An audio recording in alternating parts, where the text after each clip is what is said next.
What is up, everyone? Thank you for waiting to get this started. We've got people joining from 12 p.m. today, which is pretty crazy. Thanks for the early engagement, but good to see everyone. Looks like we've got quite a few of you here, and sorry for the holdup. We were just getting everything set up so we can be smooth and fast with what we're covering here. So yeah, this is like the mega live stream. I'm excited for this one because we have quite a few state rank achievers joining me to discuss some of your questions, last minute advice, should you be focusing on. Just doing a mic check though. Can everyone hear me in the live stream?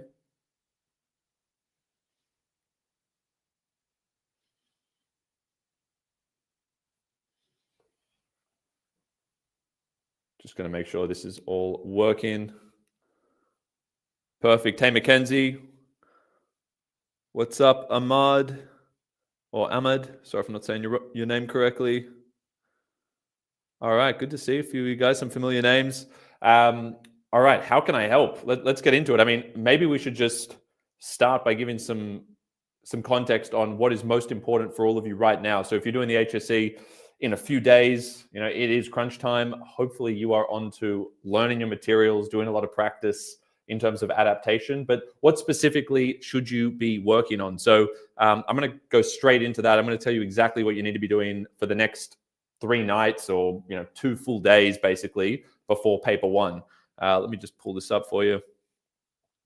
Add your questions in the chat and don't wait too long because there's a bit of a queue building up there. I'll try and go with the most popular or relevant questions, but let's jump into this.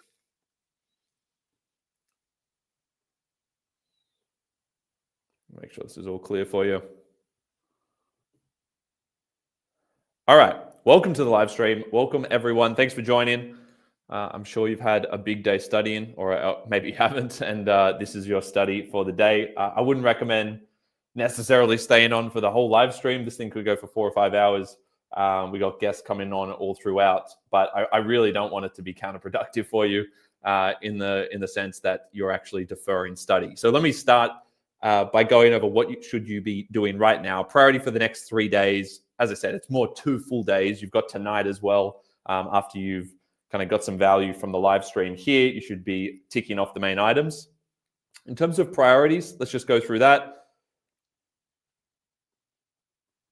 Okay, priorities for the next 3 days. There are 2 things that you need to be focused on right now for English, preparing for your exams here. Okay, there's 2 main things.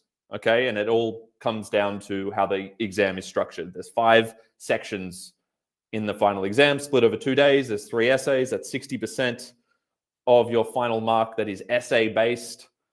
Okay, then you've got module C, craft of writing. You've got a reflection piece that could be asked there as well. You've got a few different possible composition types from imaginative, discursive, persuasive. That whole module C is 20%, 20 marks. And then you've got short answers, which is responding to those unseen texts. Something you definitely can prepare for, but it's more skills based. It's more about, have you practiced? Can you find techniques quickly? Do you have some quick structures to use so that you can get that done in time? That's a really kind of time sensitive section, section 1.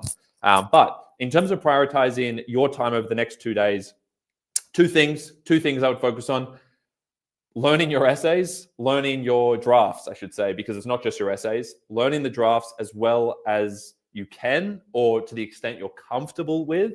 And then also your module C, having at least a core draft that you know really well, plus practicing or familiarizing yourself with what you would do with if you got asked about the other 2 text types that you didn't prepare your core draft on. Okay, so let's put it in here.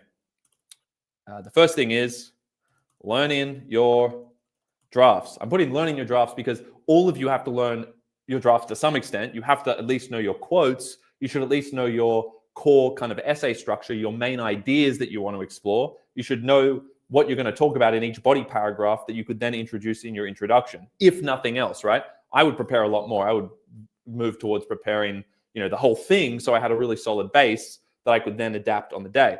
But learning your drafts is key. So that is for your 3 essays and do them one by one. Don't like learn one paragraph of one essay and then go over and start learning the other one, or learn 3 quotes here, learn 3 quotes there. Learn all the things you're going to learn for each module at once until you're comfortable with it. Practice saying it like a speech. Say it out loud like a speech, okay? Because then you can kind of say it to yourself in your head on the day, and you can get through more repetitions in the time you have, right? Versus writing it out every time. Writing it out is great for locking in things into your memory, but saying them out loud allows you to do about 8 to 10 times more repetitions, which will overall help you learn it a lot faster, okay? So learn everything you need to learn for your common module essay. Again, doesn't need to be the full essay. If some of you are out there and thinking, I haven't started learning my essays, fine. I'll talk through how you can learn the bare minimum pieces and what those bare minimum pieces are to put yourself in a good spot. And I'll give you some tricks on that. But you learn that. Once you've done that, then you move to the next essay. And for those of you who only have 2 days left, you basically have to familiarize yourself with at least 2 of the essays by tomorrow, by the end of the day. So it's a big day, morning shift, afternoon, evening shift.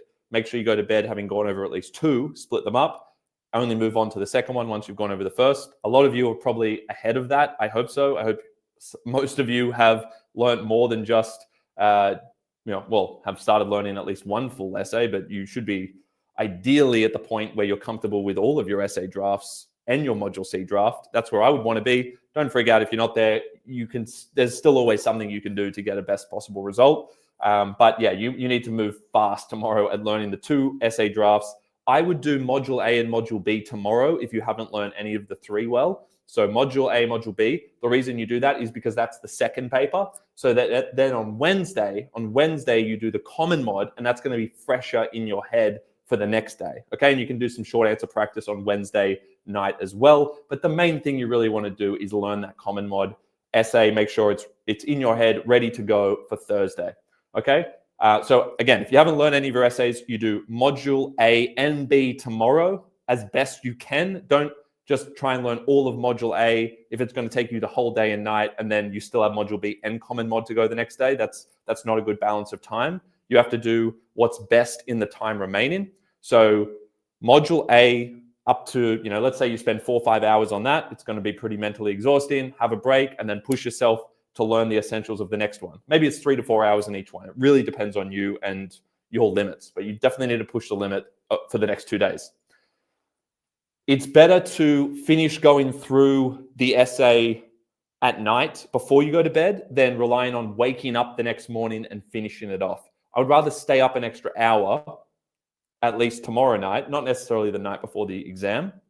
You should get a good sleep because it's going to help with your memory. But I would rather stay up 1 extra hour tonight, tomorrow night, to learn the rest of my essay materials that I'm going to commit to my memory, even if it's just your quotes and your techniques and your main ideas, versus doing it the next morning. Because when you're asleep, your mind is doing reps. You're doing mental reps, right, in the dream world. So leverage that. Take advantage of that biological reality and stay up a little bit later if you need to. Again, if you don't need to, get good sleep up until your exam now, okay? Because sleep's really important for that memory, for your sharpness on the day. But I'm talking about worst case scenario for all of you watching this. If you haven't learnt any of your core materials in full yet, then you need to be learning those drafts tomorrow and the next day. And you need to start with Module A and B tomorrow because that's going to be on Friday, and you want your common mod freshest by Thursday. So you need to be doing that on Wednesday, okay? So Tuesday, you're doing modules A and B. And on Wednesday, you're prioritizing common module for most of the day until you learn that, plus some short answer practice, okay? And again, this is really for people in that position of not having learned a lot of it. If you're way on top of it, you can just be going over your essays each day, your Module C, be doing a lot of adaptation, which I'll get to in a second.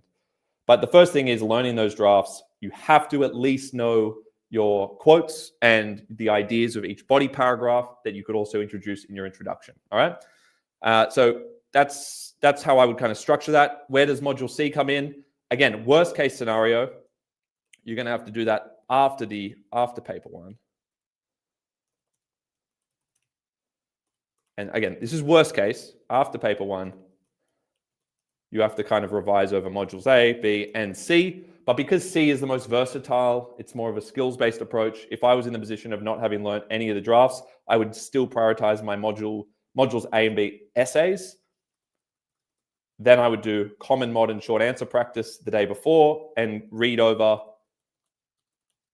the common module again before bed. Wake up so it's freshest.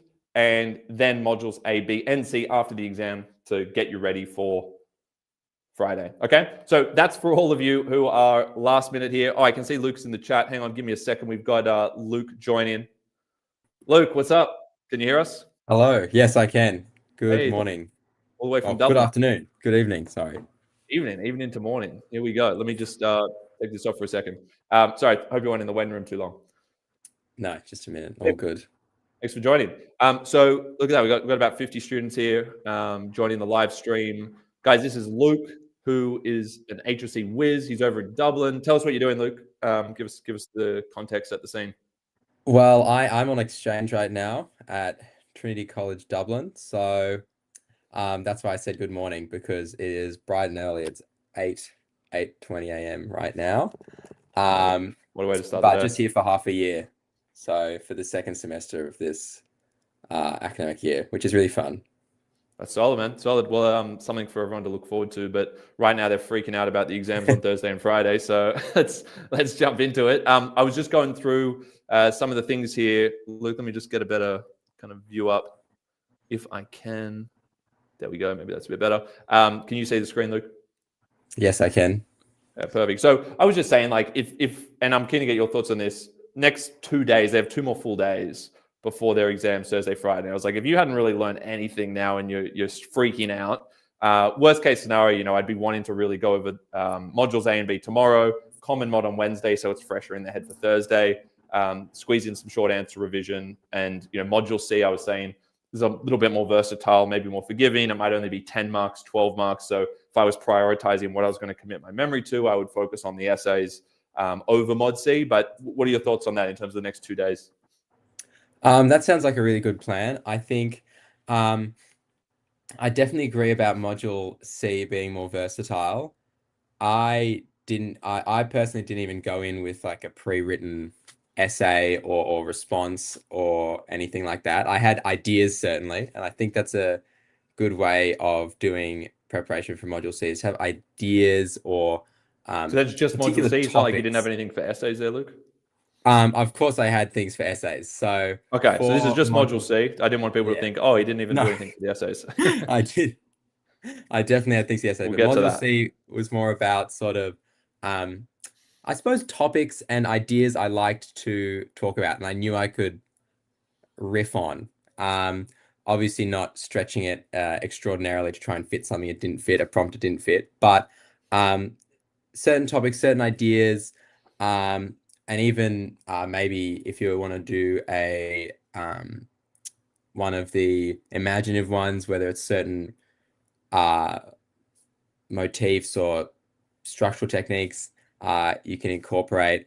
Having those prepped in my head instead of maybe a set response was something, the way I approached it, and I know everyone approaches these differently. But I think that this structure is good because it gives you, as you said, that lead in to the common mod. Okay, so just before we go back to that, Yeah. just zoom in on that. So I like the motif thing. So if anyone hasn't done the module C, like a module C draft that they're going to learn, Luke's someone who did a lot of practice and was more flexible in the approach. So with the motifs, like just one motif, you reckon, Luke, if you just like have an idea of something you could weave in, that can really impress a marker, right? Yeah, exactly. So it might be that you have, I don't know, my particular thing, my topic was I was really into trains, and talking about trains. Not that I particularly outside of that was at trains, but I thought they were interesting. And so I thought about, in that realm, what are different interesting aspects that I can talk about? Are there any particular motifs about trains you can bring in? Things about rail lines and moving in one direction, and maybe the collectiveness of that, or and that sort of stuff. But also, Nice. So there's like a lot of symbolic value and different elements there you can weave in. exactly. And I think things which always go down well are reflections on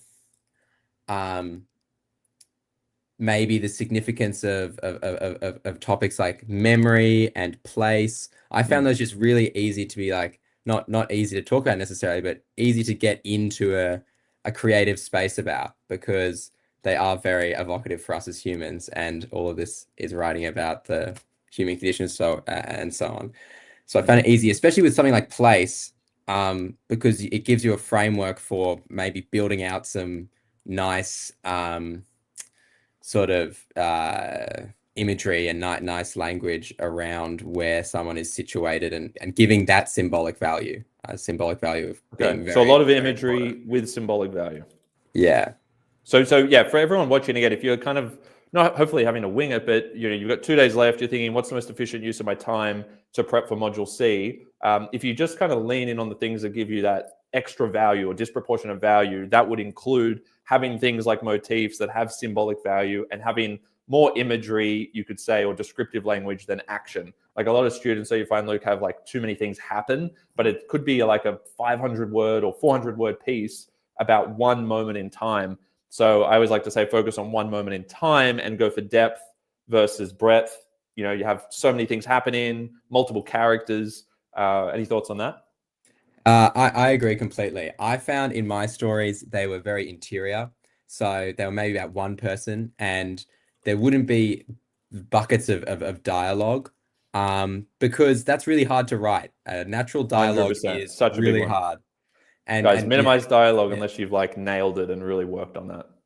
because it's so hard to grab someone of multiple voices and putting them together. So not much dialogue, a lot of focusing on one moment. Exactly. I remember for a sort of a mock exam, I wrote one story just about a woman walking into basically a backyard. I think it was her old backyard, like childhood backyard. And that was the whole story. There was nothing except a sort of interior change in her. That was the plot movement. What do you It mean was by about, interior change? Tell us that. as in like a reflection on her past and her memories, and a development. Okay. I think it was sort of coming to terms with some sort of past event. I don't remember exactly. Yep. Okay. So she's reflecting on the past. She's walking in the backyard. Then that's where you bring in imagery, and then the imagery kind of prompts reflection. Yeah, exactly. And that was the whole story. Not traditional like beginning, middle, end. It was just one moment in time with a sort of incomplete resolution, in the sense that she had a new thought, a new reflection, a new feeling perhaps about that. Nice. I like that. A new feeling. Because like a lot of people then like, well, where do I end it? Or how much has to happen? But even if you just have one subtle change, right, that's still kind of distinct, show some key moment of tension and some kind of resolution. But as you said, it could be incomplete. Like, how do you reconcile that? Like, where do you know to finish? Hard question. I'm going to finish probably when you run out of time. That's why I brought you on, man. But I would say you want to finish with a sense that maybe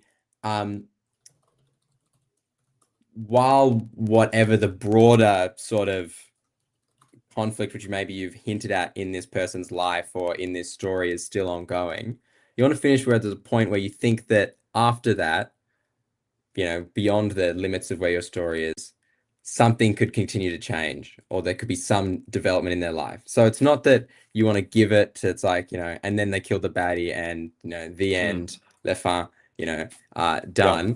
It's more that you would get the sense that something has changed, something has shifted. Maybe it's like a sort of a single molecule, a single atom has shifted in their brain. And that's enough. I like it. For a sort of conclusion, I think. Yeah, and that's it. And like, and again, going back to a moment in time, if you just focus on writing about one moment, this is for everyone looking at it, when you get your stimulus for Module C, think, what's a key moment? Make sure that moment is a moment of tension, because otherwise it's uninteresting. If you only get 400 words, say a lot of you are stressed for time in the exam, you have like 300 words to write to get like 10 or 12 marks, or maybe it's 20 marks, right? You may as well try and get the biggest bang for your buck, in the sense that you really hone in on a key moment where there's some challenge, some conflict, right? So that's that whole idea of, beginning, in medias res, right? Where it's like in the middle of action. The first line can present the key conflict that pertains to the stimulus. don't worry about introducing your character or setting. Just throw us into the moment of tension. And then that forces you to focus on the highest value parts of that moment in time. And then towards the end, you can talk about some kind of shift in their mindset. Maybe, as you said, like a new feeling. Like for the first time, she felt a glimmer of hope, full stop. It's like, okay, great, that's finished. Nothing had to happen after it, but there was some new feeling. I really like that one about the new feeling. That's something all of you can use if you want a way to wrap it up. And maybe you didn't get to write as much as you intended. Well, you come up with like a line like, for the first time, you just suggest a new feeling, and it kind of suddenly feels complete, right? As long as it flows on from the ending. Exactly. So a moment of one moment in time, we'll just do one moment of tension. That's really key. Like I guess that would be in my mind, that's like one of the most important things, right, Luke? Like just not getting wigged out and confused by how much stuff that has to happen. It's just like one thing happens. It's an important thing that's happening. It relates to the stimulus in some way, and we can talk about how to be creative with that. But I think that there's some good points. We don't want to like overwhelm people here, so I think that's a really good summary of that. What I'll do is let's bring some questions, hey Luke, and respond to that. So, hey guys, bear with us. We're trying to catch up. This chat's going crazy. So they like to kill the baddie thing. Let's have a look here. It's good if you write upvote before the question. That's good. Although people will start abusing that, and it won't actually be an upvoted question. All right. There were a couple good ones. Let's see this. Thoughts on how to prepare for creative I think we've covered that. Although what we haven't covered is people have prepared for an imaginative and they're not as prepared for discursive or persuasive. Mm-hmm. Would you think about that? Like 2 days left. What's the 80-20 there to be like, hey, how can I at least be prepared for that worst case scenario where I get asked for a discursive and I was praying for an imaginative and I didn't get it, which you all shouldn't be. Don't expect that perfect question, because Module C is where they like to throw it. They could just chuck in a persuasive only this year, and everyone's going to be like, but they've never asked that before. And it's like, that's why they threw it at you, right? But what are your thoughts on that? What I'd say is, I was actually a discursive fan, so not to... Okay, let's go. Discursive's your base. And tell us about hybrid. Did you have some hybridity there? Did you have some imaginative elements in there? People were asking about that as well. Definitely a lot of hybridity, because I think that's why I was a discursive fan, because I liked that I could in one part go into that more just sort of not rambling, but more giving my perspective, or going back and forth, but also blend in a bit of creativity without, I don't know, pushing myself to being incredibly creative in that sense. Yes. But, so you had a discursive base, and for everyone listening, and don't worry if it's not your preferred type, it's just an example. But if you're kind of preparing now, then including some more like imaginative descriptions and things can make it a little easier to adapt if you got asked for an imaginative, right?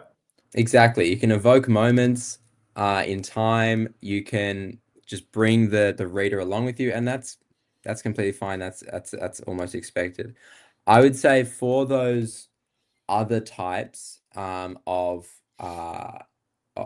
text, so a discursive and a persuasive, again, I ran with a particular topic, and I learned just by reading a Wikipedia page, basically, which is a weird way of going out, because that's like the level of depth you need to know for like a 500-word Module C paper. But I read a couple of Wikipedia pages about interesting topics, took away some key points which I thought were things I could talk about, or I thought reflected something about humanity generally. And that gave me my sort of factual base for a persuasive and a discursive. Not that you necessarily need like a factual base, a hard because people are going to be like, oh, do I need to go research some facts? Like, do they need to do that for the discursive or persuasive? Not really. Again, you can talk about any number of things about, whether that be just something you've learned about a particular practice you do, like, writing is the generic one, but any sort of practice.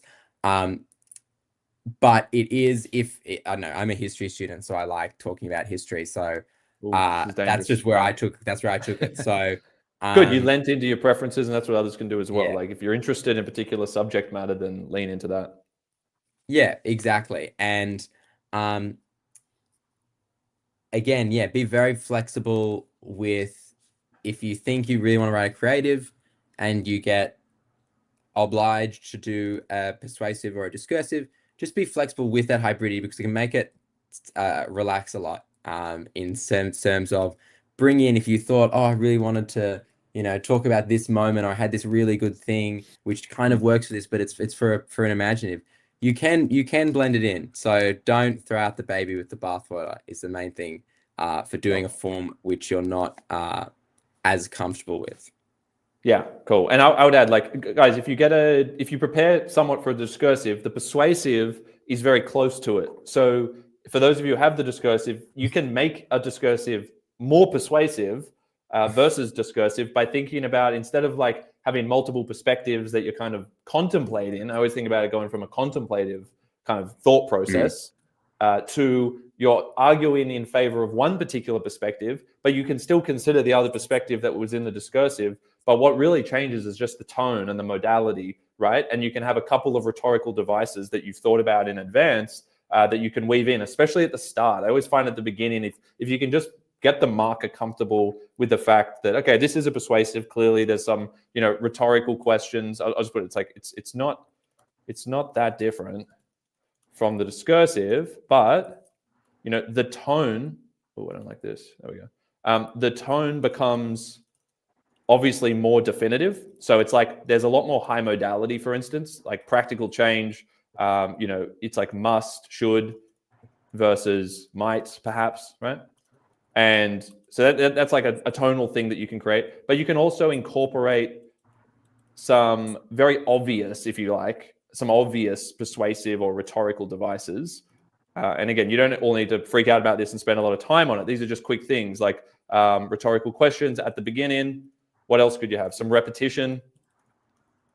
And but you can still include the perspectives you would have discussed in the discursive, but choose one to argue for, right? Would you say that's something you could do there, Luke?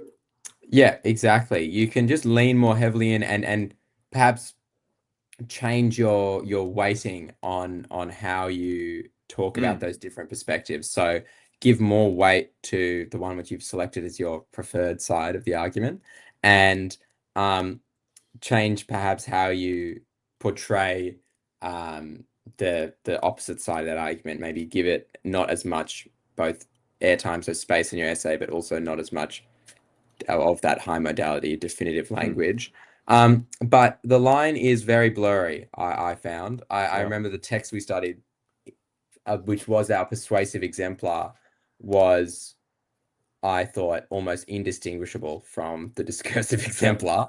So don't be too worried about that difference, but just try and make those tweaks and lean into that more directed, perhaps, is as you said, in terms of less contemplative but more directed style of writing, where it feels like you're moving towards a point. Yep. Or an argument. Love it. Cool. And then, people now like on the persuasive, do you need statistics? Do you need facts? Again, to that point, like it's good to have examples, but I always find, I don't know if you did this, Luke, at yours, but having intertextual references, which could even be back to your prescribed text, and like using the text or the author of the person you studied as almost an example of something is always like a creative way of mixing it in. So the examples don't need to be like actual statistics, mathematical statistics that the marker's going to Google search. But you can have just examples that you are familiar with that kind of make your point, but they could be an example about a text. It doesn't have to be like a mathematical thing. I would just say to everyone asking about that. Exactly. Yeah. All right, cool. So let's see if there's any other Mod C ones before we go off it, because we're going to be, moving around a little bit here. And everyone wants predictions as well, but it's just no utility in doing predictions. I think you have to be, there might be some, but for Module C especially, that's where people get into trouble, because they predict it's a discursive or they predict it's this, And then you don't all have to prepare 3 different core drafts for each one. You can have like one core one that's your preference, but you at least sit down with that possibility, that kind of question that forces you to do the one you're uncomfortable with, and just kind of road test what that would look like for you, so that if it does happen in the exam, at least you'd already thought about it and thought, okay, I'll change the intro that way, or I'll go with that kind of approach. This will be my moment of tension there. Just thinking about it and writing even dot points down, or just like a different opening. I always find the opening so important. If you've already done that now, then you're saving yourself all that anxiety and just risk on the day, right? So for those of you who don't want to do a whole new thing, just sit down and you'll have so much resistance to doing this, but just sit down and actually just do a few dot points for a question that you really don't want. And that way, if you get the question you don't want, you don't want it less. So, that's how I would think about that. Exactly. Flexibility. It's the name of the game. Practical question here. Do we need quotes for the reflection in Module C? Did you use quotes, Luke? Did you do it? Were you in a paper where you had to do reflection? No, I didn't. We had a weird paper. We had a 5-mark sort of common mod question about some sort of from an extract, and then a 15-mark reflection. I think I feel like I've heard conflicting things over time, but at least I didn't really learn quotes. I learned how to describe what was going on in the text, text we studied, and to accurately sort of characterize them well, like how they use the technique, but not quoting in that way, because at least for me, it felt a bit, it would be very full. Like if you're talking about your text and the source or the studied text, and you're trying to quote both of them, and then it just, the actual act of quoting doesn't necessarily do super value adds. It's how you analyze the quote and how you, in the case of Mod C, link together the text you studied with your text that adds the value, at least for me. But I've also heard some other people. Yeah, I was going to say, like, as a hedge, like, I would say it's safe, because I know some teachers have come back and they've given advice this year, like, make sure you got to have some quotes to prove that you understand how the author of the prescribed text used that feature. So maybe on the safe side, I'd say, like, have at least one quote from the prescribed text per stylistic feature that you're drawing on. So, if you're talking about how you use personal anecdotes like the prescribed text did, just have that one core quote. Doesn't have to be a long one. I always like shorter quotes, so you can focus on the analysis of why you think they used it and what impact that had on the reader, which, by the way, is how you can differentiate yourself in Module C reflections. Focus more on how it affects the reader versus just what idea it's conveying, like you would in an essay, potentially. So really focus on what you think the purpose of the author's use of a stylistic feature like an anecdote is. You can have a short quote, and then you could have a short quote for your own as well, at least once per body paragraph, if you're doing, say, 2 paragraphs based on 2 different stylistic devices. I'm talking about how I used first-person narration, similar to Orwell's use of whatever there, and I also used lots of natural imagery for this reason. Have one quote to back up each. But again, look, I know you're saying it doesn't necessarily add, strictly speaking, but because some markers might want to see that, I would say just err on the side of caution there, and at least have it there as a backup. Okay, so let's see what else we've got here. What's your favorite section, Luke? What was your favorite section? Oh, I thought Mod B was my favorite section. Mod B, all right. So what text did you do for that one? An Artist of the Floating World by Kazuo Ishiguro. Yes, okay. It's probably, and which is a great text, one of my favorite texts as well. But we won't go into text specific stuff here. But Module B for sure. Let's go back to this view. Let's go back to this view for a second, and let me see if I can get us. How do I get us down here? All right. So back up to the plan here. Everyone asking about, what are the priorities, right? It was learning your drafts was like the first thing, and we can use Module B as an example. We said, well, definitely get on top of that by the end of tomorrow, and then you can go to Common Mod refreshes on Wednesday, and then go back to Mod A and B on Thursday after the first paper. But the other thing, of course, is adaptation, right? And doing practice questions. Now, Luke, give us a sense. For Module B, how many different questions did you look at to prepare for different scenarios? I looked at quite a few. I just combed through basically practice papers or past papers, as many as I could find. I would say in terms of how I practice adaptation, for some of the really big hitting ideas, which I thought were very common and sort of connected across the text, because I always tried to think about a text as a whole and how that could help that sort of helped me in adapting stuff. Because if I thought about the text as a whole, if I got a question about a sort of theme which I hadn't exactly prepared for, I tried to think about how that fitted into the broader picture of this essay. So how questions fit into like the broader progression of ideas in the text, we could say? Yeah, exactly. So you can mold your essay to anything, basically, right? Yeah, exactly. So and did you have a prepped essay? Sorry to cut you off there. I was just I did have a prepped essay. I had the main prepped essay, and then I also did brainstorming activities. So with that main prepped essay, I thought, how can I adapt this using practice questions, especially if you're time poor right now? I didn't even do full like sit down 45-minute practices all the time. It was more like, okay, sit down 10-15 minutes, let's mind map it, or however your brain works. For me, that was, drawing lines and whatever, and then writing out an essay plan. And just having that plan down and knowing, okay, this is the evidence I'll use. This is the progression and flow of my argument from A to B to C. And,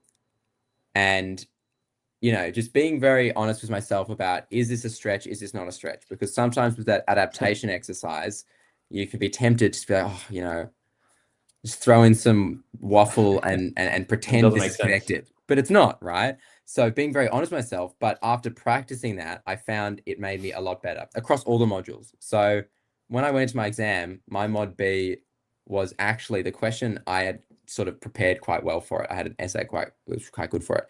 And so I was like, oh, this is so good. And then both mod A and also in the in paper one, the common mod, were questions which I had sort of no clue.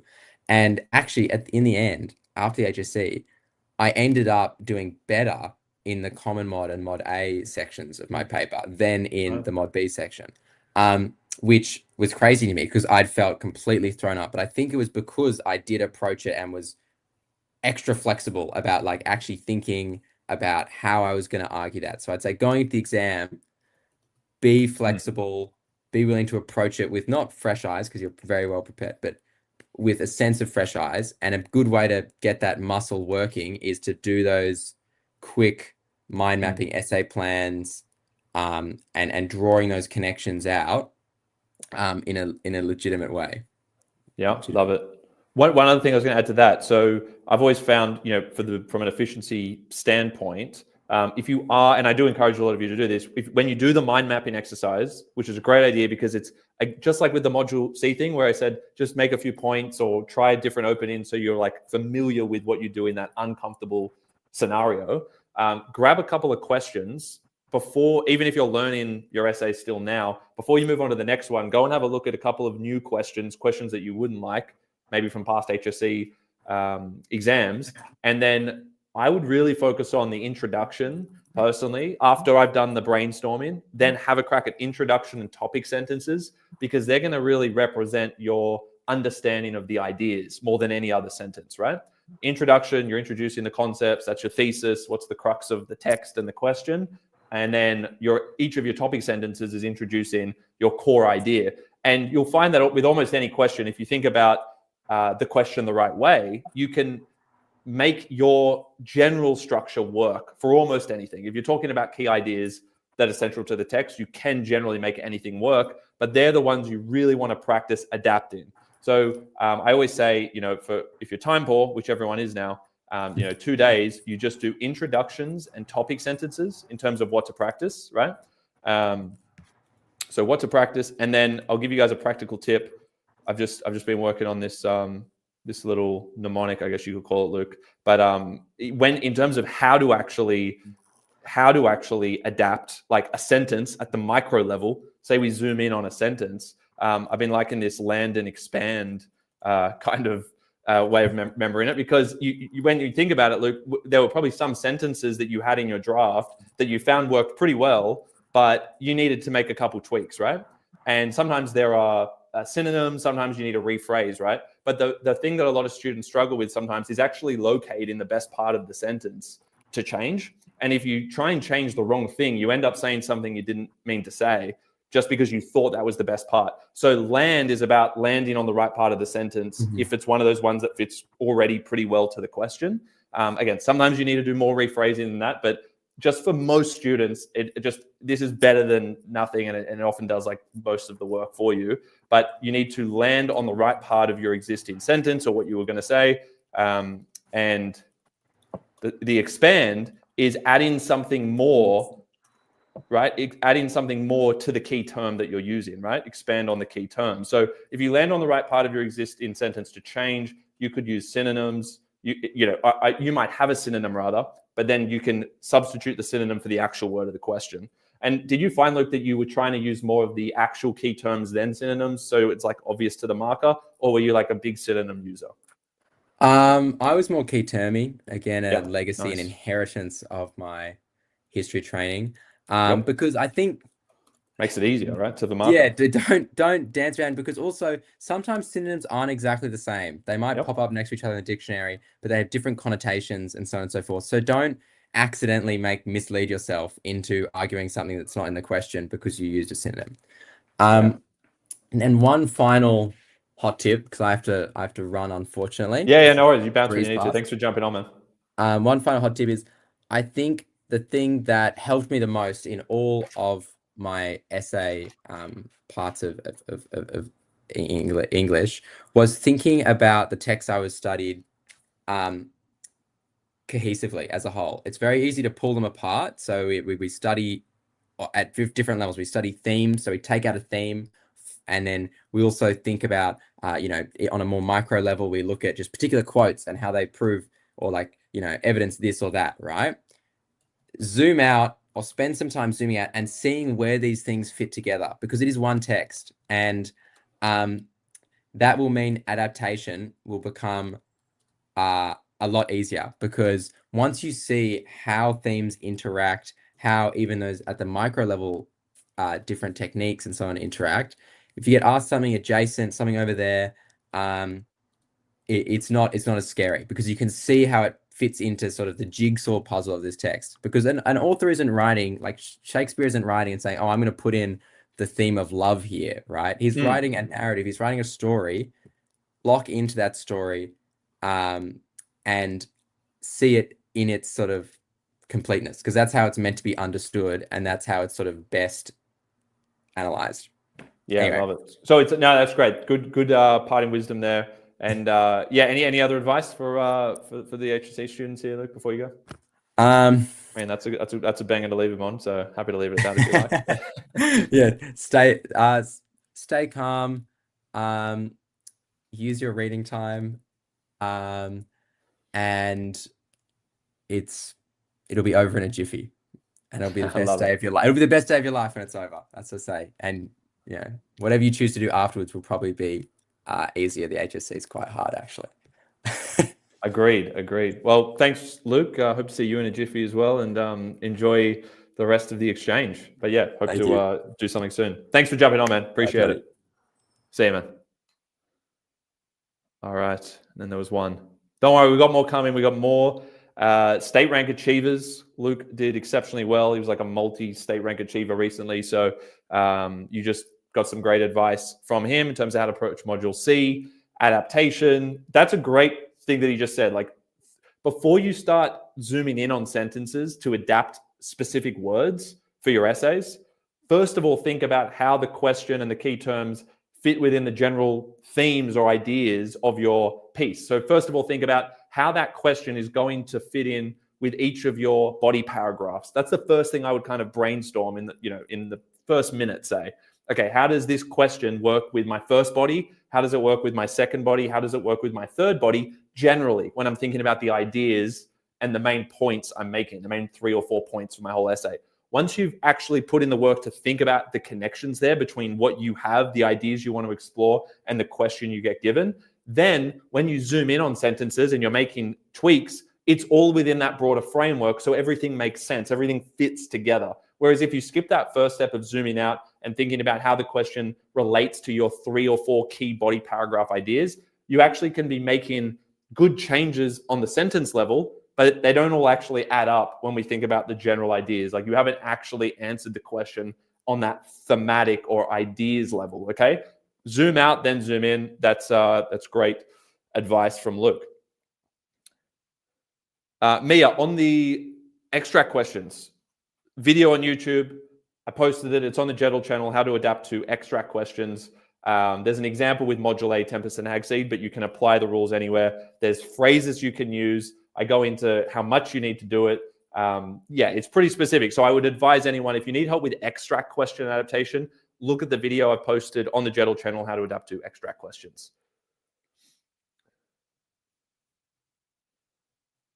Okay.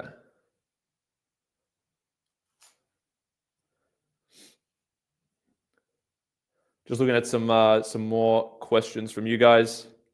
Thanks for tuning in. No, you don't have to mention all 5 T.S. Eliot poems if you're doing Eliot or any collection of poems. Typically 3 poems is ideal. Some people do 2, at least 2, but 3, 1 per body paragraph, assuming you're doing 3 body paragraphs. And just be ready to adapt or link in the other 2 poems that you're not including in your draft. Just have it at least 2 quotes from each of the other 2 as a backup, and know what poems they're most similar to and what ideas they most fit into in terms of your existing body paragraph structure, so you can weave them in, right? But if you get asked about a specific poem on the day with an extract and you haven't included that poem in your draft, you can think about what paragraph that could best replace. Not replace, it could fit in with, and then you could have less. I can see I think we got Rosie here. Perfect, we'll let her in a sec. So you can think about a paragraph that the Eliot poem could kind of work in nicely with and substitute out the other poem that was in there or use bits and pieces. But the other way you could do it if you get asked about a specific poem for Eliot and it's an extract is you find different parts of the extract you're provided that work with each of your 3 body paragraphs. So you can still talk about your other 3 poems, but you make sure you at least have 1 piece of evidence per body paragraph on the new Eliot poem that you hadn't included, and make sure it links to each idea. So you just pick the evidence carefully from the extract so that it matches up with the different ideas, okay? So that poem you get asked about can actually sit in each one. All right, I don't want to keep Rosie waiting. Look at this. We've just got all the VIPs stacked up for you guys. What's up, Rosie? Welcome. Hi, thank you so much for having me. It's nice. No, good to have you back. Yeah, good to see you. you. So sorry, that Zoom is pretty intense. Thank you. What's happening? What's happening in your world? We got the HSC in a few days. What's happening on your end? I'm currently in my 3rd trimester of uni, so I decided to, after the HSC, which feels like I honestly did it yesterday, but I'm doing. Oh, that's good. That's good for everyone here. Everyone's like, yes. It goes by so fast, but yeah, so I'm living up in Sydney now at UNSW, and it's been so much fun. So it's so good. Amazing. Well, thanks for jumping on. We've just been doing a lot of Q&A, talking about strategy. We've got, paper 1 and 2 on Thursday and Friday. So, everyone here is trying to gear up for that. In terms of like overall approach, Rosie, like when you were preparing a couple days before, like what's one thing you were mainly focused on doing? Was it going over your essays? Was it doing practice questions? Can you remember that like pre-exam rush? Like it's obviously hard to remember a couple days, but what was the main priority for you if it was one thing?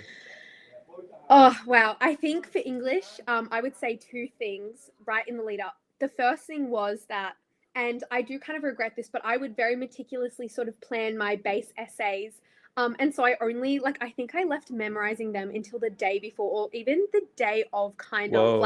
So I wish I kind of got onto that earlier. Literally for a lot of my subjects, it was very poor decision, but because I was so meticulously trying to just prepare them word for word. I wish I memorized them earlier. So that's one thing. Okay, so you learned them word for word? You learned your base essays word for word? Yes, word for word. And since I had so many base essays and paragraphs and even just sentences, like context sentences that I could insert throughout, I feel like I just had a lot memorized and was ready to adapt, which was, really good having that.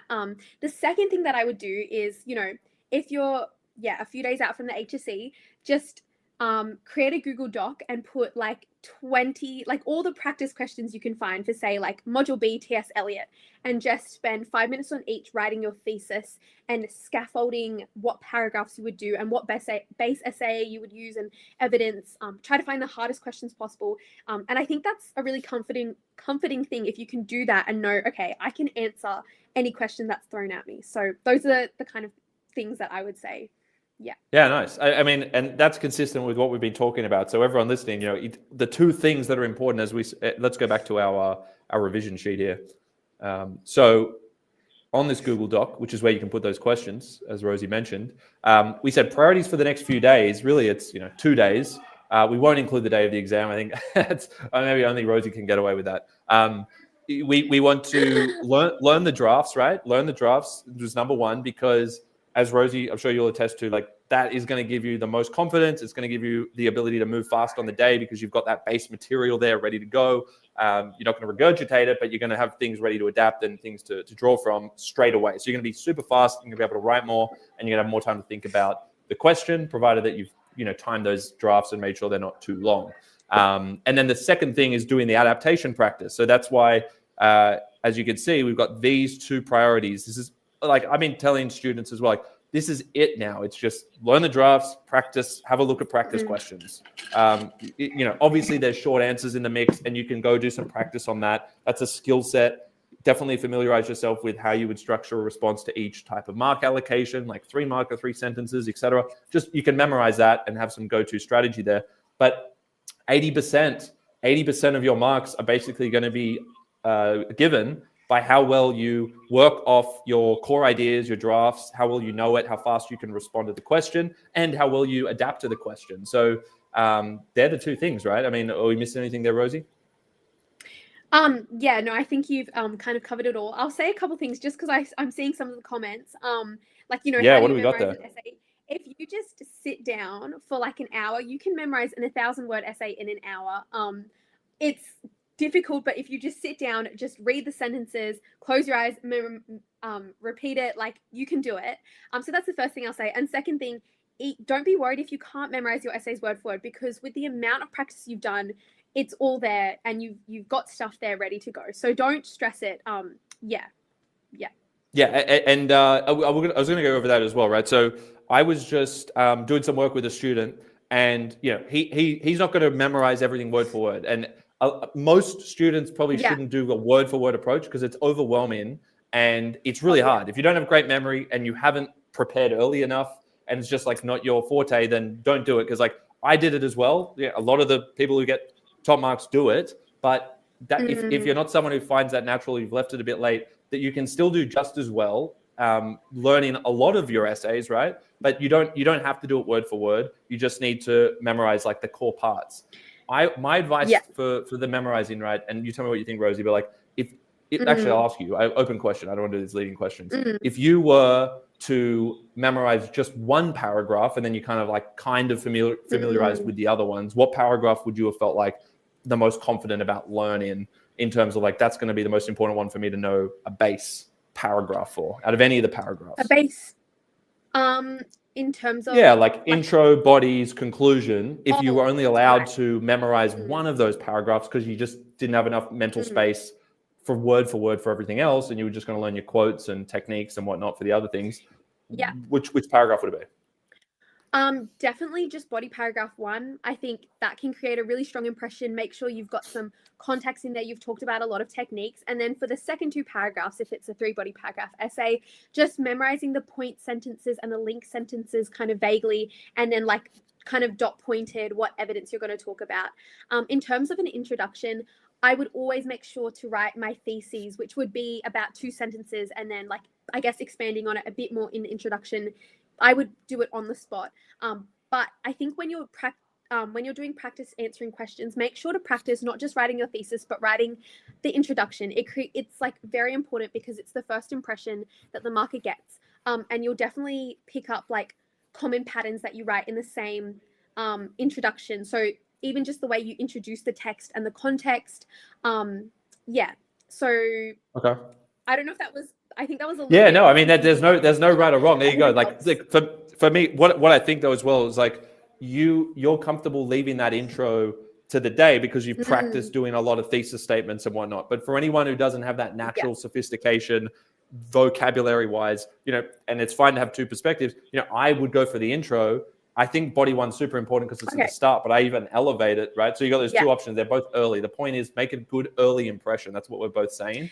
If you feel comfortable doing lots of intros and you've done lots of practice and you feel like you've got that, great. But I think like I've seen some students, and I think your advice is good for most students, but there's some students who aren't at that level, and you know that's absolutely fine, where they think, oh, it's the intro, I can't prepare for an intro, obviously I've got to see what the question is. It's a huge mistake because they end up, you know, quite frankly writing rubbish as the introduction because they have good stuff in the bodies, but they didn't bother to learn some sophisticated material, whereas you're a sophisticated writer, right? So I'd say know, so my point here is know which type of student you are, know where your ability is. And I would say for the weakest students, if you're someone on like band 4, band 5, learn that intro, make it a short one so you can remember it. But I was just doing this with a student, you know, learn the 3 sentences really well that have sophisticated ideas, because you're not going to come up with a good thesis on the spot unless you're at that level or you've done a lot of practice. So that would be my only caveat to that. But I think you're right for like, you know, a certain level of student, if they've done the practice, then, you know, having a strong body one for sure helps. Yeah. All right, what else we got in the? Go ahead. You're right. Oh, I was just going to say, go ahead. Creating the first impression, creating the best first impression is the most important. And I would just quickly say, even though I did memorize essays word for word, not a single one of my essays in the HSC was word for word regurgitated. So there is still that emphasis on you need to answer the question. You can't just disregard the question. Unless your essay is just completely perfect, the exact question, then dream. Yeah, make sure. Yeah, dream. And yeah, it does happen. I mean, the module's only only so limited, but yeah, still adapt. Yeah, nice. Okay, what about this one? How many quotes per paragraph per text for mod B? So let's just take that, let's generalize that to per essay generally for common mod, mod A, mod B. How many quotes were you using? How were you thinking about it? And obviously, before you answer, we should caveat that everyone writes at different speeds. You should have all timed your essays out. Some of you can't do the same amount as Rosie, right? But Rosie, what was your count? And what would you say to students who are slower writers or, you know, go ahead. I'm just going to be completely honest and say I never counted the amount of quotes I was doing in a body paragraph. I think it's fairly evident to a marker when you do have enough textual evidence in there, which I know is probably a bit unhelpful. So I guess I would give a general benchmark of about, 5. But I will say a couple things in terms of quotes that I think is really helpful. Firstly, do short and snappy quotes that really just, hit the nail on the head. The shorter the quote, the better, kind of, most of the time. The second thing is that the amount of quotes you have will vary a lot. So, for example, in terms of Module B, I remember one of my paragraphs on T.S. Eliot was a lot about, intertextual references and about, different philosophies and stuff. So I wasn't as much using quotes as I was analyzing the text, which can be quite dangerous. So I would say make sure you are doing quotes, but it will vary. And the other time that it does vary is when you're talking about form a bit more. So again, I think that it's really good to place an emphasis on your body paragraphs on more macro features. So what is the form of the text? What are those overarching sort of structural features? And talking about them. And you can still definitely attribute quotes to them at times, but I always think of my body paragraphs as you start broad with your macro features like form, and you make sure to then zoom in and give more specific, metaphors and similes and so forth. Yep, love it. I'm just going to make some notes on that. So here we go. Hang on, some background noise going on there. All right. So evidence in bodies, we said, you said 5 quotes, but you didn't really count it. So we also, at this point in the game, don't want to be giving those kind of prescriptions necessarily. The students are going to freak out when they hear 5 quotes. I've got like 2, right? I would say to play it safe for any speed, at least 3 is what I've seen do well, just from what I've seen in terms of results. So if I give you guys the results perspective, it's at least 3, but pay more attention to the quality of them. And ironically, the quality of the quote comes from how short, can often come from how short it is, right? short, well-selected quotes, right, is like how you actually get the big marks, okay? Short, well-selected quotes. And then, as you said, Rosie, you emphasize, or you rather spend most of the time on the analysis, right, in the sentence. Not on the quote. So try and weave in short quotes. Don't worry so much about the count, although you need at least, I guess the thing to say is like at least 3 pieces of evidence. But some really good points there. Short, well-selected, focus on macro techniques, which are things like, I mean, do you remember some of the things you use? It could be like third person, limited narration. What are some other ones? Non-linear structure, hybrid form, like a 5-act structure if it's a Shakespeare play, fragmentation if it's T.S. Eliot. Love it. That's great. So those kind of things, right? They characterize the text as a whole. They're not limited to one line or one sentence in the text. So for anyone watching, you should at least try and have one aspect of form in each body paragraph, at least. And I mean, Rosie, did you find there was a good place typically to try and insert that? Like, did you come in with that at like the second sentence or towards the top to make that prominent? What did you have a strategy on that, or was it just where it best suited? Yeah, I think usually at the beginning of the paragraph. So, I do my thesis, which would usually be, 1 to 2 sentences, and then I'd probably talk about it before I jumped into the more micro features. So usually at the it could be like first or second sentence. Yeah, nice. Yeah. And that way as well, if the question in the HSC is about how does the author use form to achieve this, like the question is form specific, you can adapt your body, you can make the body paragraphs being framed about that whole sort of macro feature or features. Yes. Yeah, if it's already at the top. And if you haven't included form at the top, but you talk about it in the paragraph and you get a question about form or structure, you elevate that to your topic sentence potentially so that you're creating emphasis on the key part of the question. So sometimes you get a question and it's talking about something you kind of mentioned peripherally or you at the bottom of your paragraph, well, you just elevate it up and then you say, through the use of fragmentation, Eliot explores this, and suddenly it goes up from your third sentence to your first sentence, and you can re-say it, obviously, because it's in the question, so it's fine if you repeat that aspect. But that's a really good piece of advice. If it's in the question on form, then elevate it and emphasize it every paragraph. But you already want to have it in there in the first place so that you got the material to draw from, which comes back to why it's good to actually prepare this stuff. And if you've memorized it or you know that it's in there, great. Yeah, and I will just say as well quickly, when I was saying 5 quotes, I think like that's because I would often group quotes together. So have like 2 short quotes when I'm talking about the same thing. So yeah. Yes, I knew exactly what you were referring to. That's why I was like, I'm going to make it 3 pieces of evidence in the sense of like for the analysis. But you could have like 4 mini quotes like woven into one sentence. And that's the mark of a really sophisticated writer, someone who can control short quotes, weave it in like a normal sentence. Using quotes like that is actually the best way. So for anyone who's like really going for it here and you want to up the sophistication, shorten your quotes, but also try and split the quote at times, or even use a secondary short quote in the analysis of the other quote, if that makes sense. So there's like, you could be dynamic with quotes. A lot of students just do a technique, the metaphor in, and then they do this really long quote, and then they say it reveals this idea, and the idea is kind of vague. And it's like, that's already a sign that you're not as sophisticated. Whereas if you shorten that quote and spend more time on the analysis and maybe have another short quote at the second half of the sentence, then you're like up, in the big leagues, basically. So good point on that. I'll put bonus on it.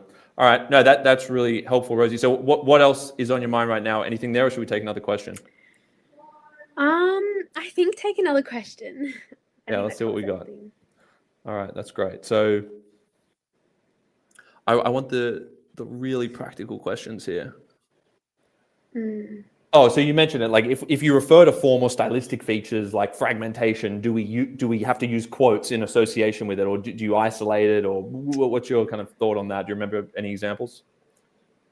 It like depends. So for example, fragmentation, if you're doing Eliot, clearly quotes come a lot easier. But if you're doing Shakespeare and you want to talk about the 5-act structure and how that builds tension, You can't necessarily use quotes for the 5-act structure, but as you delve deeper into the way that builds tension through further metaphors and other things, then you would use quotes there. So it is dependent. I don't think there's a hard and fast rule. For sure. And like practical tip here, if you can't think of like say it's a 5-act structure, right? Let's take this. Like, how can you quote a 5-act structure, right? Good question.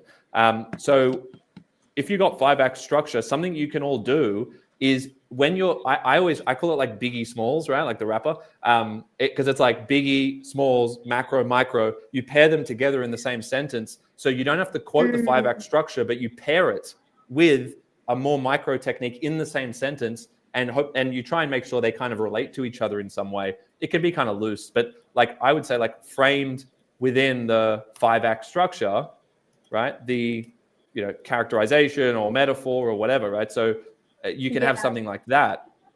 So let me make sure this is showing, but yeah, is that, hopefully that's coming up. All right. So we've got like the macro here, and then you go into your micro technique here, and you've suddenly paired them together, in the quote, and then you have your effect and your analysis, verb, analysis, and there we go. So you can actually use these clauses at the start of the sentence, framed within, facilitated by, those kind of terms to create this Biggie Smalls effect.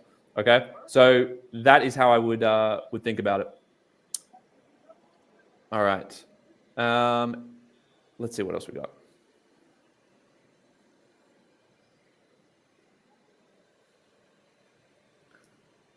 Okay, reading time. Yeah, we do want to jump over to section 1. Let's jump over to section 1 for a second. So section 1 question, reading time. Let me pull something up actually on this, because I put together a few slides where relevant here. Let's see.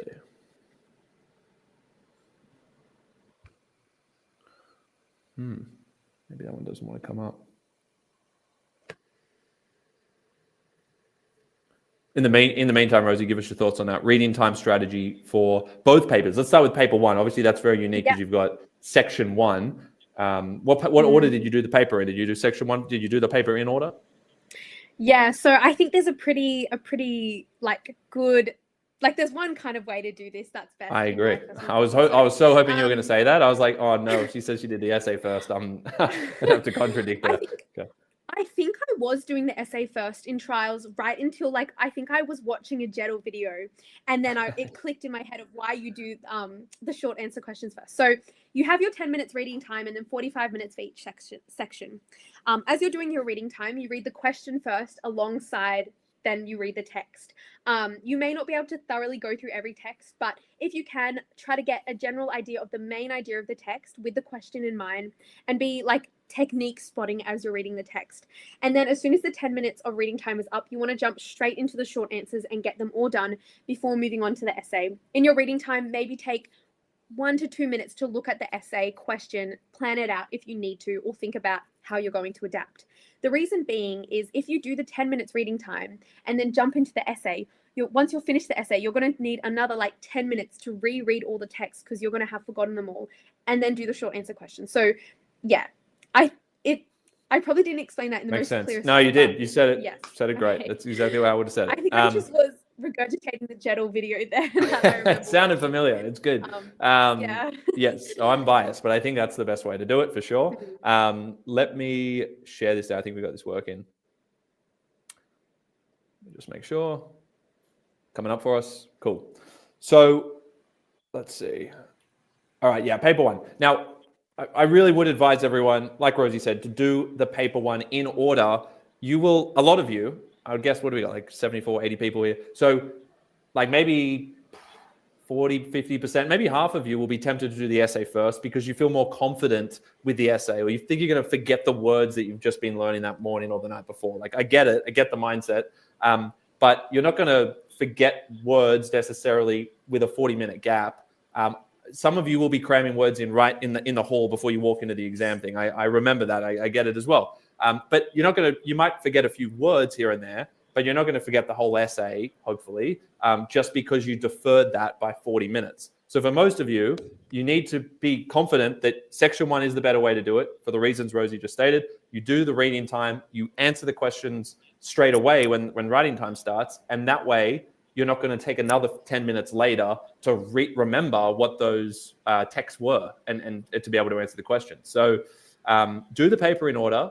Read the marks first. I always say do the marks first. So like, what are the mark allocations? This one's a 3 marker. This one's a 4 marker. That one's a 5 marker. That allows you to prioritize what you're actually spending your time on in reading time. So don't start just reading the text willy-nilly. You need to look at the questions. That's that many marks. Okay, that text is only worth 3. So I'm only going to spend a few minutes on it until I can find a couple of techniques. You only need 2 techniques and a solid conceptual kind of topic sentence to get 3 marks. So don't spend more time than you need on like the image or the poem that's only worth a few marks, whereas there's another 6, 7 marker that you should be spending a lot more time on. So marks first, then identify the key terms of each question before you look at the text. Because if you don't read the actual question and understand what the focus of the question is, and I don't mean how, explain, I mean anomalies or paradoxes. If you don't know what that is, you won't look actively at the text, which means you're going to kind of waste time and attention. You want to just be looking for things that actually relate in your mind to the question, find a technique for a couple of those quotes, and then you've got that there ready to answer. So that's just a slight elaboration there. Here we go. Do not complete the essay first. In my mind, Rosie, and you can elaborate on some of these, I think you're going to know your structures. So 3 marker, 3 sentences is the minimum you need generally. There aren't any actual hard and fast rules on this, but everyone likes structure, right? Everyone likes having a formula to follow. So for section 1, right, for short answers, I like to know my structures. Marks to sentences is a really good way of approaching it, at least for the 3 to 5 markers. So like, for instance, this. And you tell me, Rosie, if you did it differently. Did you do like more than this? Did you do multiple did you do more than you feel you had to because you got nervous about not getting the marks done? Like, what was your approach? Because I know you're probably like quite a fast writer. Yeah, no, even like as like a relatively fast writer, I could only manage to do like 1 minus the amount of marks it is. So for a 3 marker, 2 techniques, for a 4 marker, 3 techniques, and so forth. This is the exact structure that I would use. Cool, great. So that's what you used. That's what worked. Now with the topic sentence, a lot of students waste that sentence. They don't actually get the mark because they repeat the question rather than, as we were talking about before, this land and expand idea is find it's not so much land and expand because you're not adapting anything, but you need to find where you can put in the actual key term of the question. So text A reveals, say it's the impact of something. You use that actual key term, but then you need to expand on it. So put it in straight away with the actual key term, expand on it by using an adjective potentially before it, or you can say the word of after it, and then you are forced to say something specific. So you're only going to get the mark if you expand on the key word of the question. So I always say use the actual key term plus expand on it, offering some specific insight based on what you just read, even if you just quickly scanned the text. Did you have any kind of like tips or tricks with doing an effective topic sentence? Yeah, I think exactly what you're saying with a topic sentence. Remember, you're still saying something about the human experience. So a statement, a thesis, if you like, you're saying something about the human experience in relation to the question and the text. Now, sometimes the question will like give you the human experience you're supposed to be talking about. So it will say, what does this text show about hope? But you've got to make sure that you're saying something beyond that, not just restating this text demonstrates hope through a range of techniques, but you need to say something like, this text demonstrates the fragility of hope and how it always comes from despair. Or, like going one step further in terms of, what you're actually saying about that human experience. Never just restate the question and never use the phrase like uses a range of techniques. Either be specific about the techniques that you're going to be talking about or just don't say that phrase at all. Yep, perfect. So that's a little structure there for quick topic sentences, guys. And one other trick that I've found to be helpful is, I'm actually going to show you in the other one. Let's go back to different share. Give me 1 second. This is another little trick. So with short answers, especially with topic sentences, say the key term, if the key term is, anomaly or something, right? Okay. Then what you can do to force yourself to say something specific, how does the text explore an anomaly of the human experience or something, right? So you would then say the text represents, instead of just repeating like an anomaly, here's a little trick. You can say the text represents the power of, then you say the key term, and then you have to say something after it for it to make sense, right? The text represents the power of an anomaly. Now, I would always try and say what type of anomaly as well. So I always put an adjective in here, I slot an adjective right there. So an emotional anomaly, a social anomaly, right? Or a psychological anomaly. It could be anything, but a type of anomaly is always better than just saying anomaly, because then you're just repeating that term. So to give it a bit more meaning, to give yourself a better chance of getting the mark for that sentence, you can say the text represents the power of an emotional anomaly or something like that. Maybe we'll go a social anomaly. And then you have to actually answer this. Like, what would a social anomaly do? And you could also say the potential, by the way, if it worked better, because it might not be the power of something.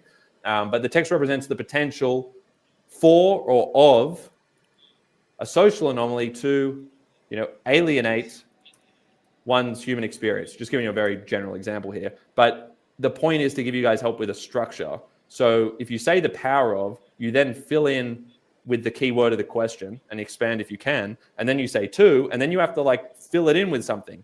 And often this is the bit that will actually get you the mark. Okay, so hopefully that makes sense. That's my little trick there. I don't know. What do you think of that, Rosie? Yeah, really good.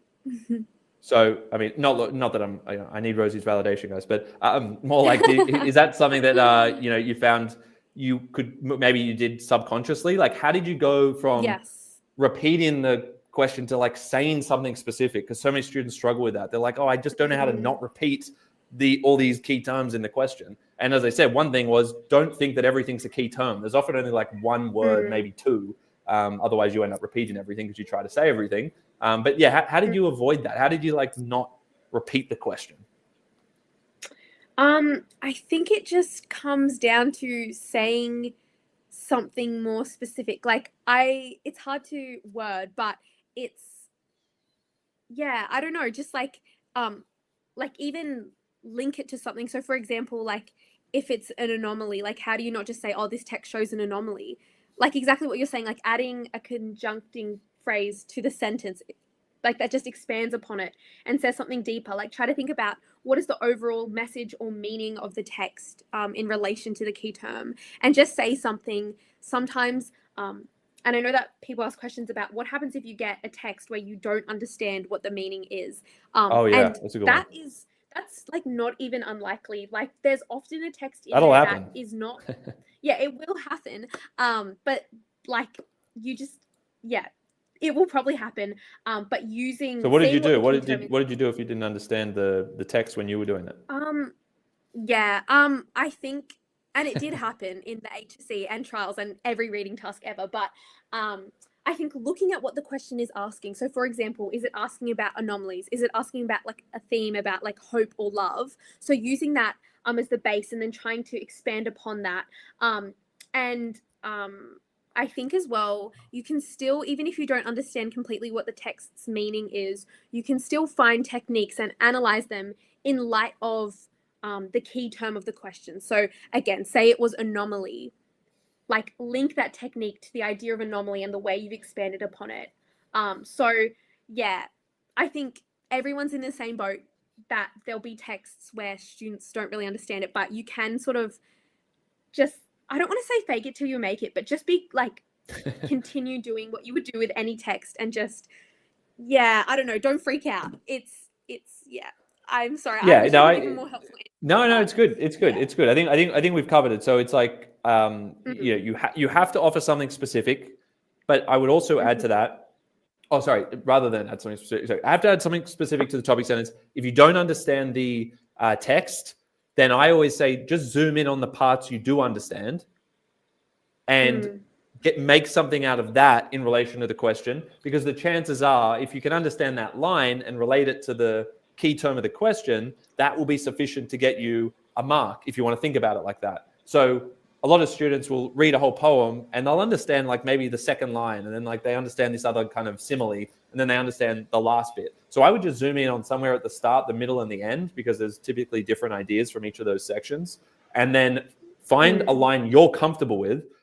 So a line that you understand the words, you can see a technique that can be applied, and thirdly, you can see some way of relating it to the key term of the question.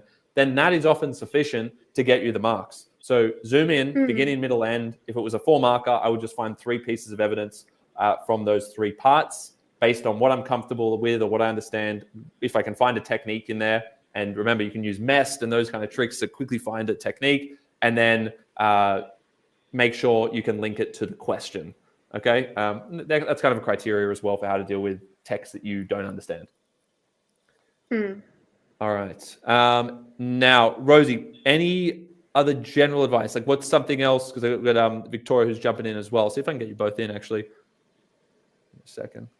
Look, this is the dream team we're assembling up here. I'll see. I don't know if I can bring on more than one at a time though. So we'll see. Wait, yeah, I don't know if I can. Sorry. Oh wait, yes I can. Yes I can. Hey Victoria, you're both on. Hello. Yeah, it's an HSC party here. Yeah. How's it going? It's good. Yeah. I don't know. I haven't been watching, so I'm not sure. You missed out. Yeah, I know. We've got 80 students in here picking our brains.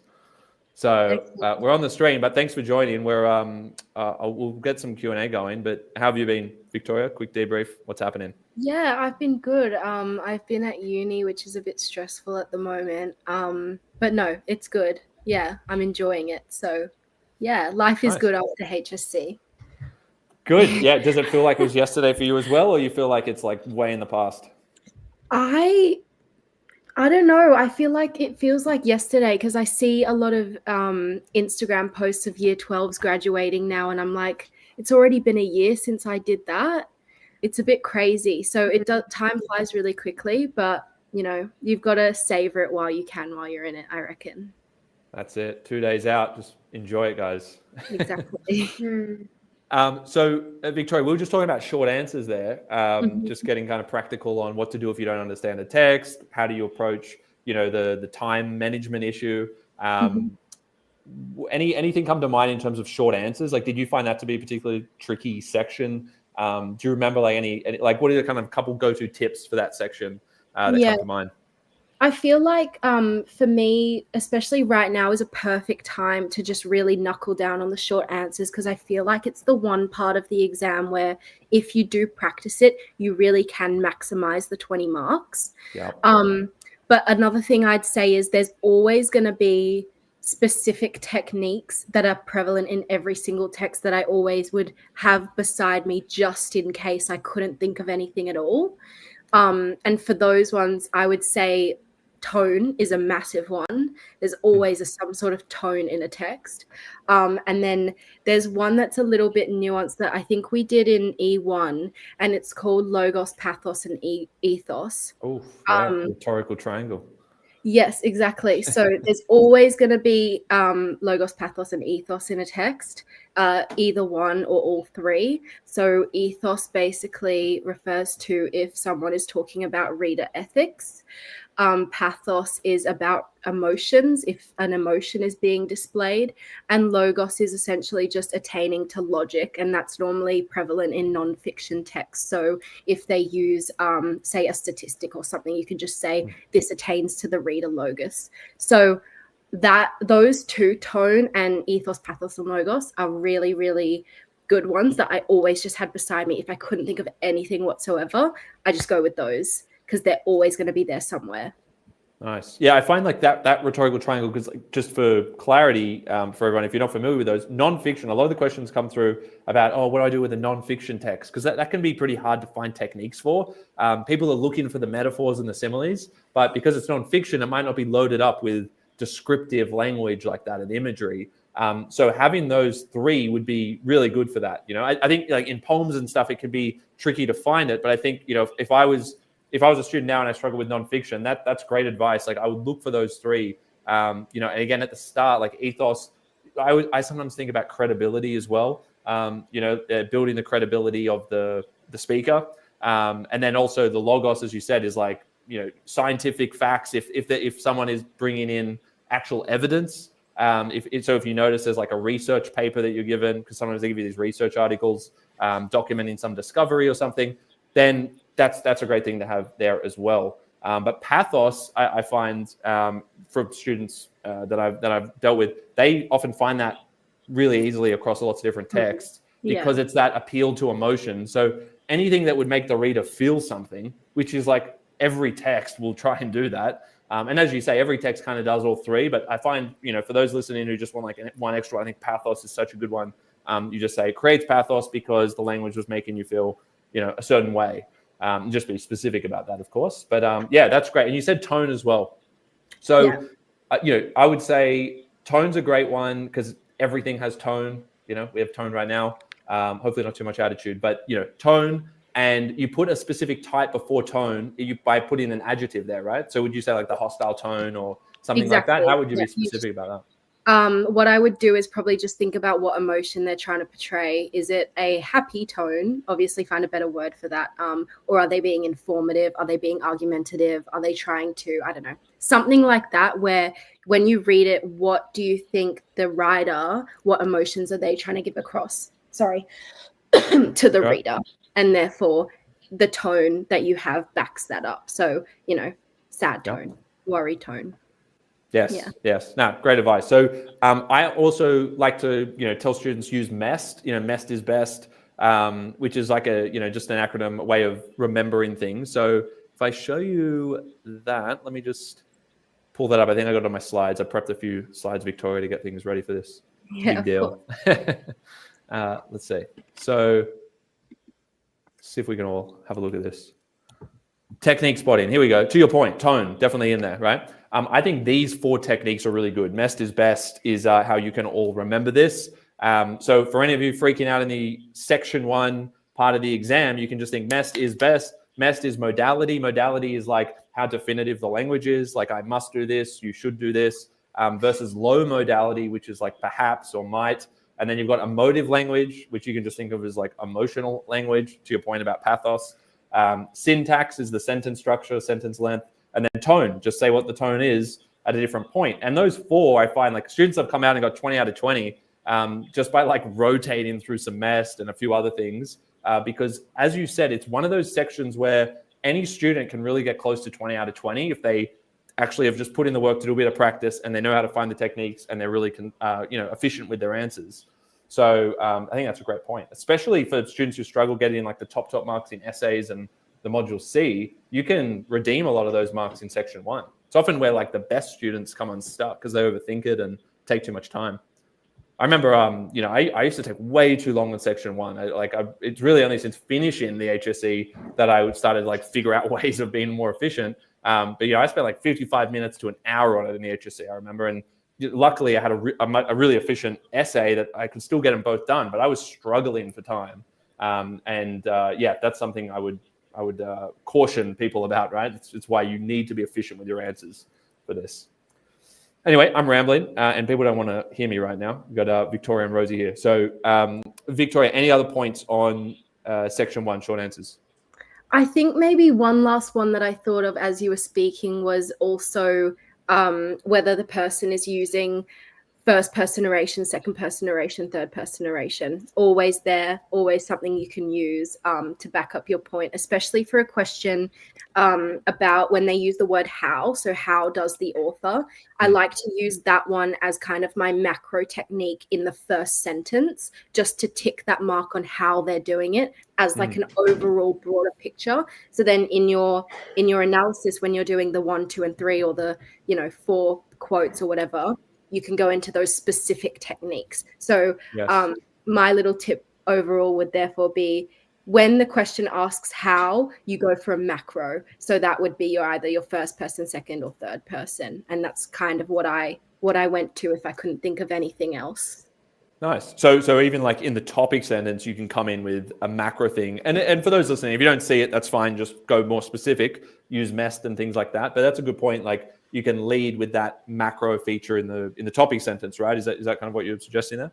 Yeah, I feel like more in terms of if you get a how question. So how does the author portray blah, blah, blah, blah, blah. Or like how does the author use something to portray this? So when you see the word how in there, you've really got to hit the nail on the how. And some people always skip over that. And I think when you see that word attaining to like kind of a macro technique in the topic sentence like you've got there is probably the best way or one of the ways in which you can tick that how box. Yeah, nice. Rosie, anything there? No, I think you guys have covered it all. Perfect. So I'm just seeing if there's anything else on short answer worth going over. So, MEST is best. We got question adaptation. We'll come to that in a sec.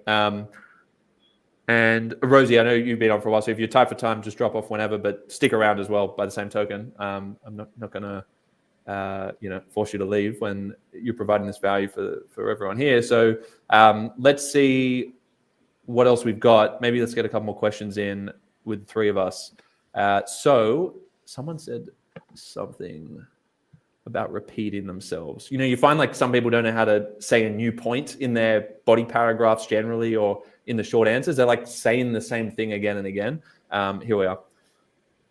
How do I come up with different arguments? Or I'm going to interpret that as like just different points. I always end up repeating myself. So if let's apply that to short answers. So if you're doing like a 3 or 4 marker like this, what's your advice? Rosie, you can go first if you want. You're going to make 2 points here. There's 2 effects. Everyone can see the 2 effects at the end. How do you make sure those effects aren't the same thing? Because you might have different techniques, but then now you're repeating yourself. So what's some strategy around that so not everyone's making a slightly different point each sentence? Yeah, that's a really good question.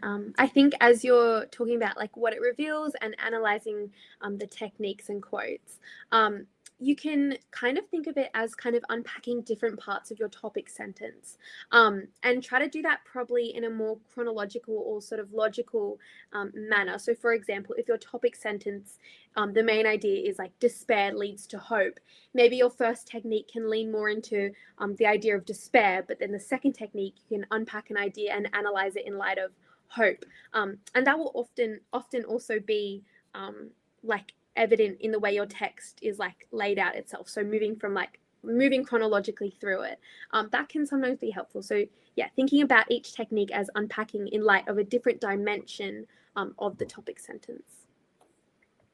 Yeah, nice. Victoria?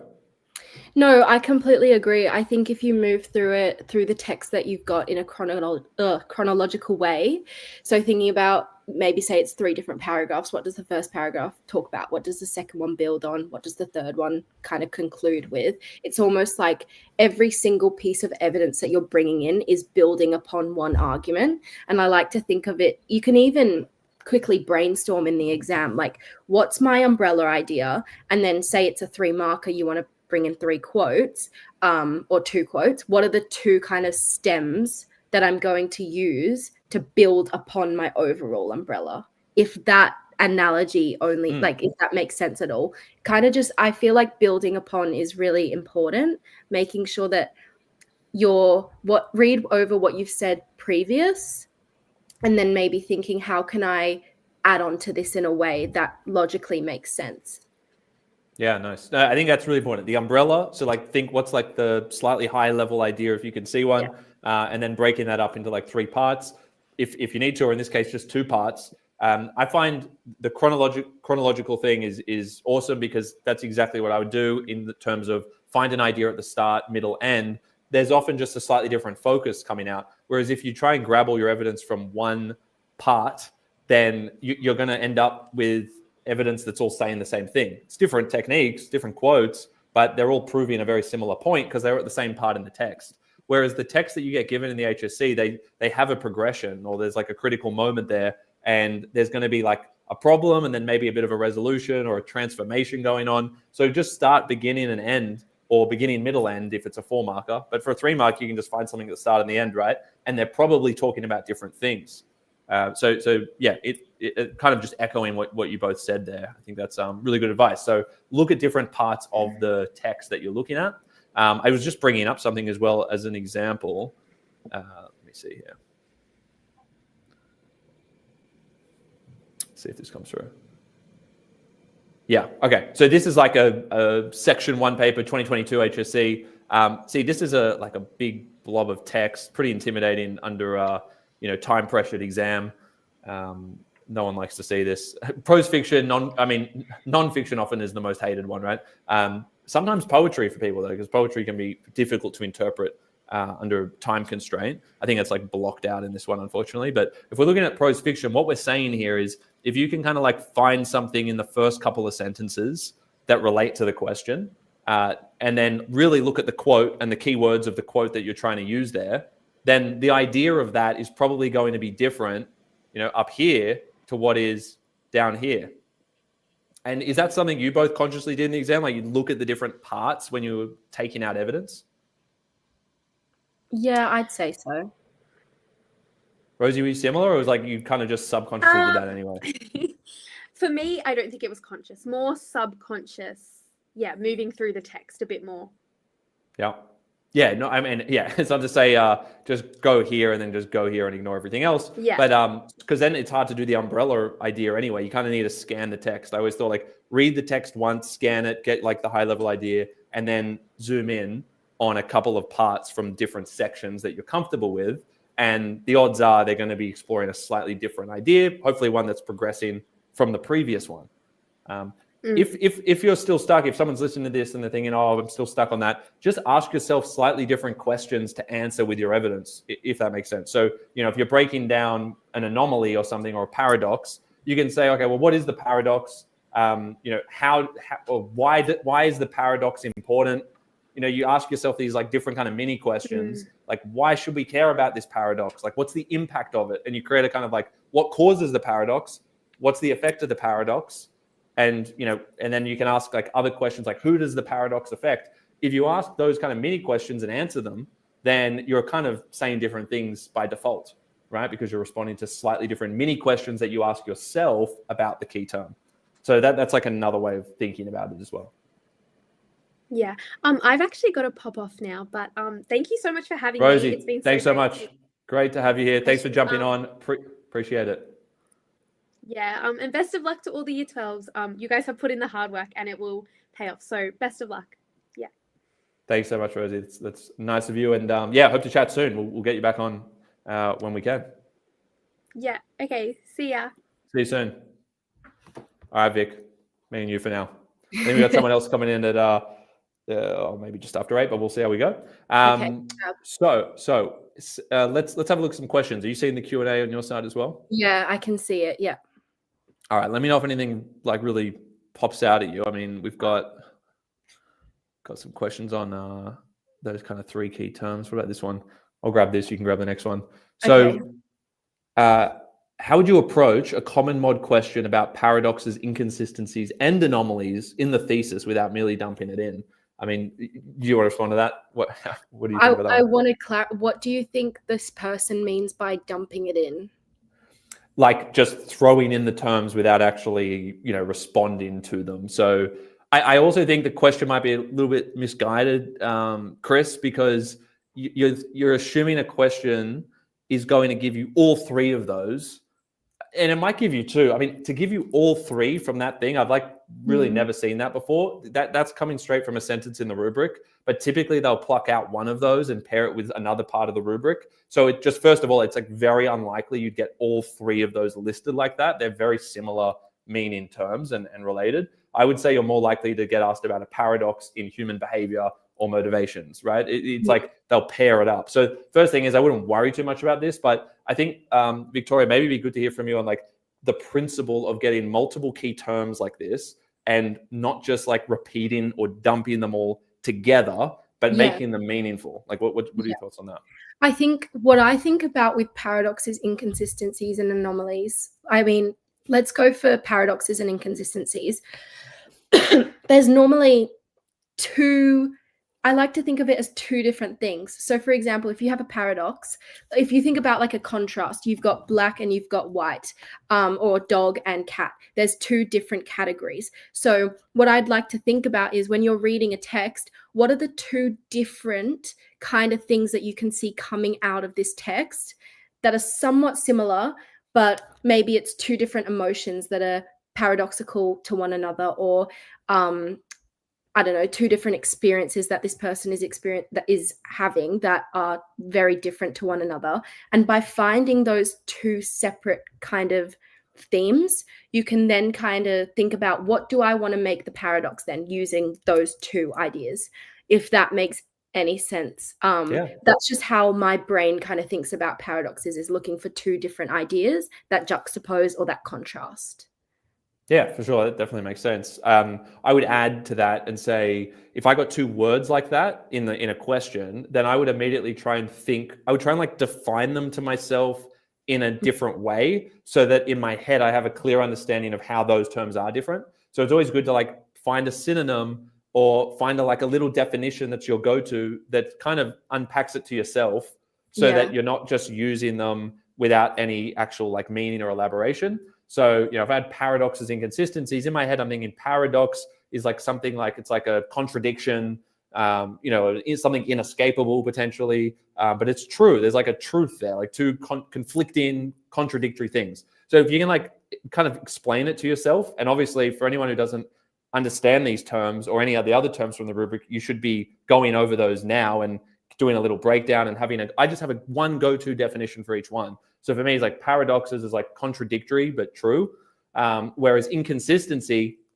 is just going to. I might be like, oh, these things don't mesh, like they don't mesh together. But it doesn't mean they're true in the sense of like both things, but they just don't mesh. So I'm like, well, what doesn't mesh in terms of this text? Like maybe this person wants power, but they're doing something that won't give them power, and it's like, okay, that's that their motivations are inconsistent, or motivation and behavior is inconsistent. So I think like just kind of like defining those to yourself and then being able to separate them so that you apply them deliberately to different things is important, because otherwise you'll just start using inconsistency with something randomly when actually paradox was a better fit for that piece, if that makes sense. It's tricky with those two. They're like quite closely related, those two terms. And I'd be very surprised. Can't make question predictions, but I would be very surprised if you got that question with those similar terms together, right? I think thinking of an example of what a paradox or an inconsistency could be in your head, like a really easy, simple, dumbed down example could also be useful. And while you were speaking like about the power idea, that's a really good one. Even a paradox could be something like, I really like to, I like to eat ice cream every day.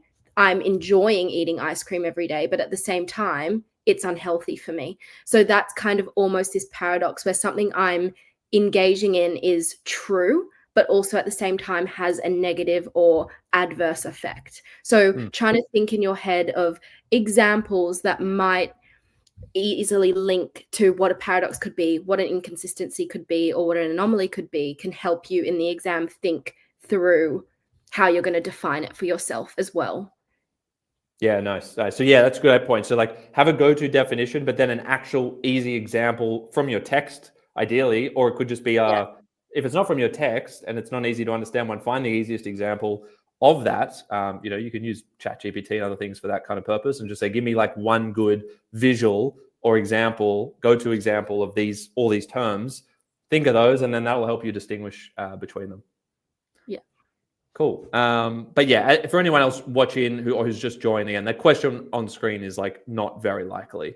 Hopefully it's not a big neck minute. That's the exact question. So let's see what else we got. Yeah, Victoria said you can pick one if you think that's a good question. Yeah, I'm trying to have a look through. I like this one. How do I put it in? Oh, I don't know if will it let you. If you click it, does it do anything? Otherwise, how far from the bottom is it? Or say the name. It's the one, how do you address a question that asks for your perspective on something? Ah, yes. This one? Yeah. ATJ. All right. How do you How did your prescribed text further your understanding of the human experience? How do I use personal pronouns in the thesis? Okay. Do you have anything to say first? Yeah, sure. I mean, I just want to break it down because it was like it's quite a Mm. big question. So, how do you address a question that asks for your perspective on something? How did your prescribed text further your understanding of human experiences? Right. So we're focusing on this your. The first thing I would say is generally just avoid first person language. Yes, the question said your. That doesn't mean you need to say my. Right. It's if you deliver an essay, we know it's your perspective. You just handed that's your essay. You doesn't in terms of academic register at university level is different, but I wouldn't use that language. I typically don't want that language. You can say our and we from the perspective of our human experience. We the audience, but I would really avoid I my generally speaking. And Victoria, maybe your experience was different and you use that a bit. I would use it very sparingly personally. I think, with module B, people ask about this as well with like critical understanding, like what's your perspective on this? Again, it's implied that it's your perspective. So you don't need to say my, but you could say our or we, again, from the perspective of the audience. That's kind of the only time I would engage with that kind of language. I think that's what the question is getting at. But No, I yeah, agree. Victoria, yeah. Yeah, I think I like your example of how did your prescribed text further your understanding? Because I think that might have been, I've seen that question before. Last year, I believe we had for module A, textual conversations, a personal interpretation thing. But I think it's important to remember the fact that this isn't an essay, not there's two different, it could be a personal reflection, which is very different to an essay, and you're not doing a personal reflection, you're writing an essay. So I always like to use the perspective that, and by saying that, you're implying that this is my personal interpretation, this is my perspective. So yeah, for sure, using we, our, but I think or you could say a reader's perspective. So you're kind of looking at someone in the third person, pretending that person is not you when it really is. But I really like so the perspective that, or the interpretation that, as if you're talking about someone distant. Yeah. Yep. Nice. I'm just putting in something in the comment. Yeah, it does. It's good. I'm adding in just a couple of like phrases here. Like deepens the responder's perspective. Deepens our perspective is how I was using it. Can deepens. You said the perspective as well. Yeah. The perspective that, and then deepens one's perspective. Like one third person, is also another one. So here are a few go-tos. Yeah, the audience as well. Like when we say responder, reader, audience. Good point. Yeah. Let me just pin this for a second. There we go. Yeah, these kind of things. So don't say my understanding, mine. It deepens but deepens the responder's perspective, deepens our perspective, deepens the perspective. That I would go with that kind of language to answer that specifically. No, that's good. Thanks, Victoria. So let's see if we can get another one here. I mean,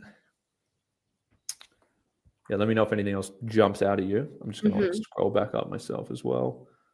And thanks. There's a few people I can see have like reposted their question like 20 times. So I feel bad now. Actually, this was the one I was thinking of. Let's address this. So, Okay. Maggie Locke. So thanks for the question. For Mod A, how would you recommend balancing thematic elements, context, comparison, and quote analysis? Should we be hitting all of these every sentence? Yeah, I understand where the question's coming from, right? Because Mod A, I'm assuming this is probably for advanced Mod A, right? Because we're talking about a comparison, whereas the standard Mod A doesn't have the comparison. So if we're talking about textual conversations here, Victoria, like how do you think about themes and then balancing that with context, because context is so important for Module A? Did you have a particular approach where like I'm going to hit context here and every so often? Like how do you balance it?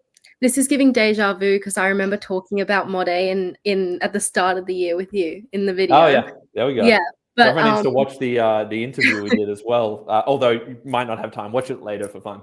Yeah, later. we'll address it here. Okay, I think all of these things can be, I'm just looking over them as separate elements. So firstly, thematic elements. those should be kind of what your paragraph is about. Your paragraph is hitting a thematic element as opposed to it being part of, I guess it is part of your quote analysis, but it's the broader understanding of what your paragraph is about, if that makes sense. So I don't think it's something that needs to really come up too much because it's implied in your opening point sentence. So like topic sentence, point sentence, you introduce the theme Yeah. of that paragraph, but being careful not to, when we say theme, I don't want students to just like list something or name drop a theme. That's your idea, but 100% agree so far. So the theme is at the open end, you open up with it. That's your whole thing. So we've kind of dealt with that at the beginning, even though ideas and sub points connected to that theme will come up in the analysis. So that's that part. Yeah. Then I'm going to go to quote analysis. That shouldn't be something that there's difficulty balancing in because that comes up 4 times in a body paragraph, I think. So every single time you analyze a quote, that is your quote analysis. Within that, you can bring in your context. So I think that that's really important in balancing, making sure that your quote analysis intertwines context into it. That's me hitting those 2. Anything you want to add in that? I feel like... No, I think that's good. I would say for some students, depending on how you've structured your bodies, maybe some of you here in 4, might be 3, right? It's like 3 or 4 in terms of the number of like main quotes that you might have as your evidence. But I think, context. You were just talking about context and quote analysis. Context and quote analysis. So context as a bare minimum for everyone, like a bare minimum is like 1 per paragraph, right? 1 mention of context. And it's something that could be woven in even with like the topic sentence or after the topic sentence, you can kind of bring in the main contextual perspective. I typically like to kind of put it at the start of a sentence of analysis on a quote. So you've done your topic sentence, theme ticked off. Maybe you've mentioned something about form, and then you're bringing in your analysis and you're connecting it once or ideally twice in different parts to some relevant contextual influence. So it might be a clause at the start of the sentence, right? Reflecting the feminist ideals of the whatever century. Yeah. So you kind of like hit it in the same sentence with the quote analysis and the technique. Yeah. So we've covered those. Yeah, just to add on quickly, I think that also at the end as well could be a good idea if you think in your head every single time after you analyze something, you need to link it back to context. So saying something, I don't know, if you were analyzing Margaret Atwood, she talks about Felix's personal,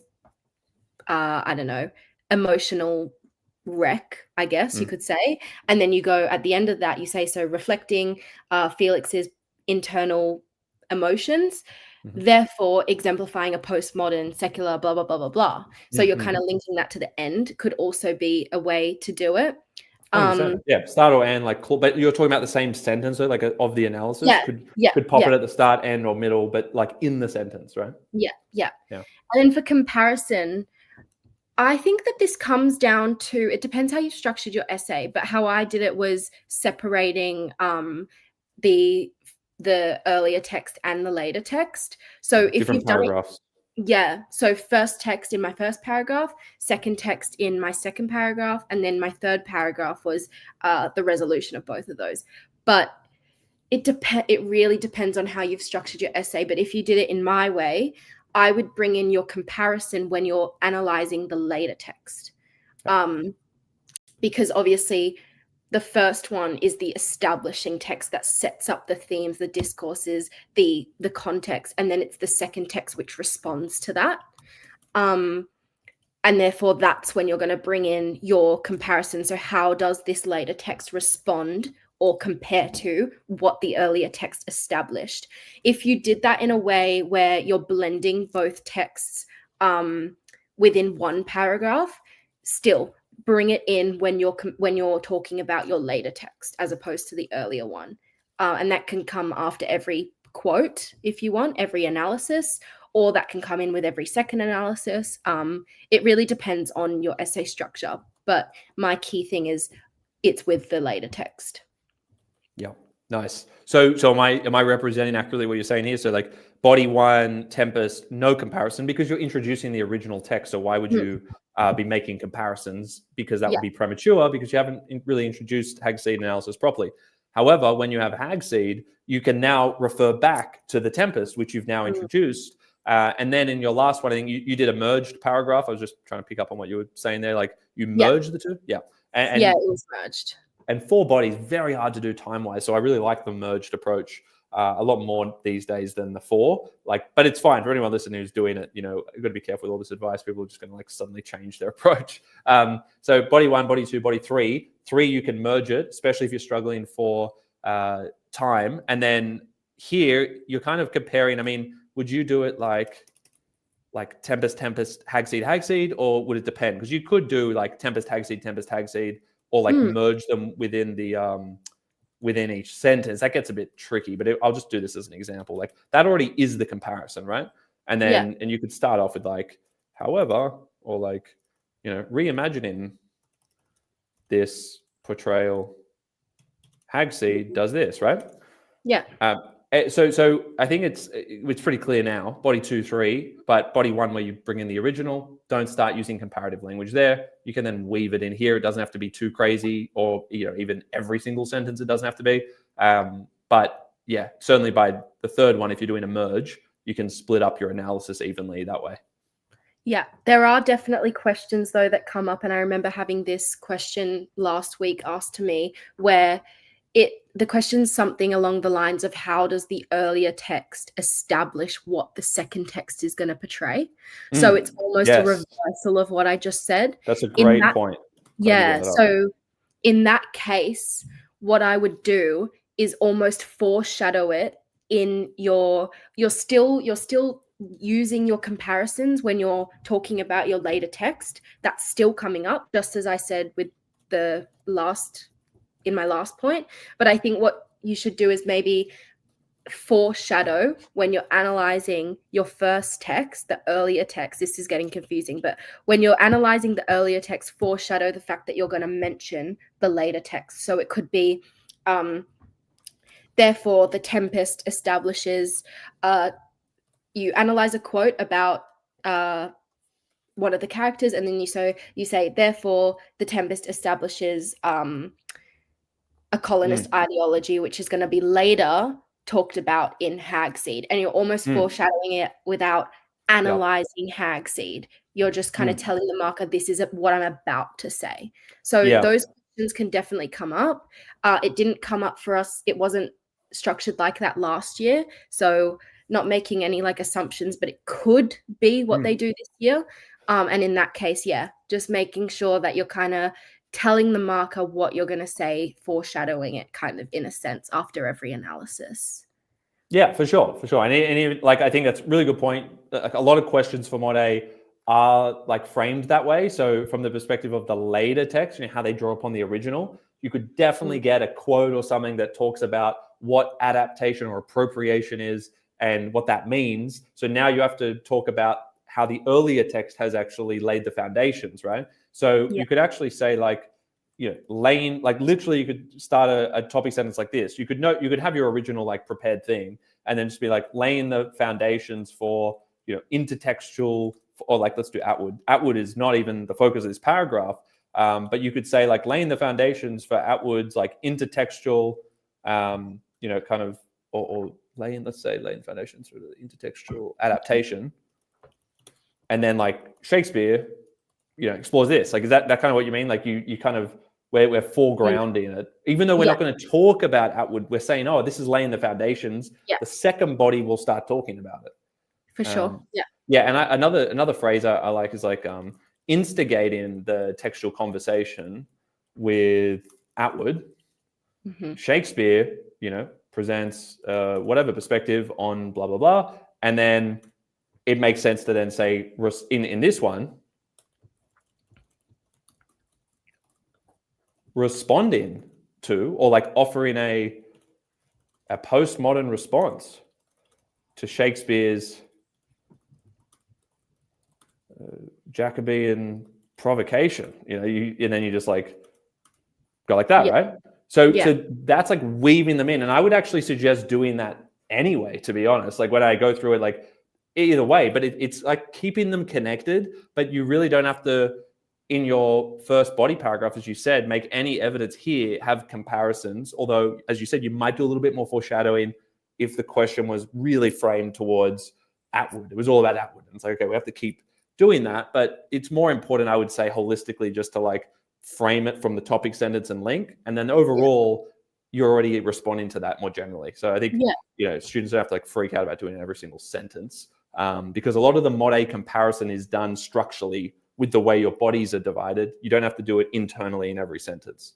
Yeah. And the words of the question will give you whether they want like an instigating or offering a, and you can use those words to help you form that response.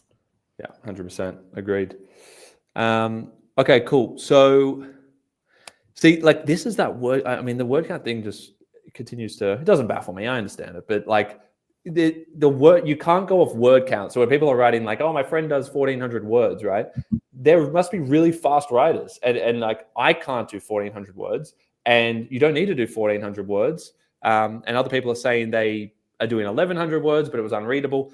You just need to do what you can really do in like 32 minutes. It's a time-based thing, right? And Victoria, did you? We probably talked about it earlier, but like, did you time out your essays and have to cut them down a lot to make sure you had time to actually adapt to the question, or were you like really pushed for time? Maybe you were one of the ones who had like 1,500 words. I would say I was pushed for time for sure, but I had to train myself from year 11 to learn to write really quick. So that was something that I kept practicing.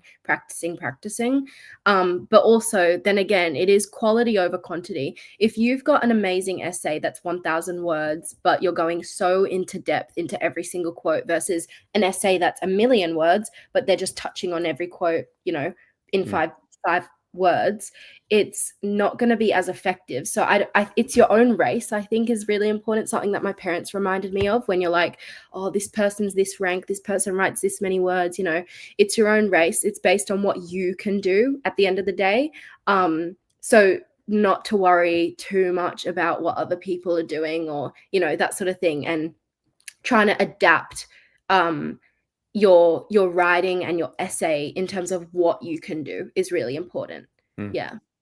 Yeah, and even there, like I didn't even ever write 1,000 words just to give people reassurance, like, and I wrote like 850 words for my common mod equivalent when I did it, right?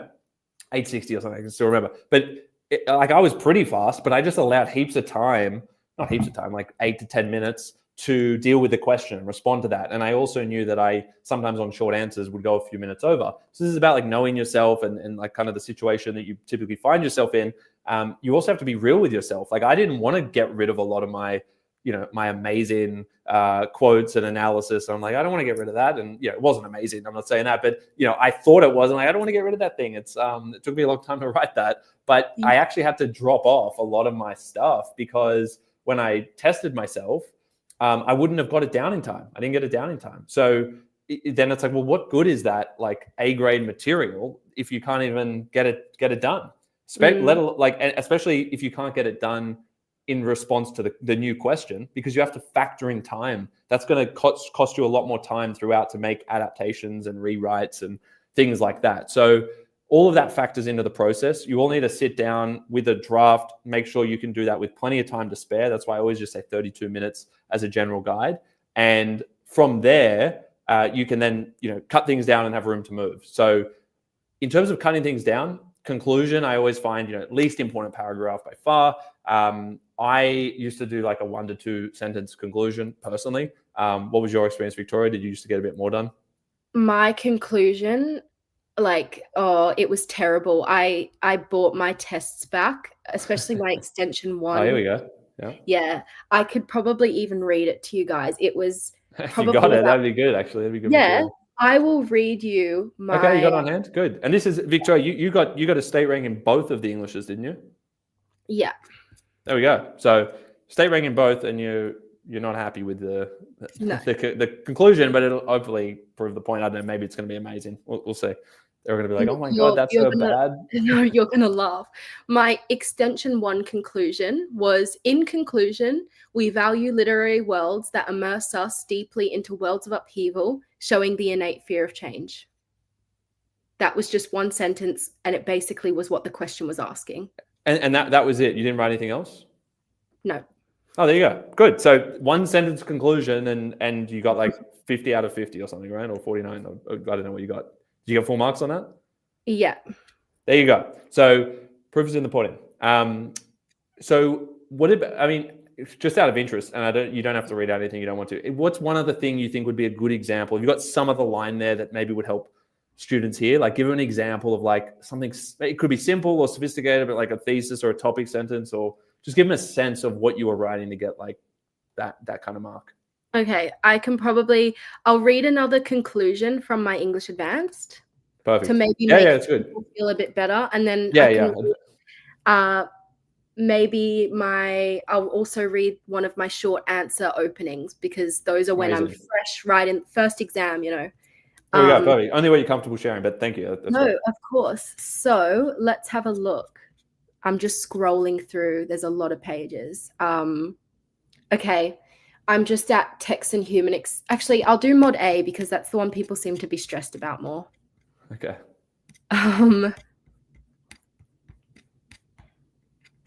Oh my goodness. I cannot. I'll just do the one that I found because it's going to take me a while to scroll through all these pages, actually.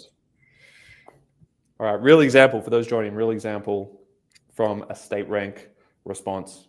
Okay. Conclusion of common module. We did Rosemary Dobson, which is a very weird, different one that not many people do. But my conclusion was, therefore, Rosemary Dobson, I can't even read it. Therefore, Rosemary Dobson's poetry gives deep insights into the complexity of human qualities, emotions, and actions. Well, and that's it. You just like listed off 3 keywords, which, you know, Those to be honest, I would. So you just repeated the question in your conclusion. So just having what's the takeaway from both of those? Just having a conclusion is all that actually matters to get the full marks. Whereas if you didn't have it, despite basically repeating it and offering, you know, not much insight on those, that would have taken away, you know, a mark or two. Just the mere presence of a conclusion is really all that matters. But thanks for sharing those, because that proves that the marks don't really come from it. You have to have it, but it's just a prerequisite, right? Yeah, for sure. I'm thinking I'll do the topic sentence of one of my short answer questions. Amazing, please. Which one is it actually? This is you were last year? I was last year, yeah. Yeah, give me a second actually, because unless you got the question with, I got some of the papers here, so let's pull it up just so people can know the question and see. Yeah, I'll do the first question. First one. All right, let me see that if was this the first for us. time my pen touched the page in the HSC, so it probably would this have one? been. Yeah. This is trauma. Okay. Okay, so how does Green invite the reader to consider aspects of the human senses? Smell. A lot of students would have thrown by the smell. You know, what do I do there? So, all right, let's hear it. Okay, so I said Green through, and this is me doing the how. So Green, through anecdotal referencing and appealing to individual pathos, invites the reader to consider the artificial nature of smell within the postmodern condition, projecting human smell as inherently valuable. Wow. Okay, that's good. That's pretty advanced. So you just break that down actually. So you had the how part, the anecdote. You actually mentioned the techniques, which again, like good way of, and you said pathos. I like that was a good example of the pathos as a general thing. Then what did you say after that? So then I answered kind of the question, and I like to nuance my interpretation of the question. So you could just say uses reader pathos to consider the aspects of human smell. But what I like to do was break down what exactly is the text telling us about the aspects of human smell. So I said, consider the artificial nature of smell within the postmodern condition. And then ultimately it projects human smell as inherently valuable. So that's another probably tip I have, is where you're going to just say, okay, well, I'll just repeat what the question is saying, really nuance it down. What exactly are they saying about this specifically? And my school, we were always taught to kind of think kind of conceptually and think outside of the box. So that's why I kind of brought in the postmodern condition idea, bringing some context into it that can nuance me compared to other people might think they might not consider that kind of aspect. Yeah, no, that's a good point. I think like it's really hard to get a mark, especially for that first sentence, if you think about like sentence to marks, without breaking it down in some specific way. So, aspects, we need to say something about it. So I like that you said the artificial nature. And to me, that's like when I heard that, I'm like, oh yeah, that's going to get the mark. Because even without like the last bit, you had a bit of like extra flair with the postmodern thing. But I think for everyone listening, the artificial aspect is where the insight was offered, right? And you also elaborate a little bit on the how at the start. But I think that artificial element actually made you go beyond the question, right? Yeah. And that's where it really came from. And you, again, added a bit of extra flair. But often the simplest answers, they get the marks. They get the marks done. And it's one of those ones where you don't have to be that sophisticated to get the marks, but you do have to say something specific, which is what I really like about that one. Yeah, thank you. I think there's people that want the last short answer question, I assume from the 2024 HSC, which I'm happy to break down because I remember that one got a lot of hate because of how it was an AI created image. Okay. Wait, wait, which one are they talking about? The last one? Maybe that's not the right one. Maybe it's the... Which one do you guys want? Like this, let's clarify, the 5 marker, they usually students want out with like 5, 6 markers. It might be that one. Maybe. How did you structure your 5 marker? Was it one body or did you do like 2 mini bodies? Like, did you split it up? Oh, which question was it? The Brevoort family. Yeah, I remember doing this because I did a full breakdown on this paper. Like, and for anyone watching, you can watch the video. I did like a full 2024 breakdown where I provided sample answer every single question. But I didn't actually do it in exam conditions. That's why it's great that Victoria's sharing these. So yeah, this one was I thought it was a good text, but pretty hard. Like if it's the last thing you're doing and a time pressured exam. But yeah, have you got any advice there or anything there you can share breakdown wise or how you approached it? Yeah, for sure. I'm just trying to scroll through. Oh yeah. To find it.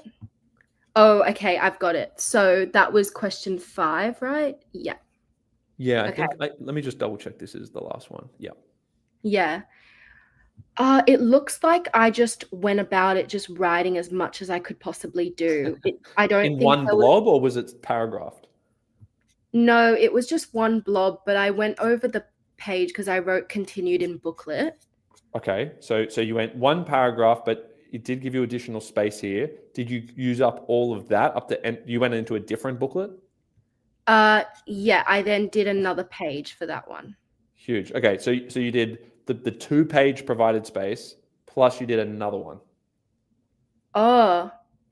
Or you did the one extra one here. This is the additional one I'm looking at right now, is it? Yeah, I just did that extra one.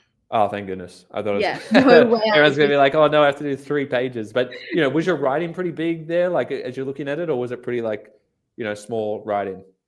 Not small. Definitely not small because I was rushing. I'd say medium. There's 1, 2, 3, 4, 5, maybe 6, 7 words on the page. So on each line, I mean. So it's medium.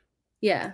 Yeah. Okay. And what was like the main like idea you focused on in this one? Like all the, use of language. Did you have like a specific type that you mentioned in the first sentence or like any particular dynamic, like the artificial thing? What was like the things you were looking at there? Yeah, I can just read it. I said Diaz's use of language through a third person omniscient narrator. And then I went specific, illuminates the dynamics of love and care within the Brevoort family, centered around the joy of pedagogical efficacy and instruction. Oof. All right. So a couple of like sophisticated bits there. You had the dynamics of love and care, which is, I think anyone listening can be like, yeah, I can do that. Like I can come up with that. Then you added that extra bit. And again, for everyone listening, you don't need necessarily all the extras. I like the specific dynamics, a type of language focused on the perspective of the third person. And then because you don't want to list all the specific language devices in a topic sentence, you're going to provide that afterwards in each sentence of analysis, I imagine is what you did. So what was that last bit? Do you feel like you needed the last bit for the mark? It'd be good to like hear what you, looking back at it, like whether you think you needed it or not.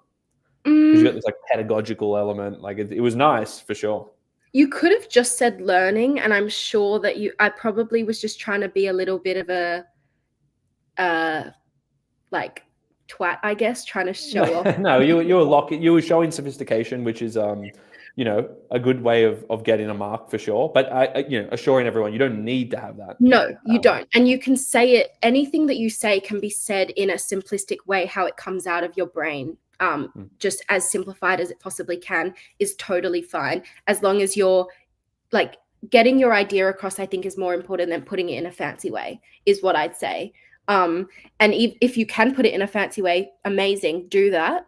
But if you can't, the marker still wants to hear your thoughts. And even if that's so simplistic, it's still really important, and you're still hitting the nail on making it more specific and, refining your answer a little bit more. Yeah, nice. No, yeah. I like it. So, all right, you covered that. Let's see if we've got any other questions here. Someone just said, can pedagogical be used for every insight provided to the reader?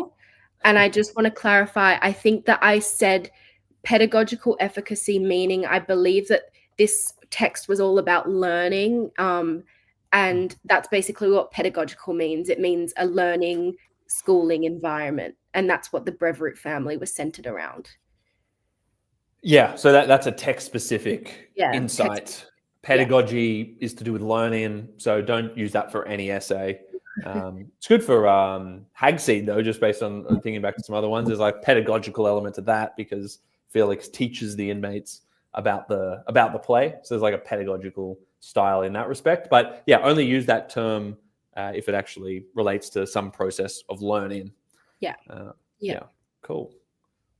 What else? So we've done the last question. What else are you guys desperate for while we still got Victoria here? Thanks for sharing that. It's super practical. Of course, yeah. Let's see. See if there's anything else you like there, Victoria, you think it's important. Oh, Jasmine, just to follow up as well, like the mini question thing. So we were talking before about how to like break down the answer, layer in the analysis so you don't repeat yourself. And we said, look, you can look at a text chronologically, zoom in. Now, again, I say zoom in on specific bits. I'm like making it kind of formulaic, so it's like accessible for people who can't do it otherwise. But you don't have to approach it like this. But you kind of zoom in at somewhere at the start, somewhere in the middle, somewhere at the end. Especially for like a text like this, like the one we've got on screen.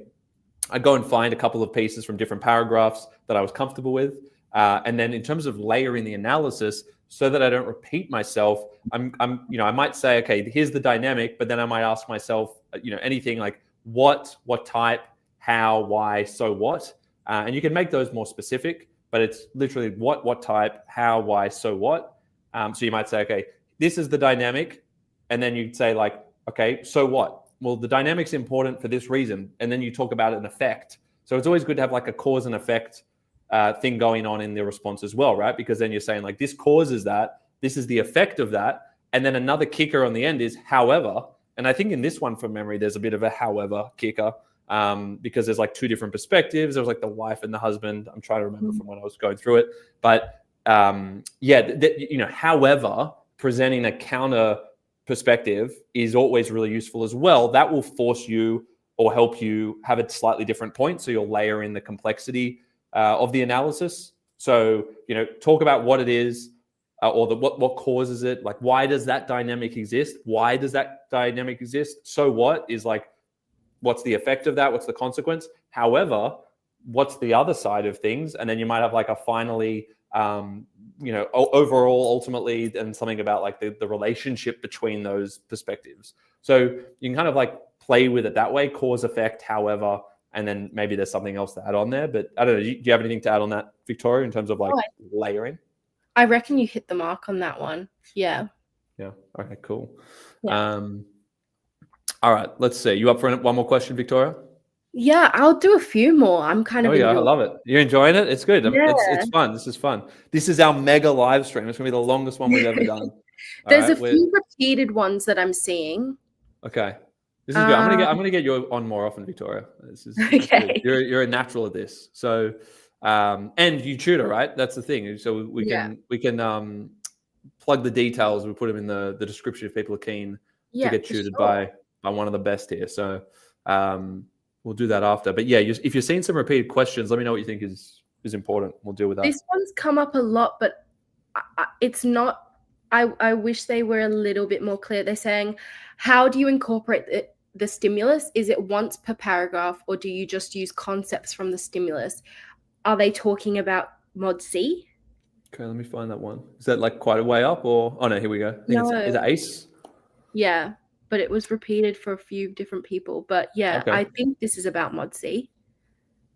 Yeah, well, let's clarify. ACE, are you still with us? I mean, it was only 3 minutes ago. Which module are you talking about specifically? How do you incorporate the stimulus? Is it once per paragraph? I mean, I don't know if it's mods. I mean, maybe it's mod C paragraphs. I guess you could think about them in paragraphs. Yeah. Or do you just use concepts from the stimulus? Yeah, you're right. Concepts makes you think of that now as well. The stimulus normally is mod C, I'd assume. Yes, yeah, exactly. Let's see.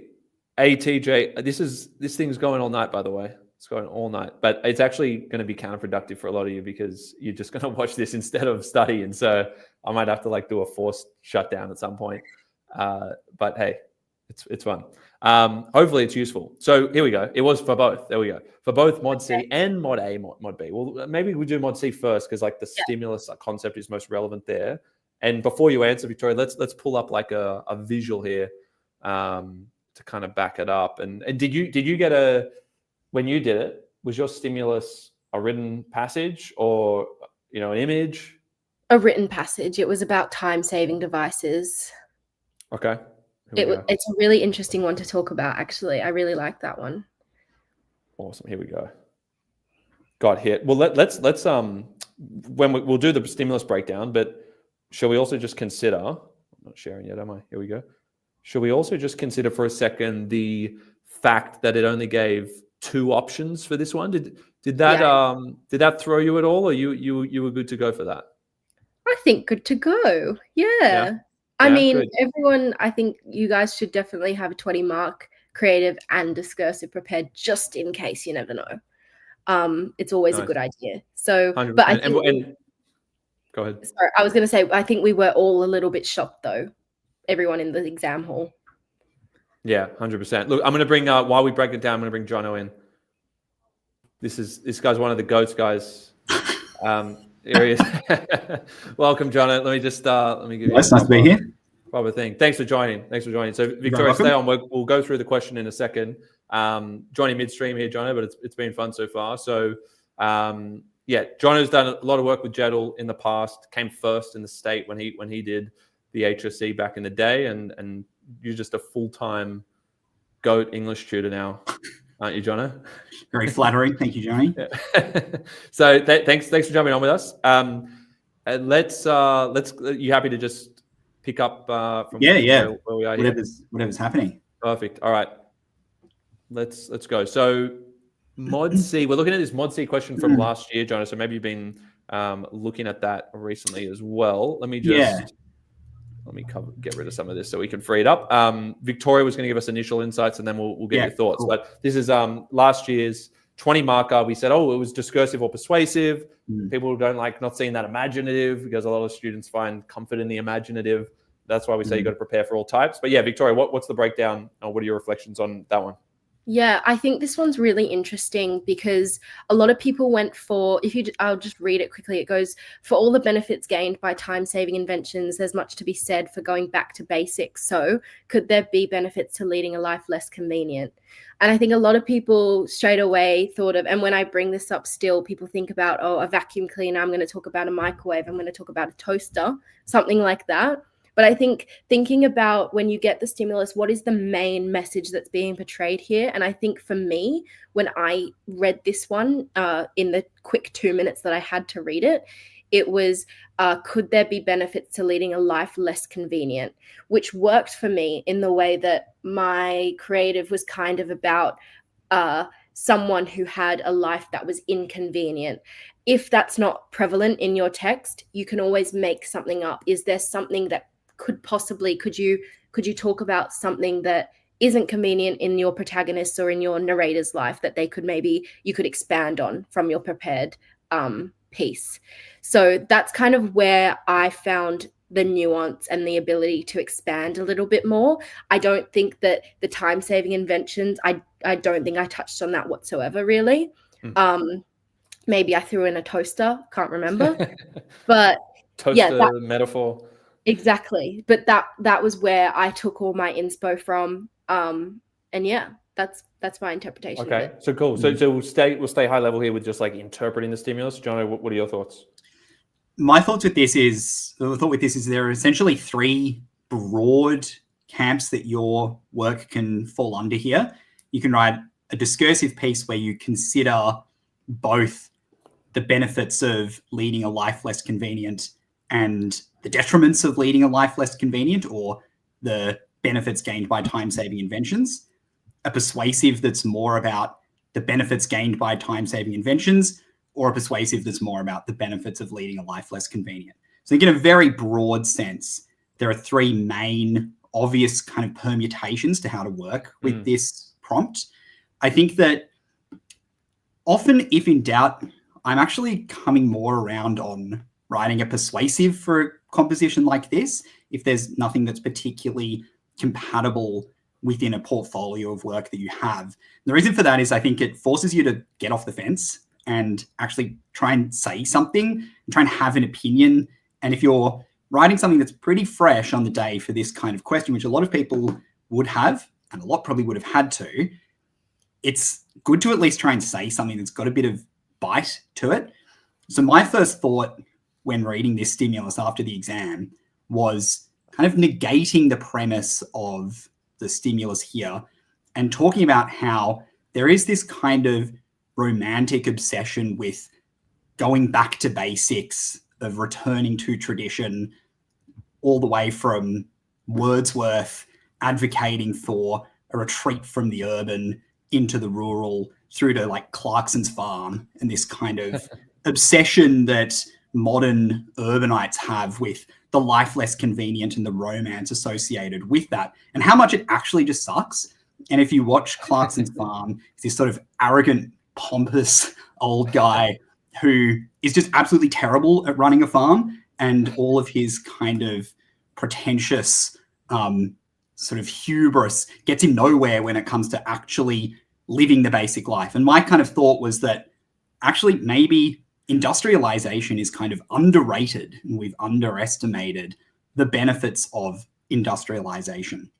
I think that, to build on what Victoria was saying there, there's pretty obvious examples of time-saving inventions that people are going to gravitate towards, like the car or the phone, like a piece of technology. And I probably think it's good to have a time-saving invention in there, but it, I think, has to straddle this line between being intuitively a time-saving invention, but not being overly obvious as the kind of thing that everyone else would write about.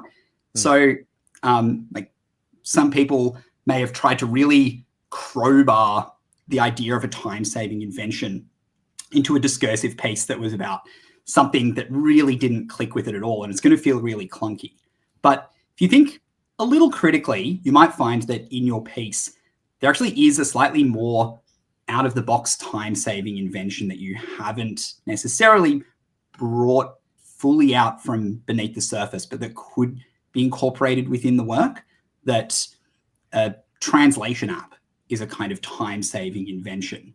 That, I mean, there's kind of infinite examples of it. A film is, in a way, a time-saving invention, compressing the experience of other people into 2 hours of runtime. So I think you can think creatively, but it also has to be intuitive. I don't think you can say, you know, oh, I wrote this piece about nature and I'm going to say a tree is a time-saving invention, because that's just not very intuitive, and it's going to feel too obviously prefabricated, and like you're trying to square the circle and it's just not working.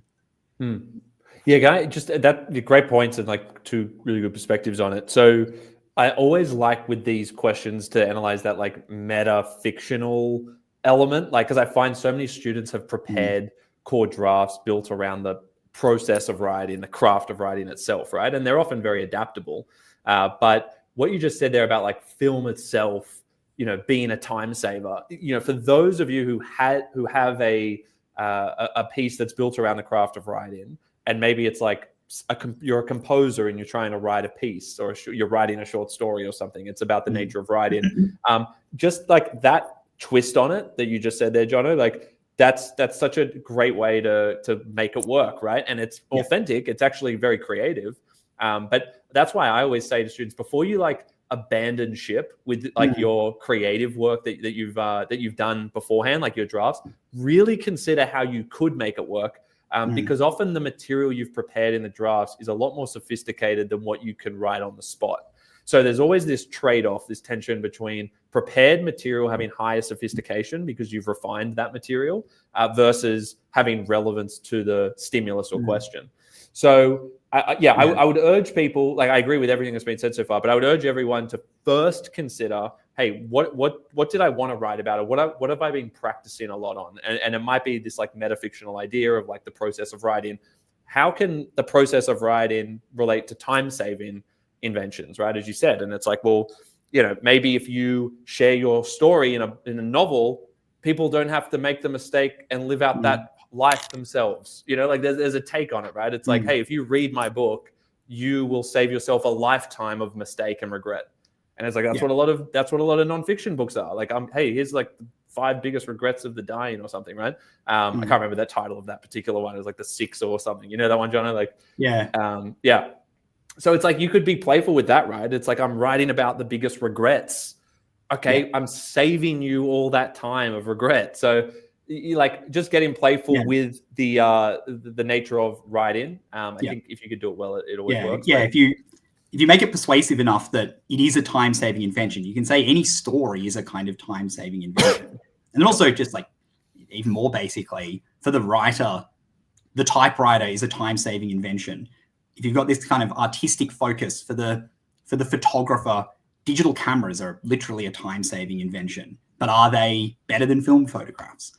For the musical composer, like the metronome or Sibelius is a kind of time-saving invention. So to dig into your archives of your portfolio of prepared material, and there probably would have been some kind of time-saving invention in there. And the other thing I would say is that equal to this sort of claim about maybe persuasives being slightly more punchy with this prompt, I also think that the better discursives are the ones that lean on imaginative features and conceits a lot as well anyway. So you might have even been able to convert something from an imaginative. I'm not sure if that's what you were saying you were doing, Victoria, but convert something from something that was more imaginative into a more discursive form or style, and actually still pilfering a lot of the more imaginative conceits that you used. Good points all around. So let's do a worst case scenario here, for a student in this spot where they get a prompt like this. We've talked about some like more abstract takes, ways to think a little bit outside the box in terms of how you could deal with this. What are some other takes here? Because like so far we've talked quite literally about time saving, in the sense of like something saves you time. That it could be we said microwave example, etc. But like then there's the related topics of like getting more into nature and not rushing through urbanized life and existence. Okay, is there another take where like we could explore here, like that, where it's just kind of completely different, but it works? Because I want to help students like broaden, open their minds. I find it's like one of the most important things you can do up front to avoid like writing a pretty average piece. Sometimes it just took an extra minute to consider a different way you could have interpreted it. So I find this like interpretation step right at the forefront of it is incredibly important. So what anything else come to mind in terms of like takes or interpretations on this for you guys? I mean, the other kind of example that I thought about was, Walden by Thoreau, where he goes out to the woods. Oh, yeah. And the great thing about that is that he provides this whole meditation on self-sufficiency, but actually he was just receiving so much help from the village nearby, and he wasn't being self-sufficient at all. So again, it kind of gets into this idea of and I sort of can't think outside of this parameter with this prompt these days, but the way that all like these ideas about going back to basics, living the life less convenient in a pretty literal way, returning to a more rudimentary kind of existence, self-sufficiency, are all pretty disingenuous and delusional. But anyway, that was just another thought there. Yeah. No, that's good. Anything else come to mind, Victoria? Yeah, I think that my personal focus was, and I'm repeating myself here, but on the last part of the quote. Yep. So thinking about that, I might be repeating myself again, but is there some sort of inconvenience in someone's life or in your story in which you could flip to say that actually this could possibly be a convenient thing? So for me, I used that idea, and my whole thing was kind of just about I had a racial kind of discursive about biraciality, and I flipped it on its head to kind of more talk about, well, is that nuance, or is that personality, or self-identity something that, although it might be difficult to navigate, can that be convenient in a way? So thinking about those kind of ideas where you might not be grappling with the first part of the quote, but you're grappling with the second part of the quote. And I found that was maybe easier to ground into possibly like a meta discursive or a meta creative. I know this wasn't a creative, but my discursive was based upon my creative.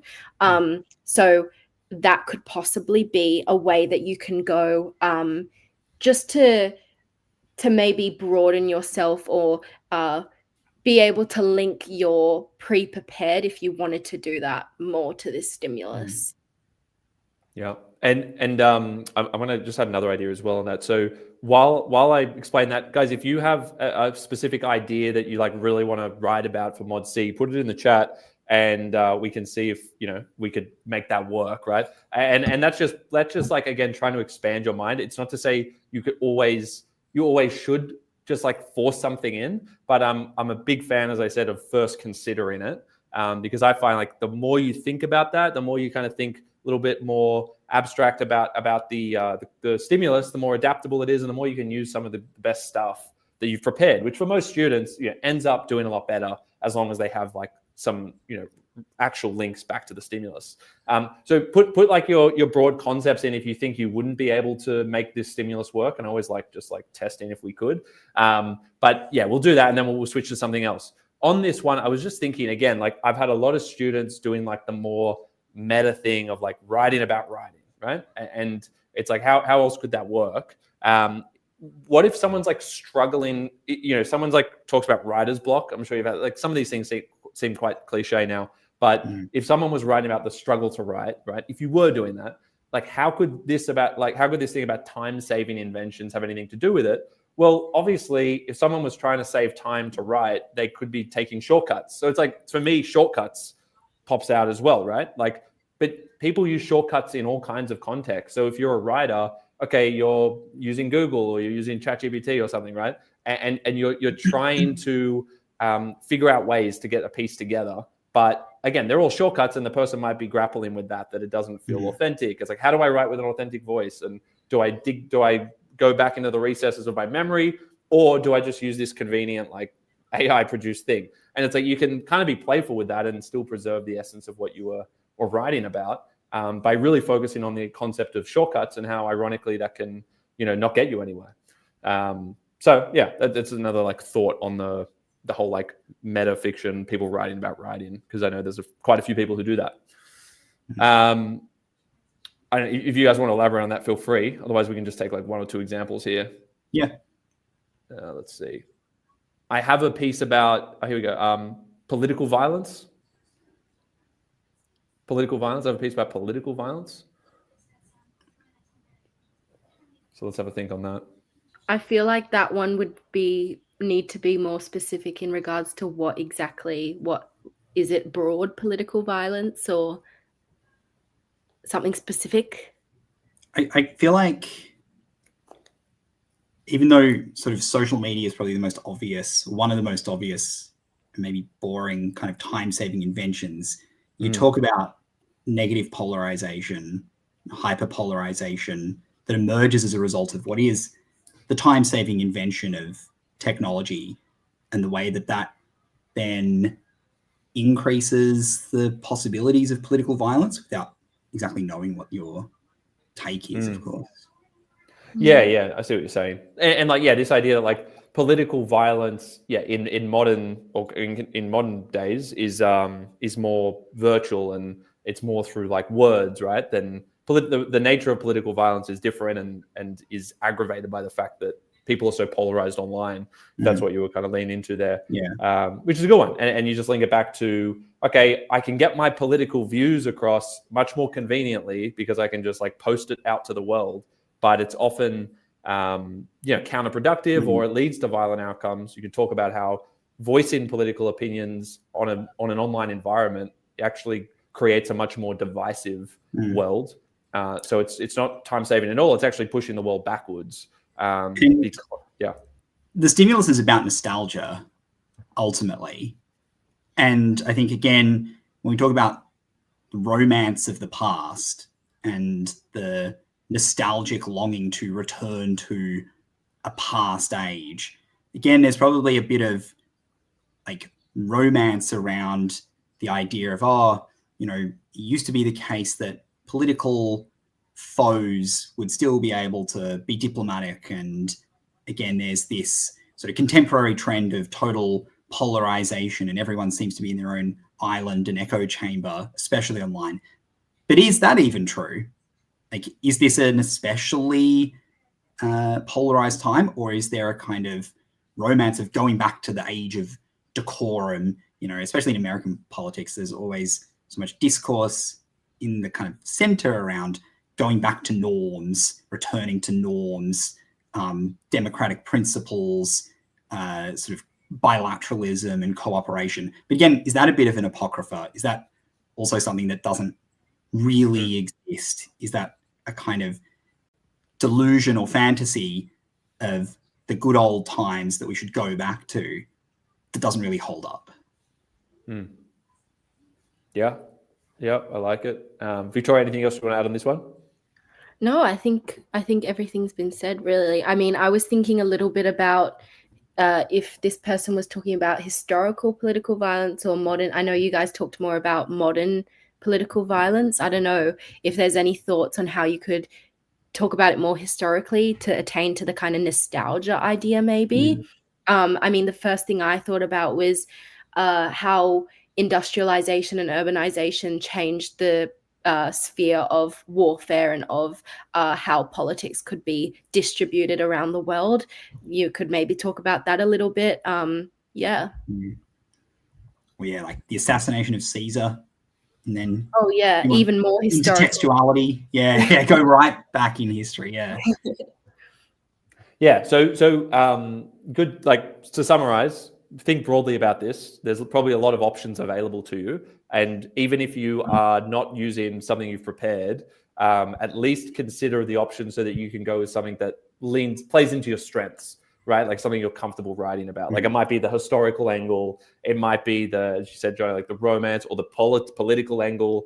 Like, you probably have a preference on like the subject matter. So if you can't like directly adapt something, always try and use parts if you can, if it works, but without forcing things in, at least, play to your strengths and consider the different ways of interpreting a stimulus like this. It's 20 marks. There's no reflection. So take the extra minute or two to think of different ways of interpreting this stimulus, because they haven't told you what the ideas in the stimulus are. That's up to interpretation. So you have like quite a bit of room to move there. And as long as it's obvious enough, then I think you could do something that allows you to kind of show off your skills to the best ability, right? Yeah, I think what's important with what Johnny's saying is don't panic if something is quite specific. Last year, I had a student who had this excellent prepared discursive piece that was about the way that technology has altered and affected our experience of time. And it was structured in a really lovely way. It was sort of tracking back in time from the way that he communicates right back to his great-grandfather and the kind of technologies used to communicate across time. It was really well done. This would have essentially been perfect. And then I think he panicked and was like, I ended up writing about online shopping. So honestly, like you could have made pretty minimal interventions to that and made it work. Yep. So Yep. don't panic if you see something that's a bit more specific or rogue. But also, by the same token, you've got to make sure that if you are drawing from things you've already got, diving into the archive, that it has to be pretty intuitive. And I think that a lot of these pieces are going to be sort of made or broken on whether there is a very clear, reasonable, sensible link to convenience or a time-saving invention or going back to basics. And it's not like really stretching the definition of what convenience or basics or time-saving inventions are in an implausible way. Yeah, that's really key. So yeah, two things on that. Fully relate to that story because like I feel like we've all had students who have come out with that response. So yeah, I had a student who came out and he sent me the question from the day, and he was like, "Oh, this was the question." And in my head, genuinely, I was like, "That was the perfect question. No change needed, no change." And I go, "Oh, that's perfect. So like you just did that, or like you just basically kept it." And he was like, "Oh no, I changed the whole thing. I wrote something else because I didn't think it worked." And I went like, it's just one of those, man, he had like a 20 in the bank there, like just like locked in. But he just didn't, because you said he was panicking, he was rushed. He didn't take that second to realize that the second half of it was just exactly what his piece was. But he was thinking so literally. And this is a problem with narrow literal interpretations. Like this is the second point I was going to make. If you can actually be a bit more creative, and I use that acronym LIFE, like you could think about it literally, but if you look at the F in LIFE, that means figuratively. Could you interpret this figuratively and still make the clear links to the marker in terms of how you're using it? Like a time-saving invention could be a microwave, or it could be whatever, right? It could be, ironically, it could be a clock, right? Like, that's time-saving in a sense because it keeps you on track. So you could use a metaphor. Like if I'm thinking of the figurative in life, I'm thinking, can you use a time-saving invention as an extended metaphor that then works into your piece? Because maybe using that concept or a motif that is a time-saving invention works better for you than like writing about a time-saving invention, if that makes sense. Because you could have a literal time-saving, or you use it figuratively and you're speaking about time and convenience in some other way, but you're actually tying in that as an extended metaphor or something like that. And I always find, like, especially with discursives and persuasives, extended metaphors are awesome. And if you can use something from the stimulus very directly, like a clock, and and you're relating it to time all the time, then the marker can see that. Makes the marker's life easy to see it, but you didn't have to take it so literally, which actually opened your mind to how you could basically use what you had in some cases. You often have to change things, obviously, and you often have to, you've kind of hit the stimulus with a prepared work, but then students forget to triple down. And I'm just like, because that's the other thing, right, Johnny? Like they did use it, but then I'm like, oh, you should have like emphasized it even more because you were almost there, but you took it for granted and you said, oh, it worked pretty well. I'm like, you should have made it very well. So there's also kind of doing it, but not capitalizing on a great stimulus for your piece. Definitely. So, a couple of other thoughts. All right. Cool. And just for the live thing again, that's like literal. The F was figurative. I think they're like two of the most useful, but I for internalize is always helpful. If you can internalize a stimulus, meaning it reflects the internal thoughts and emotions of a character or speaker, it allows you to play with the stimulus a lot. So for instance, it could be what a character is remembering. It could be what they're thinking about. It could be a projection of their psyche, the stimulus, the idea in the stimulus, right? So it doesn't have to be an external environment thing. It could be internal. So that's internalize, means make it represent something in their head. Like if you're doing a discursive, this idea of time saving could actually be like this internal, like kind of dialogue that a character's having, about, am I saving time? Am I wasting time? Maybe it's like about a paralysis thing, like with what we're talking about, like, should I be detaching from technology or should I be going in? And maybe it's just literally an internal dialogue happening. So you could internalize it or you could externalize it, which is the E. And that just means like, it doesn't always work. You pick which things work best. Usually it's just like pick the one that works best. But externalize means if they gave you a quote it doesn't have to be your character or speaker that says it. It could be someone else that said it and you're responding to it. Because a lot, Jono, when you, and Victoria as well, you've probably seen this, when you get like a quote, a lot of students think you have to use that like as the character's own words. And then they think, oh, that doesn't work with my character in my imaginative, but it didn't have to be what they said. Like it's this narrow interpretation path that's really dangerous, because it could easily be what they're remembering someone else said, and it's like a motif, and they keep reflecting on it. So life just gives you a bit of room to move, and that's why I kind of thought about it. Again, L is literal, F is figurative for those asking. Yeah. Okay. Let's see. Been on Mod C for a bit, so we'll see what else is coming up. To what extent? Oh, I'll tell you what question always comes up in these streams. So, to what extent do I use the word extent in the to what extent question? What are your thoughts on that, Victoria and Jono? Maybe you go first, Victoria. Like, what was your method to like a to what extent? Did you ever say to a large extent? Like, what was the approach there? Yeah, I would personally, if that came up, I'd use the extent. So it depends really on your essay. Normally, essays argue for, what's it called? It wouldn't be to the fullest extent or to a minimal extent. I'd like to go with kind of a middle ground kind of argument. So you might specify and say it might be to a significant extent here, but to a lesser extent in this aspect. Depends on the question, depends on the essay, I'd say, but normally I like to go for a middle ground. Yeah, I also would personally use the phrase. I would make that stance really clear. I would be just having in mind that like, room for interpretation is room for misinterpretation with any of this. And you can technically answer the question and I'm going to use in that. theory get full marks with an implicit answer to the to what extent aspect. Like you can imply what your stance is and the marker can infer what your judgment has been and it might be fine. But you never know, and the marks are spending so little time reading these responses and don't have the time to really like carefully reread your essay to see, oh, was that stance there? I'm going to read that paragraph again. Oh, okay. They didn't say to what extent, but I reckon I can kind of get the vibe of what it was going for. I would just say it. I would say it at the end of the intro, probably. I'd be putting it into the link sentences because it can be a bit clumsy. It can be a bit of an awkward thing, but I would actually just say the stance. Therefore, it is to X extent that blah, blah, blah. Yeah, right. Yeah, I see what you guys are saying. But go ahead, Jonah.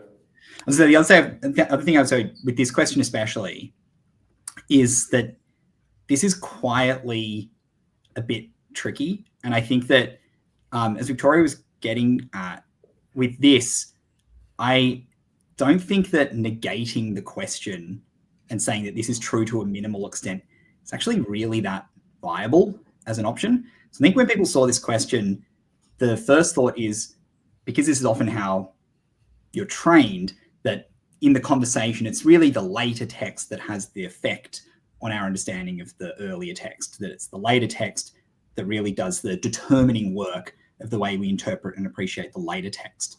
You can still say that in answering this question, but just making that claim doesn't disprove the premise. And if you are going to push back, say that it's less than at least substantially true or considerably true, and say that it is, true to only some extent or a limited extent, you have to be able to disprove the premise in the question. And just proving that the later text determines our interpretation and appreciation of the earlier text actually doesn't do anything to disprove that the earlier text also determines our interpretation and appreciation of the later text, because those two things are not mutually exclusive. So I actually think that everyone would probably be better served at least acknowledging, considering somewhere that the earlier text does affect the way we interpret and appreciate the later text. So if being honest, like if we just look at the last text, we have no idea about the original. our understanding of the last text probably is different to if we had some knowledge of it to begin with. So I think there is, with this question, unlike, say, the later text is a shadow question, which comes out with a much more bold concept, and you can negate that one by proving the opposite and therefore disproving that the later text is a shadow. This one actually kind of demands operating in the grey a little bit more and not just saying, this is not true. Instead, it's the later text that determines our understanding of the earlier text. Because I don't think that actually, if you think about it for a couple of seconds, actually answers the question. Yeah, it's a good point. And like the key thing is for everyone, like to what extent, there's like two types, right? This one's not really like offering a critical perspective or quote, which sometimes they do, which was like the shadow one, where some questions will give you a statement that's quite provocative or quite bold, as Johnny was saying, like the later text is a mere shadow. Like it's just inviting you to disagree, at least to some extent, with it. Look out for that type of to what extent, because it'll say the statement and then underneath it says, to what extent do you agree with this?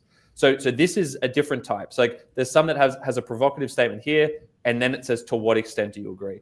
This question is just like, to what extent is your perspective of, it's like a rubric-y, modular question. It's not really something I would disagree with at all. And I think the easiest path is usually the best path for you. Like if it's easier for you to argue that, yeah, that's true, just go with that. And one thing to add to it, like I haven't always been a huge fan of using the word extent, but I completely agree with you both. One thing you could do, which is like almost there, I think these days it's better to just be there so the marker's not like, oh, they didn't actually say extent. Play into that for sure. But you can also use words that are clearly extent-based. So substantial, substantially determined. It's like that word there, it's a slightly, not even sneaky. It's just like it's answering it without directly using that word. Whereas I would always use explicitly the key terms of the question, which in the way I'm using that are not to what extent. The key term is like, I mean, in this case, it's like appreciation and interpretation. Like it's such a vague question, this one, which they can be with Module A. They really tend to be quite vague in terms of not mentioning specific themes. Like it's been very rare to get a specific theme-based question. So maybe we're due for that. I don't know. But with this one, I would also use like substantially or largely determined. You can weave that in right before the word determined. And it's still, answering that question quite a lot.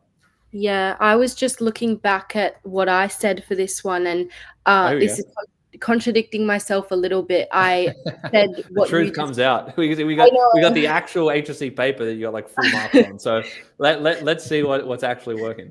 Yeah, so I did actually do what you said, Johnny. I said Margaret Atwood's postmodern novel Hagseed presents a palimpsestuous textual conversation with Shakespeare's 1610 play The Tempest. And then I go, whereby the perspective of the canonical text extensively broadened my personal interpretation and appreciation for the amplification of contextual values inherent within the latter text Hagseed. Okay. So I said extensively broadened. So I heard that. It was extensively, like substantially. So there you go. Yeah. You get 20 for that one? I don't. You don't know. I thought you were on the script. I was like, you obviously got pretty high up for it. Yeah, I don't know which one I lost a mark in. But the point is, you did pretty well doing that way. But it doesn't discount the other method that you were saying anyway. They both work. It's not like you lose marks by saying the word extent, but you were able to weave yours in a little bit more seamlessly, which is like great. It's like a bonus thing, right? If you can do that. Yeah, but I guess the kind of moral of it is like even using words like extensively or substantially is totally fine. But if I were to redo it now, I would say to a significant extent. Yeah. The stance is very unambiguous there. So yeah. Yep. That's it. I mean, at the end of the day, be really clear with your position on the statement, and you can do it in two ways. You could say to a significant extent or to a limited extent. Definitely have a bit of a vocab built up for anyone listening to this on like the kinds of words. Like just have like 3 in the affirmative, 3 in the negative, so you're not repeating yourself every time. But you can either say the word, you can say, significant extent, or say a word that clearly implies it, like substantially, extensively, minimally, merely does this. But, I also find like, here's another trick. Again, not so much with this. Oh, well, maybe it works well with this one, actually. Not only is a really powerful one because it allows you to go beyond it. So you're saying, hey, I'm agreeing with it, but I'm also adding a little bit of my own thing here.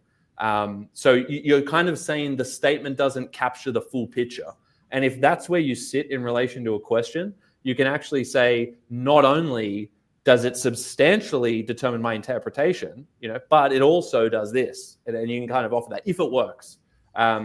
So that it's just like a frame to think through if that could potentially work, right? So not only, but also, you kind of go beyond it, right? Or you could say, not only does the earlier text determine your interpretation, but the later, inversely or conversely, the late, vice versa, right?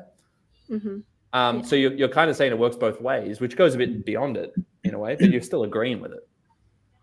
I also think the word indeed is good. Yeah.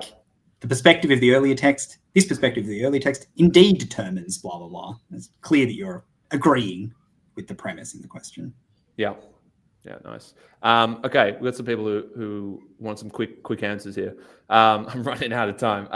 What part of the essay would you say if you had to sack to save time? Okay, so John, go you first. Depends which essay, and depends what your plan is. People can do really well for Module A with 2 integrated body paragraphs rather than 3 or 4 individual AB ones. How did you go about yours, Victoria? I'm reading someone's comment and they say the state rank achiever here got away with a 1-sentence conclusion, which is true. You can save your time by just writing a 1-sentence conclusion if you're answering the question. I think maybe blending 2 paragraphs could be a way to go. But for me, I think it's just more about you've got time right now. You've got 2 days. Try and write your essay under time conditions. If you can't do it, cut down your essay. That will save you so much time, and that will also save you brain power, So I think maybe take these 48 hours to your advantage to try and work around that as much as you can. Yeah. 100%. Like that's the best kind of advice, right? Is that you guys still have time to not even get into that position. It's hard to guarantee avoiding it, but like the best way to save time is just to do it now. And you're actually going to save time now by shortening up those essays so that you can write them with plenty of time to spare. In the context of you got a draft essay, write it out in say like 32 minutes. You've got 8 minutes to spare to adapt to a question. And then that just gives you the right mindset on the day as well, knowing that what you've prepared for still allows a lot of time to move and you can rewrite things and actually be more flexible that way. So kind of doing the pre-timeouts and the brutal cut-in. Again, we know it's brutal because you want to keep all your stuff. It's amazing. We get it. But you actually do need to let a lot of things go. In terms of letting things go in the same way you would let it go in the exam, but it's better to do it now so you can refine it all and it's not going to be all choppy on the day. Figure out whether merging paragraphs makes sense for you. If you do a timed write out, which you should all do, and you're significantly over, then it's often a matter of that macro structure adjustment. So it's like, okay, I'm going from 3 bodies to 2. Or I'm going from 4 bodies to 3. Like 4 bodies is very hard to do. So that's probably one thing you can all do is like, if you're over time, just take it down to 3. Especially with like Mod A textual conversation. Some people do A, B, A, B. You can go A, B, A and B as the third one. And Victoria did that in her structure. And that's a structure I do with a lot of students as well. But in some cases, it's just A and B and A and B. Like, you're just 2 big integrated paragraphs, as you were saying, John. Or if someone finds it easier, A and B. But that kind of body paragraph reduction or merging is the first thing I would consider if I was way over. The second thing on like a more specific level is given the conclusion is the least important part, but still needs to be there, as we saw. And John, I never saw, like Victoria literally read out her conclusions from the paper, and there was like just like a repeating the question and full stop. Like, that was it. That's that's what I would shorten straight away. I always prepared like for a 1 maximum 2 sentence conclusion, and I'd always be ready to drop the second. And on the day, I remember I had to drop. I almost always did 1 sentence at the end of the day on the exam. So just kind of prepare for that. Your link sentences are less important than your analysis sentences. And then if I'm cutting up, if I'm taking away analysis, I would always work from the bottom of the essay up because it's the last thing the markers are reading typically. Like they're rarely going to read your last body paragraph, last sentence of your last body paragraph before everything else. So they've probably got a pretty good idea of where you sit marks-wise by the time they get to your last piece of analysis in your last body. So, you know, I'd sound like clawing things back. But I'd also look at writing my actual sentences more efficiently. Can I turn my 2 sentences of analysis into 1?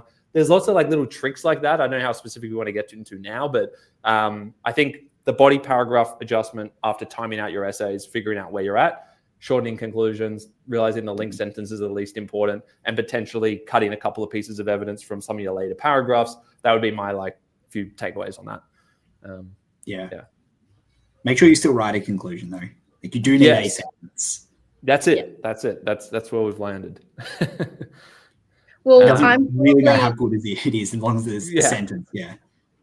I was gonna say I'm probably gonna hop off now if there's no last questions that anyone desperately wants to ask for. I don't know. Yeah. Any last questions before Victoria jumps off specifically? We'll hang around obviously, and Johnny, you stay. Yeah, you can leave as well whenever you need. But before Victoria goes, final things, or maybe final word of advice, Victoria. I know you've given a lot, so no need necessarily. But if anything comes to mind, yeah, I mean, take time for yourself in this block is definitely something that I would say. I know it's super stressful and like people can get so much anxiety, but after, I think I said this in my video, but after every single HSC or trial exam, I spent an hour or 2 hours at home watching a TV show that I was watching at the time. Like just having that maybe 1 or 2 hours to decompress is really, really important. And it helps you reset your brain just a little bit so that you can go in and study hard instead of being super tired and super dragged out before it. So yeah, take time for yourself. Sleep is important. Don't stay up memorizing the night before. It's not going to get into your head. So that's probably my last piece of advice. Is it bad to do a few short answer to stimulate the mind the morning of an exam? Or I don't know. I personally didn't. Yeah. I think I got up pretty early. I wouldn't say like 4 a.m. early, but I got up at about 6:30, went to school really early, maybe read over my essays a few times, and then I just put really pump music into my headphones, not look at anyone, sit by myself, twiddle my thumbs, and just, prepare myself. It wasn't really, I didn't want to cram anything to stress myself out even more. So it depends what you find stressful and what you don't find stressful. If you think that you're going to stress yourself out by doing short answers, I wouldn't do that. I just take that time for yourself right beforehand to breathe and, get into that exam mode. Yeah. Yeah, nice. Well, that's all. Well said. Thanks so much. I'll let you go. I don't want to end up staying for another hour. we get on these roles, and then that's it. Thanks so much, Victoria. Super useful. And as I said, for anyone watching this, going into year 12 or otherwise, we'll put some of your links. Jono as well tutors a lot, so we can make sure people can reach out to you, and reach out to JeddAI if you want a tutor, looking for tutoring. Yeah, for sure. Thanks. Okay. Thanks, Vic. Good luck, everyone. See ya. See you later. Thanks very much. Yeah. All right, Jono. And there were 2. Yeah. What's next? What's top of mind for you at the moment? You must have been, speaking to a lot of students at the moment. You've probably been doing what are you doing the most last minute with students? Like, because I'll share my thing as well after. But like, what's the main thing or most recent thing you were doing with a student? A big thing recently, and it's a word that I've used already, is making sure that they can make intuitive links to some of the most common, most likely kinds of things that can come up in a question. So, for example, going back to the human experiences rubric, going through everything, having a very clear vision for what the intuitive link to something like anomalies or paradoxes, etc., would be, especially with those terms, because I think that they often get misused, and students will throw in like anomalously or paradoxically to describe something that isn't actually an anomaly or isn't actually a paradox at all, or they use them interchangeably and they aren't synonyms. Even if, you know, they do belong under the umbrella of inconsistency to some degree. Finding those really clear, clean, logical, intuitive links, the bridges between the kinds of things that you know you can write about, that you're confident writing about, and what the actual parameters of the question are, proves really important, and really important to sort of practice. Once you know all your stuff, once you've memorized all your stuff, once you have got everything loaded, then finding that kind of breadth around adapting the basic premises of your work to various different questions, practicing with intros and topic sentences is important. At this stage, it's mostly just about fielding different questions, writing a whole bunch of different questions, breaking down the kind of subgenres of questions that you can get. So going like, okay, module A, what can they do? It can be a rubric question. Within that, there's all these rubric terms. There's a lot of questions that don't use rubric terms, but that offer some kind of statement or premise about the relationship between text and conversation. And then there's a lot that have metaphors, and that you are sort of encouraged to extrapolate the metaphor that's contained there. Then there's also thematic questions. Okay, in the tree, in the decision-making sort of flow chart here, what kind of themes are plausible? Let's brainstorm a bunch. How do I make intuitive links to those themes if they come out? And then excerpt-based questions. What's the strategy to make sure that you can talk about these excerpts and how they do contribute to your understanding of the conversation as a whole, how they are kind of microcosmic of what's going on broadly. So it ends up being a lot of fielding questions, but trying to have those actually quite simple, clean points of connection, intuitive points of connection between what's going on in a draft, in your material, in the stuff that's already in the bank, and what's in a question. So then you can kind of speed run that process in the minute, 90 seconds that you have to think about an individual essay question in the reading time. Yeah, no, I like it. And just on the like kind of double clicking on some of that. So I pulled up here on the JeddAI website. So we've got the rubric. You were talking about some of those rubric terms, and one of the first things you said was like using them correctly, but that requires you to actually familiarize yourself with the rubric, right? So if we are thinking about this, like what are some of the terms, and this one's been adapted to the Crucible because obviously it's like text and human experiences. And if you're doing the Crucible, it's more about the Crucible. No related text. Hopefully you all know that for the final exam. It's like just something that you would have done for an assessment.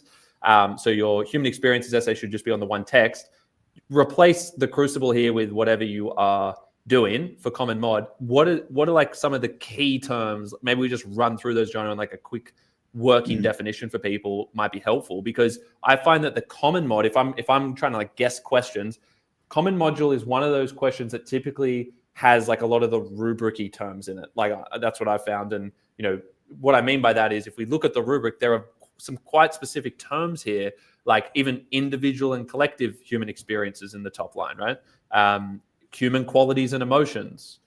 Then we go forward, and it's like the second paragraph's the big one, right? It's like anomalies, paradoxes, inconsistencies in human behavior and motivations, inviting the respondent to see the world differently, challenge assumptions, ignite new ideas. There's just like so much in that. It's like that second paragraph is where like almost every question ends up coming from, and often mixed in with the first paragraph. The third paragraph is pretty like, stock standard. I would say it's just the first two that you should be really familiar with.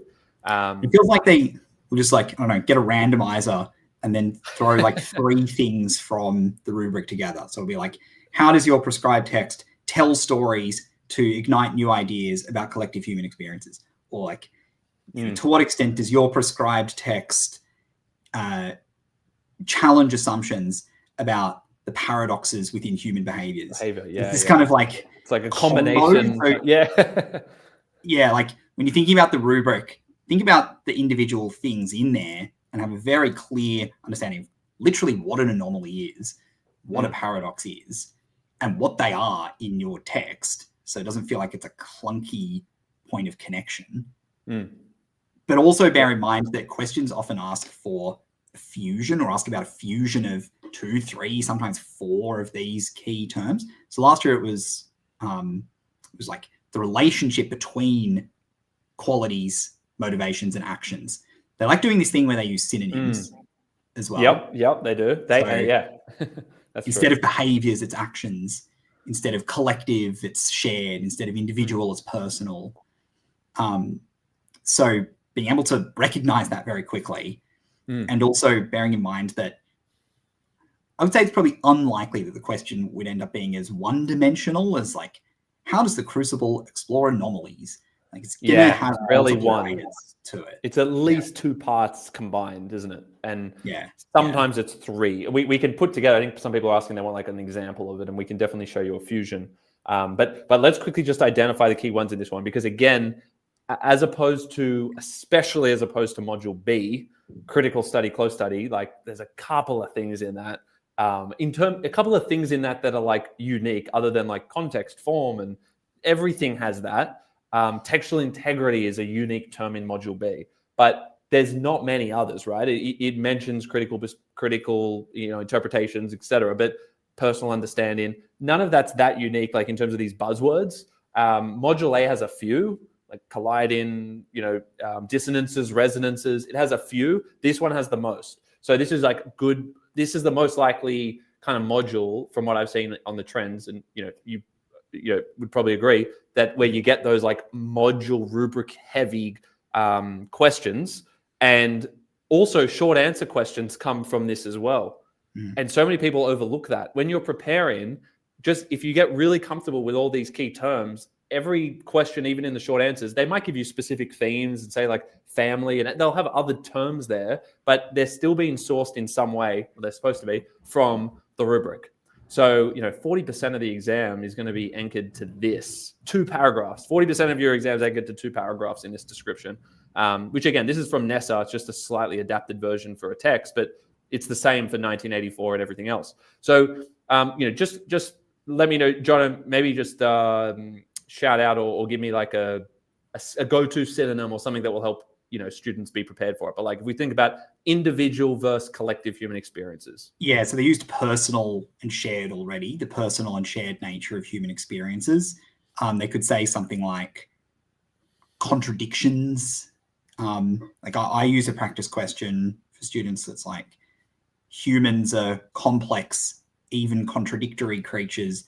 The role of storytelling is to unravel these complexities and contradictions, where it is using some exact language, like role of storytelling, and then it's gesturing towards things that are in the rubric, like paradoxes, to your point about synonyms.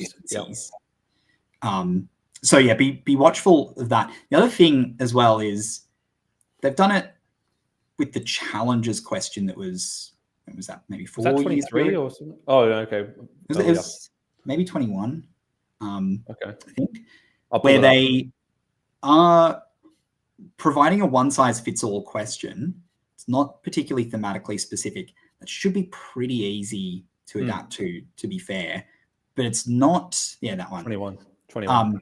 It's not directly in the rubric. Challenges and synonyms for challenges like adversities, they're not literally in the rubric. So the other thing I think you should be aware of is what we might think of as like the very general theme, like challenges, the flaws within human beings, identity, connection, things like that apply to every text on the rubric, but aren't necessarily in the rubric, in the module.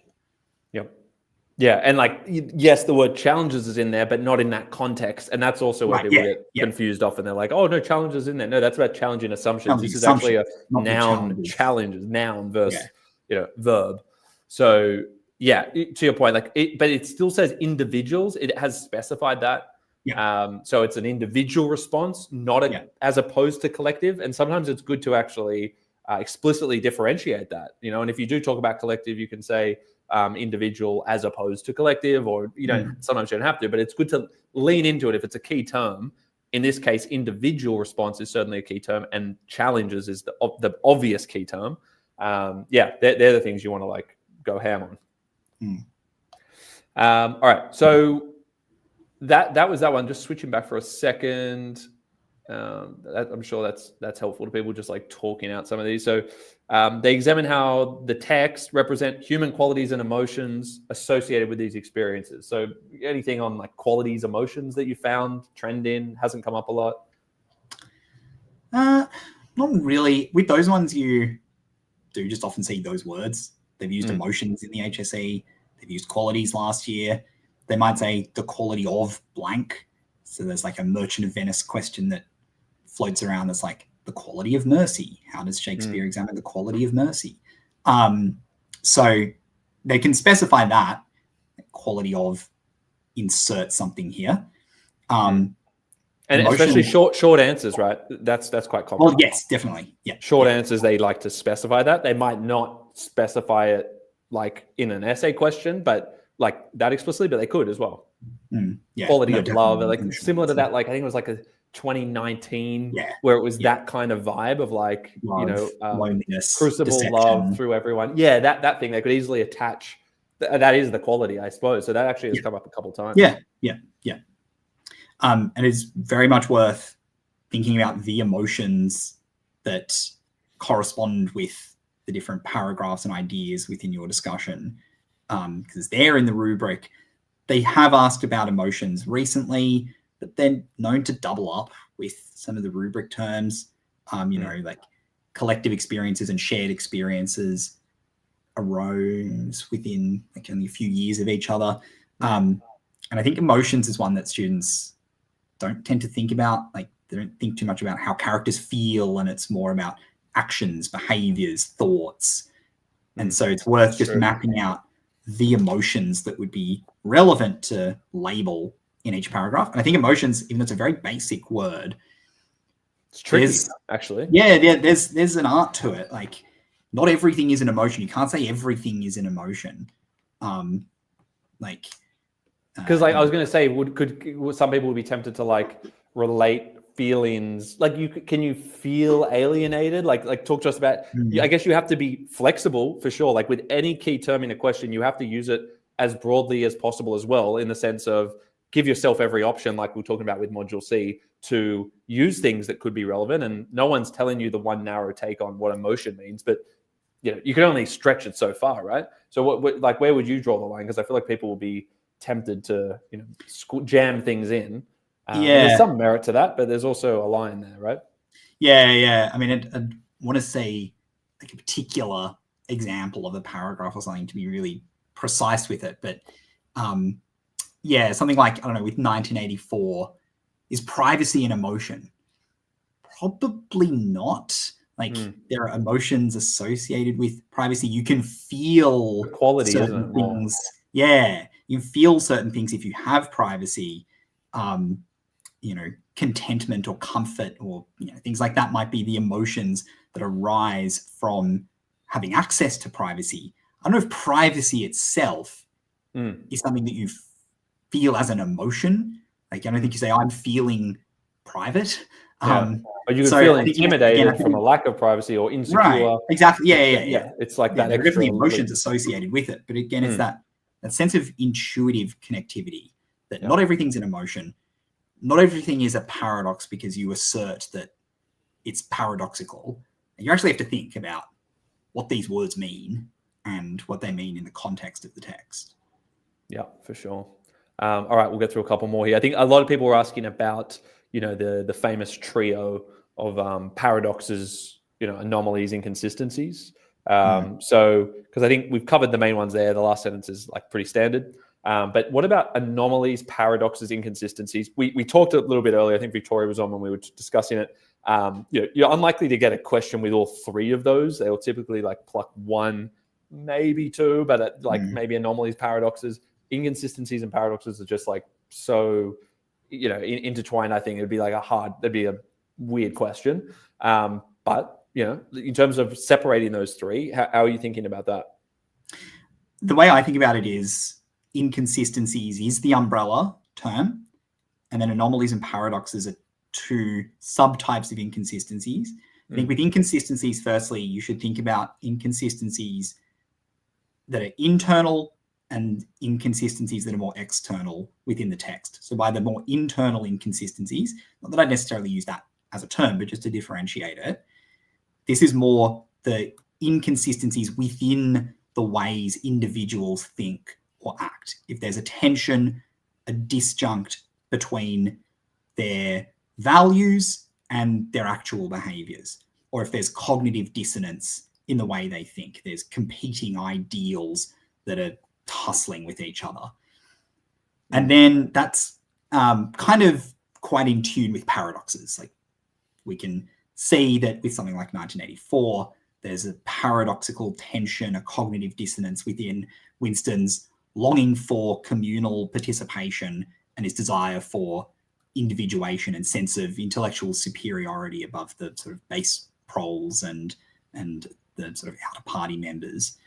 And then the other sort of sub-genre of inconsistencies is being inconsistent with a dominant social norm, inconsistent with a social expectation, behaving, thinking, acting, feeling in a way that deviates from an acceptable norm, which of course then corresponds with anomalies.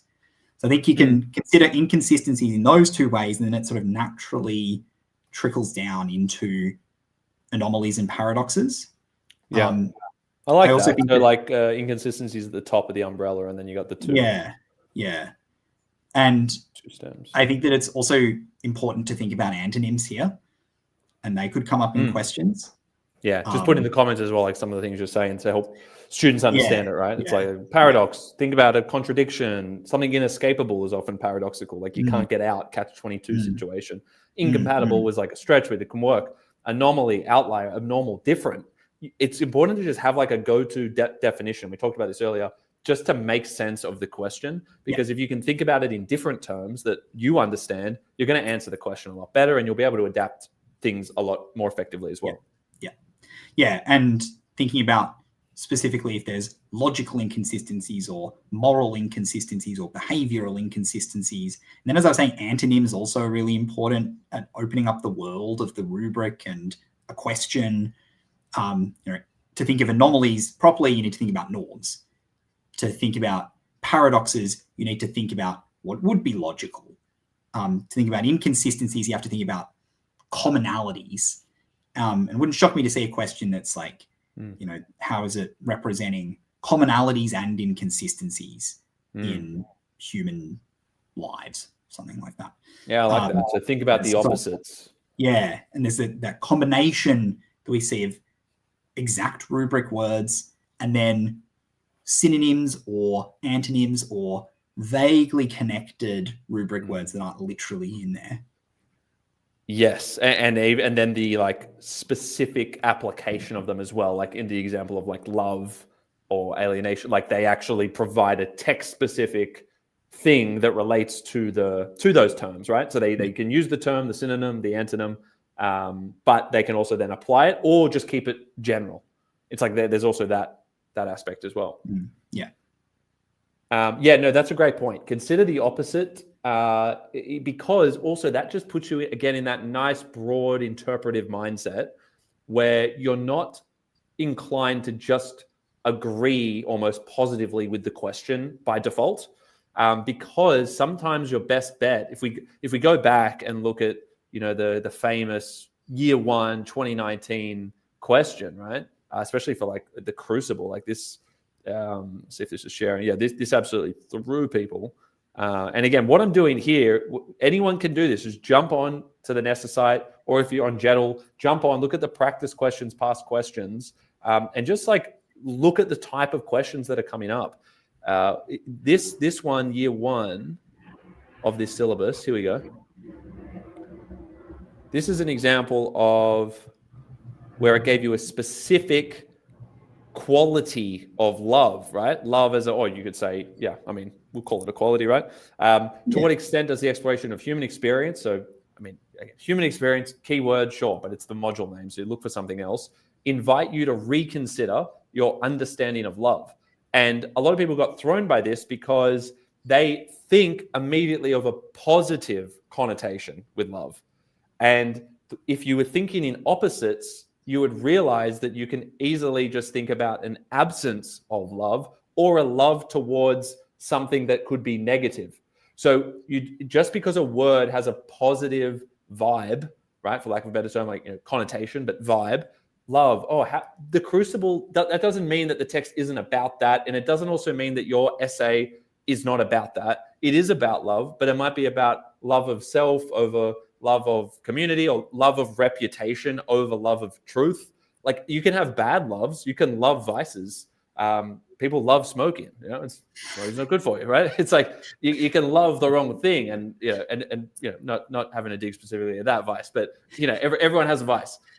Now that's part of the human experience, right? So you love bad things, and society can also push you in certain directions to love things that aren't optimal for a positive human experience. So in that case, loving your reputation more than you love the truth means you're inclined to lie, and you'll live in a world of deceit, and then people will get killed for injustice.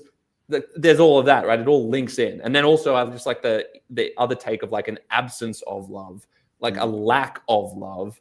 And then you just specify what that love is, is not being directed towards. Like, people don't love each other anymore. People don't love the truth anymore. It's like, as soon as you put that spin on a question like this, it becomes a lot easier, and you'll realize that your essay, which is about corruption, is actually about an absence, an absent love of the truth, or an absent love of integrity. Because corruption, it's this idea of thinking in opposites about key terms, just like you've suggested with the rubric. So just kind of triggered that thought, which I think is important. Yeah. That your essay is really about the breakdown of the sort of Christian ideal of communal, selfless, agape love. And if you sort of find that kind of key that unlocks the link to the question, it does become a lot easier. Yeah. And again, like, that's, if you don't think about a question broadly enough, from the view of like an opposite, or look at it in a negative way, or disagree with it, to what extent here, because you could easily say it's not about love, or it's kind of more advanced to say it is about love, but it's a love of the wrong thing, or it's a love of a bad thing, right? Effectively. That's how you're then being invited to reconsider your understanding of it. So I think that you have to acknowledge the obvious. I think you have to acknowledge that when you see the word love, what do you think of first? Probably most people think of interpersonal relationships, love, especially romantic love, but maybe friendship, and familial love. And loyalty, right? Yeah, exactly. And I think that's where the mind should go first. I think you should acknowledge that. But then it's also saying, how does it invite you to reconsider that? Well, we're invited to think of love not merely as the condition of ideal interpersonal relation between partners, friends, familial or family members, but as this other thing. And you can then branch out and show that you have this expanded understanding of the notion of love by virtue of studying the crucible. Yeah, I like that. And again, that phrase in there, for anyone really listening to this, not only about this, right? It's just those little phrases. If you can just play around with those a little bit in the next couple of days when you're doing some practice adaptation, doing some questions, again, even just focusing on your intros and topic sentences, right? Just a thesis statement. Just practice reusing those kinds of phrases so you're prepared for the different structures that might help you on the day, like the not only, but also, limited extent, substantially. If you're fast with that, it's going to just make a huge difference with the rest of the exam. So that stuff's really important. Couple of questions here. What are the most important NESA verbs for a short answer? I mean, we've kind of just been over the most important ones. And I think storytelling was one we touched on, but that's another one. If I just quickly switch back, there was also motivations and behaviors. There were a couple of other ones. If we had to pick three, I mean, John, in terms of the ones we haven't covered specifically going through it, I would think like storytelling is a great one. The role of storytelling here, they also consider the role of storytelling because I think that that's a great way to get students to engage with form, like the mode of storytelling. And I think that's where Mark is, you could get a question that has something to do with storytelling, and the better students are the ones who actually will unpack that a bit and be like, oh, that was the dramatic mode of storytelling. That was a play, and that actually has its own significance, versus just looking at the other part of the question, which is like, how does storytelling, represent human emotions and behaviors or something, right? And it's like you only focus on the last two, but you miss the storytelling bit. So the storytelling bit is a form thing.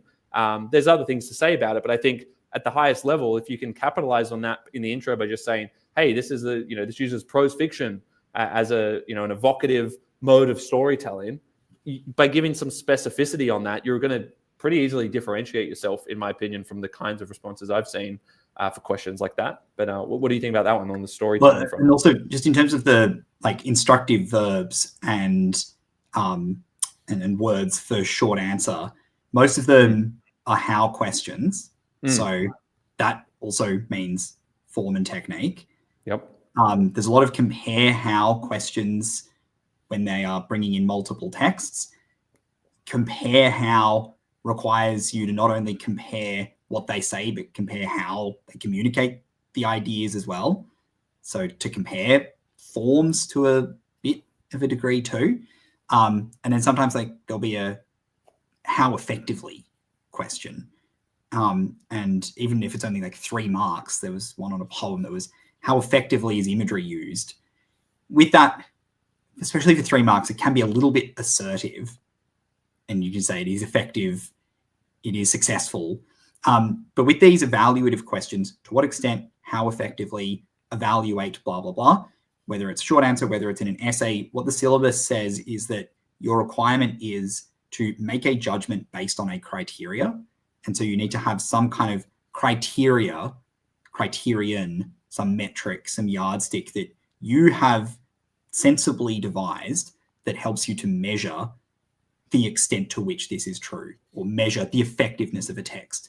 When you see something like the 2020 HSC question for human experiences, how effectively does your prescribed text tell stories to ignite new ideas, or whatever it was about personal and shared experiences?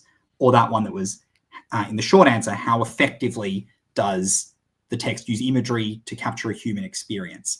When it says how effectively, again, turn to the rubric for that criterion. So we've got to figure out, how can we actually measure the effectiveness of a text? Well, a text is effective if we understand that it's achieved its purpose, that its form is aligned with the purpose and the concepts that it holds, that it has successfully challenged an assumption, that it has ignited a new idea, that it has invited someone to reflect personally. Those are the criteria that determine an effective telling of a story. And so be aware that actually in disguise, a question like this is urging you towards areas of the rubric that you might not think it is on the surface. The criteria that we're working with to judge the effectiveness of a text is not necessarily has it changed society? Can we measure the impact that it's had on the world? Because that's impossible to measure. It's more, can we deem that the purpose that this story set out to achieve was successfully achieved, that it was successfully enacted through its form, which is what Tell Stories gets at, and that in doing so, it effectively compels audiences to challenge their assumptions, to contemplate a new idea, to reflect on something personal, to see the world differently. So again, if you sort of internalize that rubric, you'll find gestures to it in short answer, in essays that you might not expect. Pay particular attention in the short answer to the wording of the question. Yep, good point. Hey, a couple more good ones coming through here if you got a few more minutes, Jono. But again, just let me know when you got to drop off. Yeah, sure. But I think everyone's finding this very helpful. So we've still got 72. I mean, it's getting late. All right. So just curious, this one got effectively upvoted quite a bit, I can see. How an extract should be used in our responses. Do we need to quote the poem present in the extract? Let's take T.S. Eliot as an example. Or can we just extract ideas and use that to guide our argument? Well, just before you answer that, John, I was going to say there, because we might not get into it in all the detail, but I'm sure you've got a good answer for it. There's also a video we've done on JeddAI's YouTube channel. Make sure you check it out. It's like how to answer any extract question, and it goes through some like very specific tactics as well as like overall strategy. But tactics like what kind of phrases are helpful to like force you to do the right thing and address a key part of the stimulus, for instance. That's something you can all look at. But yeah, John, I'm keen to hear your thoughts on that. If we take, say, T.S. Eliot as an example, because that seems to be, the poem implication. Yeah, we'll talk about that. There's, just like what you said with the to what extent questions earlier about like there being different versions of it. There's kind of two versions of excerpt questions. We'll address the like basic one where it is a normal looking question, and then it says, in your response, make reference to this excerpt and your prescribed text. So like the module A question from 2022, where there was an excerpt, passage, a still, something like that from the second text. The question wasn't needing you to filter your argument through the excerpt. You just had to reference it.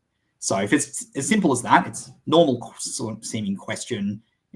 T.S. Eliot exposes the consequences of a disintegrating and dissonant modern world. To what extent, blah, blah, blah. In your response, make reference to this excerpt that's here from Preludes and at least one other poem. Then you just have to incorporate close analysis of that excerpt into a relevant paragraph. It's essentially a box that has to be checked. The other more common and probably scarier kind of question is where the question is about how the excerpt contributes to your understanding of the text or the conversation as a whole. And so my philosophy there is that, as is the case everywhere, you actually have to answer the question. And the question is asking, how does this excerpt embody your understanding of what's going on in the collection as a whole? So with Eliot, that means you've got to be prepared to write about all the poems. You can't put all your eggs in the basket of 2 or 3 that you know really well and then cross your fingers that they don't specify you've got to answer something about a particular text. So firstly, make sure you're prepared on that front. Secondly, look for what you want to find in the excerpt, because with something like Eliot, it's pretty abstract. Shakespeare is so sort of masterful at compressing meaning in a very small number of words. So if you're doing King Henry, a lot of these texts are going to be like very efficient in compressing important ideas into key moments. And when they're selecting an excerpt, they're going to pick something that's very meaningful, not something just totally random that is not actually that important to the thematic work that's being done.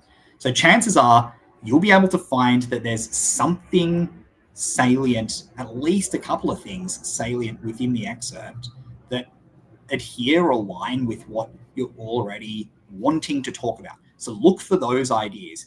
The way to make these seem a bit less daunting is that they are kind of theme questions in disguise, except you get to decide what the theme is. It's, a luxury that you don't often get when there's no excerpt. Usually they aren't forcing your hand around, this is the thematic stuff you've got to talk about. You have to find it yourself. So then in the intro, set it up.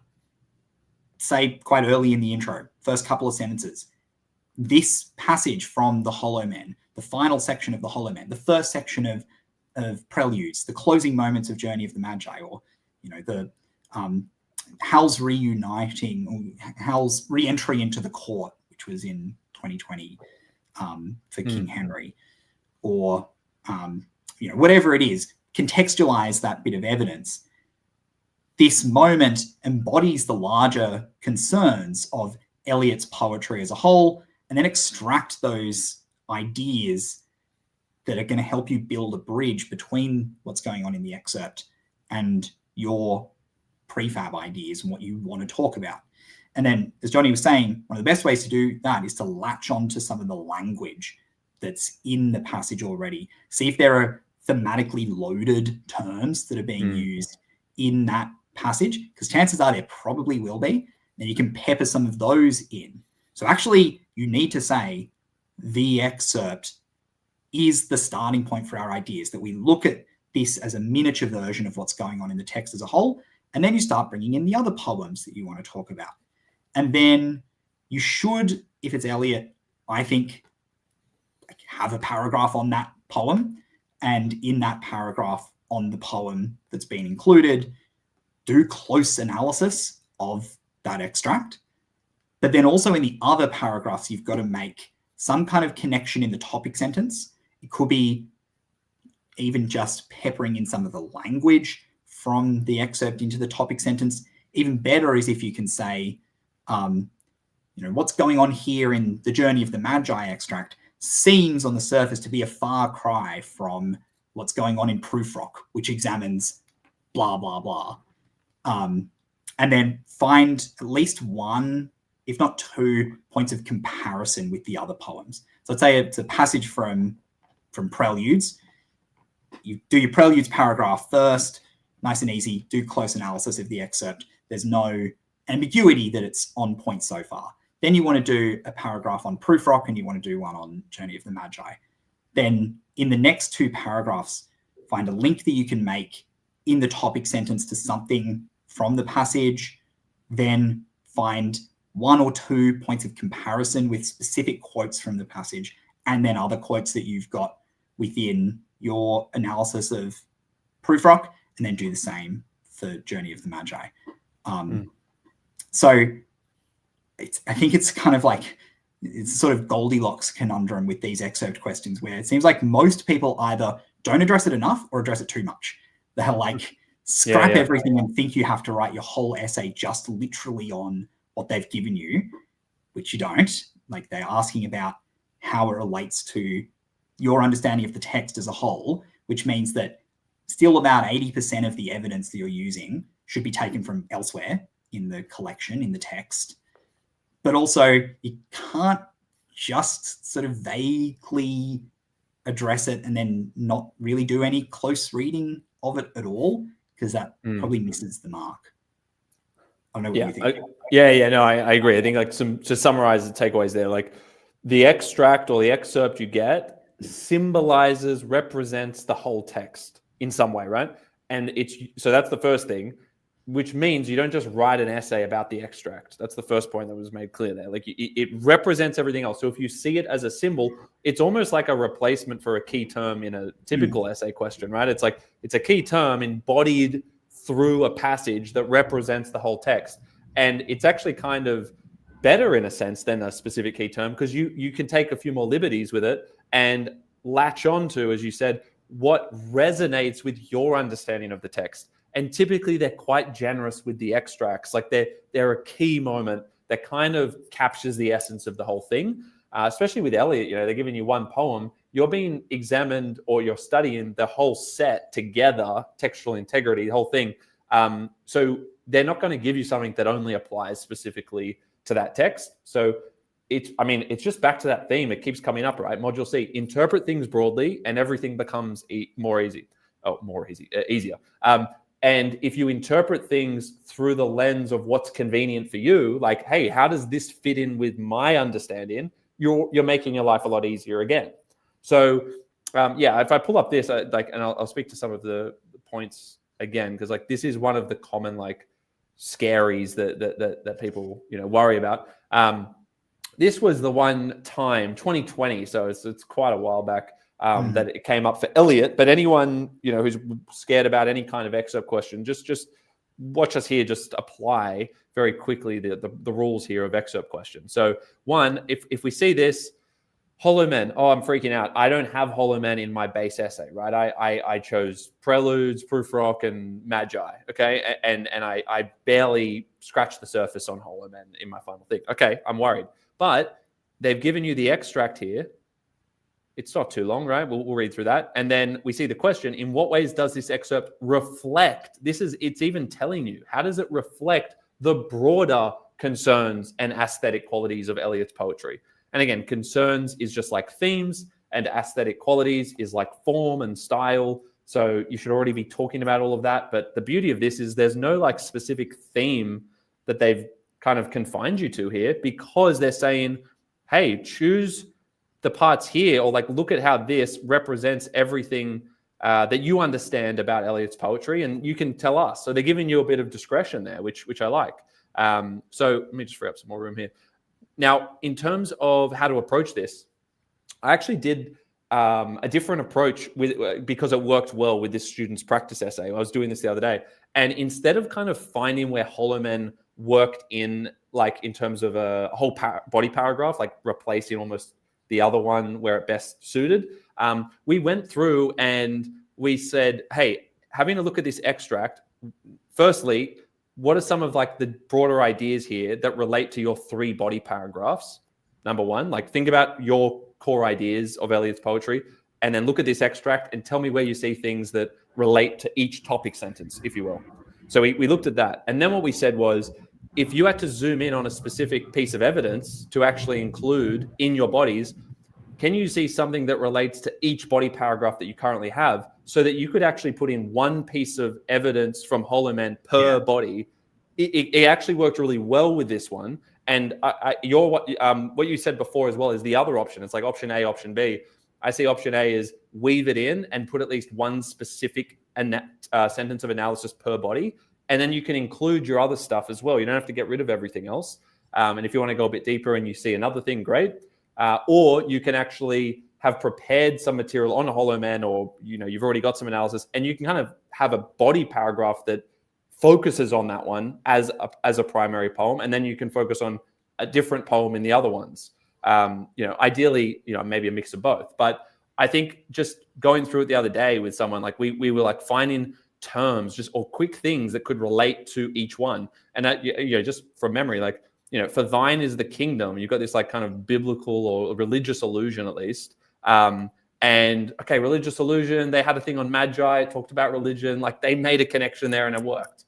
So it was just like, if we're thinking specifically, even in a Magi paragraph, you might find things here specifically that resonate with those ideas. And then that became the top sentence of analysis to frame the paragraph's analysis. And I would recommend doing that. I don't know about you, but like put it at the top to elevate it, because the key terms of the question and excerpt should get priority. So it makes sense to come earlier.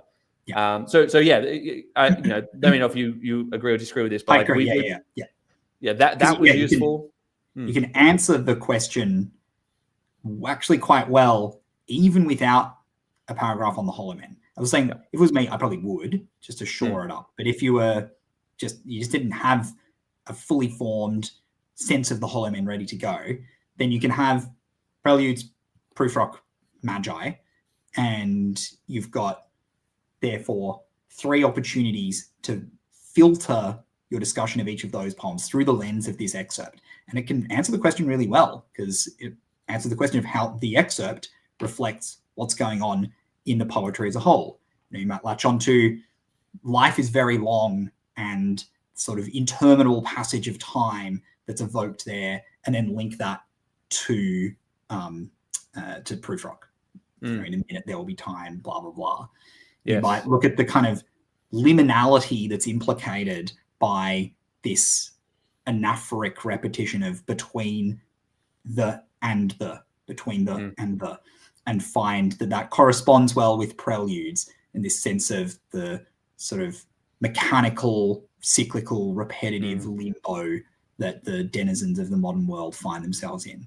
And you might latch onto the shadow, which kind of brings up ideas of death, the shadow of the valley of death, and link that to where we led all this way for birth and death in Journey of the Magi. And as Johnny said, for thine is the kingdom, the allusion to the Lord's Prayer there.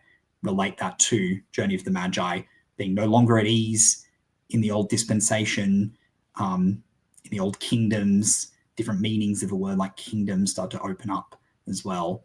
So there's an example of how you can latch onto little pockets of the excerpt, dig out ideas that are correspondent with what you might be talking about in other poems, bring in the close and comparative analysis of the excerpt at the start of each of those paragraphs, and then flow onto other material that you can use for the other poems. Yeah, that's awesome. And like some good insights into specific connections there as well. But yeah, for those listening, wondering about extracts, hopefully that clarifies it. So there's a couple of ways to do it, but you definitely want to have a strong lead in your introduction and even thesis with the excerpt to suggest that, as Jono said, that is your starting point to say, as illustrated by the excerpt, Eliot's poetry, uses fragmentation to reveal urbanization, modern alienation, etc. All the ideas you might have in there, but grounded in the excerpt in the introduction. So mention explicitly the excerpt, but link it to a key idea that makes sense. And as we said, the excerpts you're going to get are going to relate very broadly to the themes overall. So you won't have, you can use a lot of what you had prepared most likely in the sense of the concepts. Like the concepts you really wanted to explore are almost certainly going to be relevant. So don't disregard them. As Jono said, like some students make that mistake. But you do need to refer to the excerpt. And then in terms of using it, you can have a whole paragraph on the text you get, especially if you're prepared for it. That's great. But if you're not prepared or you don't feel confident with that, you can weave in specific analysis into each body and just elevate that closer to the top of the paragraph so that you're making reference to that. So there's a couple of tactics there. One last thing I'll give, like for the kind of bonus points or like a cheeky way of staying in alignment with the excerpt is in topic sentences and throughout the introduction, even after you've referred to the excerpt and captured the maybe one aspect of the overall style and like maybe it's fragmentation and a key theme. You can also weave in short words from the excerpt. I don't know if you like kind of played around with this one, Jono, but like even in topic sentences, sometimes it's good to substitute words like shadow. You might quote shadow in a topic sentence because it's an excerpt, it's in the question. It kind of gives you permission to use quotes, not from the perspective of analysis, like here's a technique, but from actually weaving it in to introduce your concept. And that's like a cheeky little easy way, if you could do it, using one-word quotes from the excerpt in your topic sentences and throughout your intro to kind of engage more with the excerpt, even when it's not your analysis with techniques. So I found that's also useful. Yeah, that's a big part of my strategy as well. Going like, Proofrock exposes the disjunction between the idea of interpersonal connection and the reality of constant stasis or alienation, unveiling, blah, blah, blah. So you can weave in those kind of terms neatly into a topic sentence. And it's very clear then that you are filtering your discussion of other poems through the lens of this excerpt. Yeah, and even like with context, right? Like the motion, you could say, reflecting the relentless, quote, motion of urbanization, because like everything's moving fast and all, you can think of creative ways to link specific one-worders to the context, to the form, to the ideas.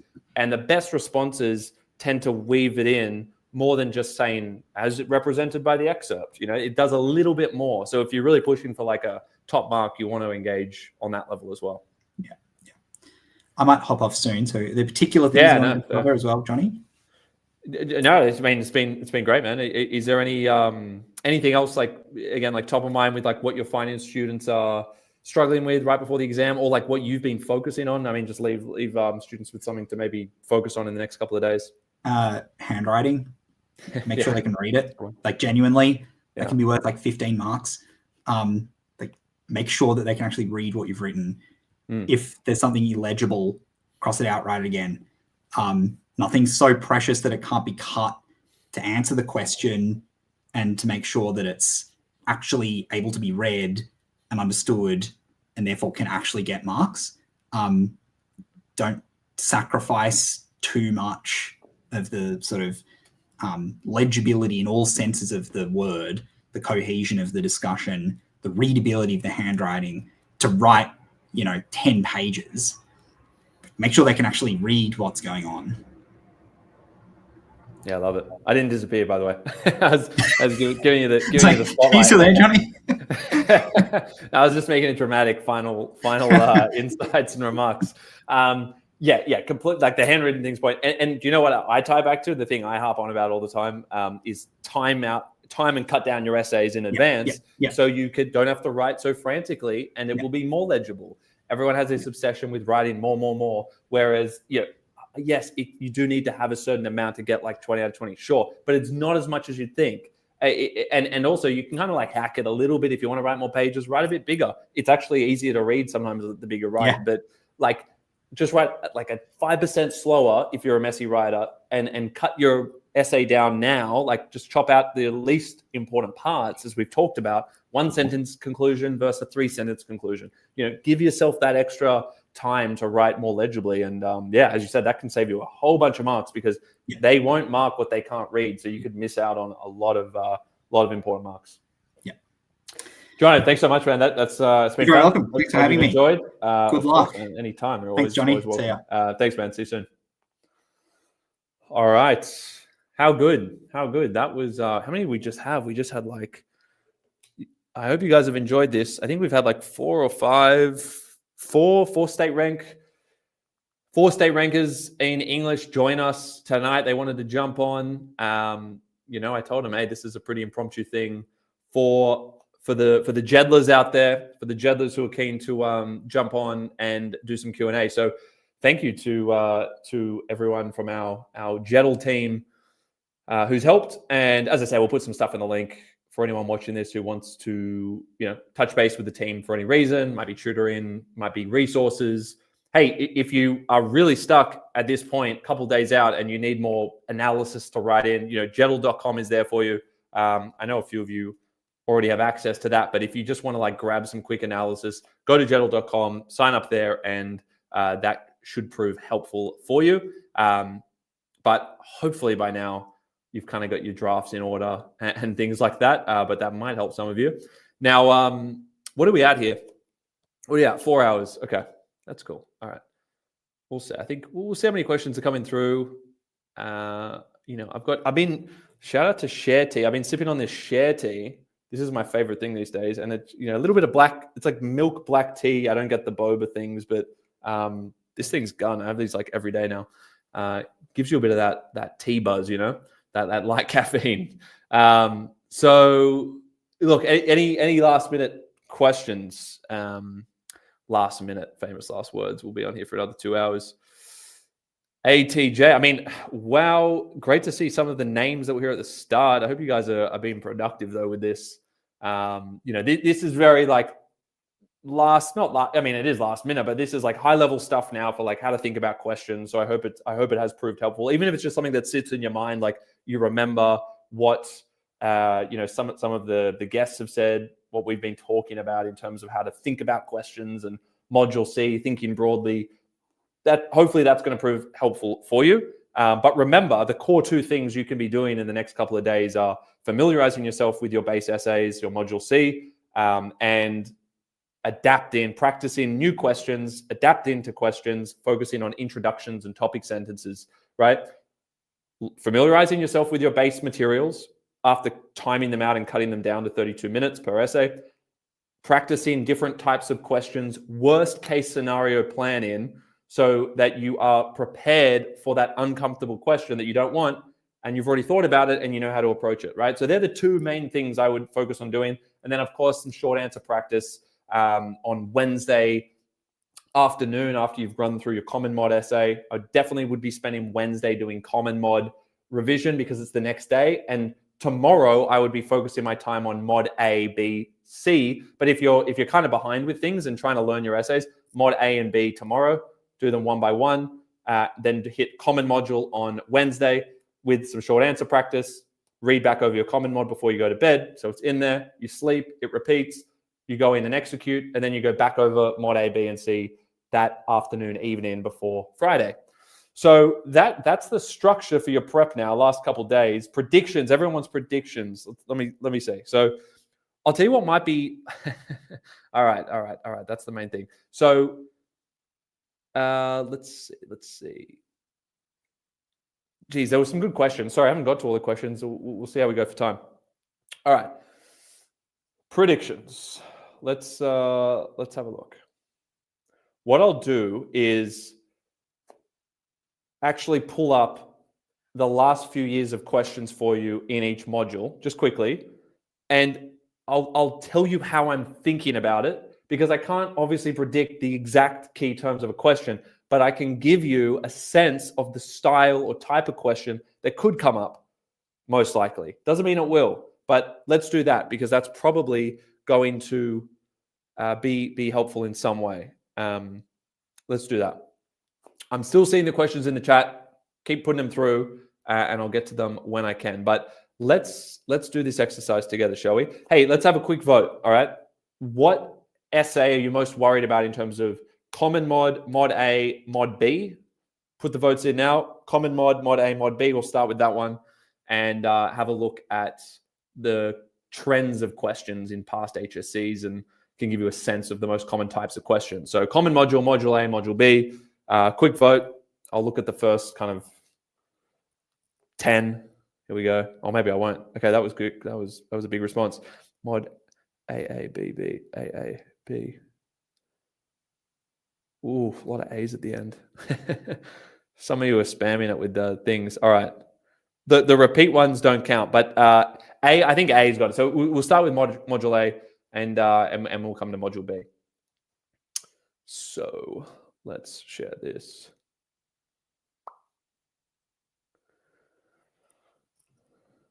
Congrats, guys. You're part of the longest live stream I've ever done on this. And I think it's gone well. Let me know in the chat if it's been helpful.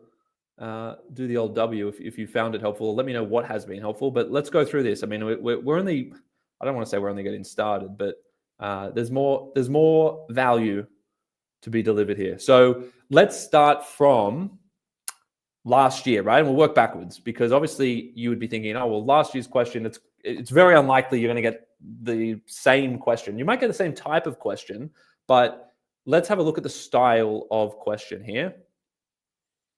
And I'm kind of in your way, aren't I? Let me see if I can. There we go. That's probably better. Okay. So, mod A. Okay, mod A, that's it. All right. So let me tell you about module A. Module A typically provides a very broad question, okay? It's a very broad question typically, meaning they ask you about the relationship between the two texts. This is for advanced. And usually it's from the perspective of the later text in relation to the earlier text, but it can be the opposite way around. So to what extent has your perspective of the earlier text determined your interpretation and appreciation of the later text? All right. What do you see there? What I see there is a broad module-specific question that's about the relationship between earlier text and later text. It doesn't give you any excerpt. It doesn't specify a theme. So it's not a theme-based question, right? It's not an excerpt-based question. It's a module-based question, high-level rubric-y, okay? So that's what we see last year. 2024, note it down. That was a module rubric-based question, okay? Now, if we go back to 2023,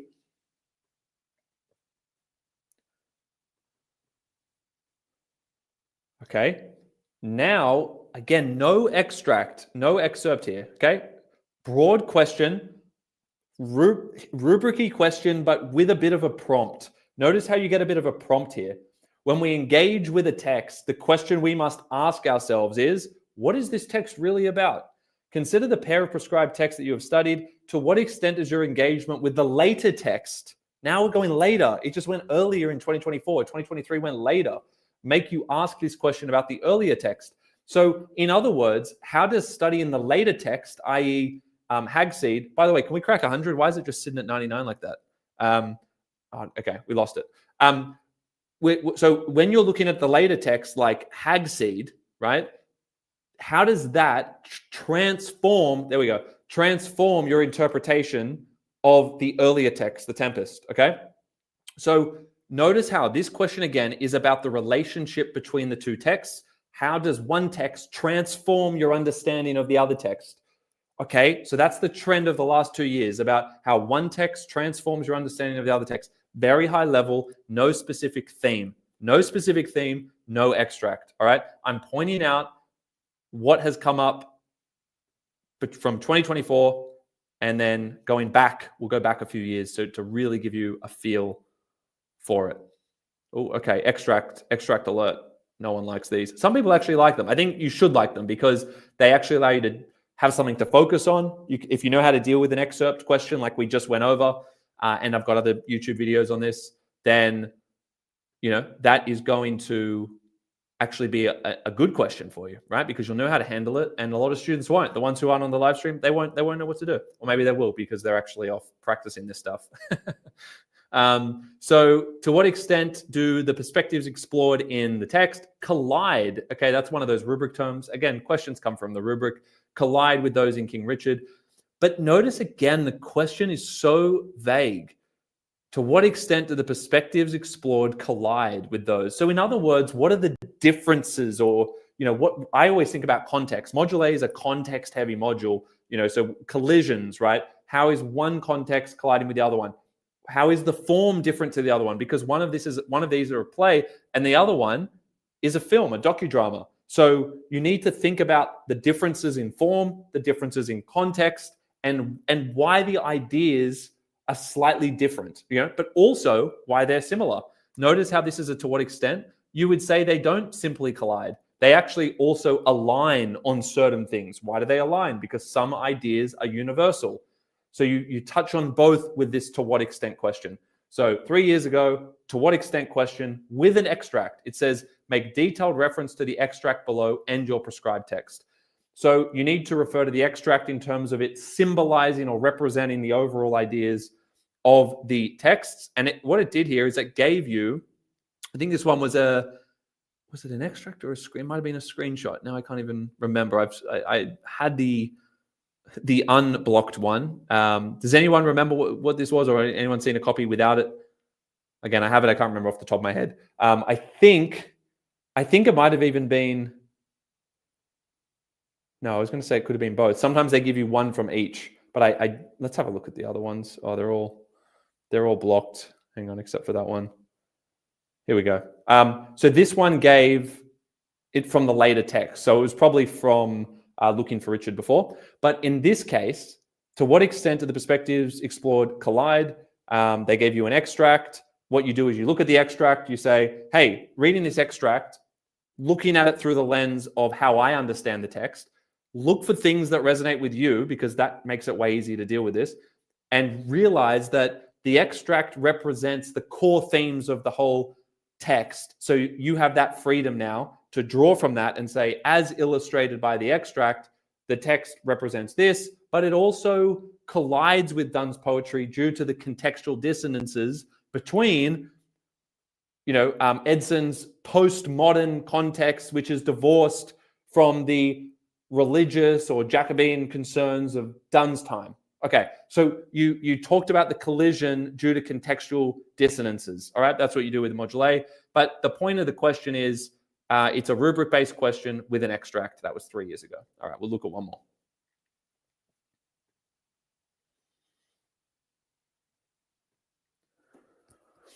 All right.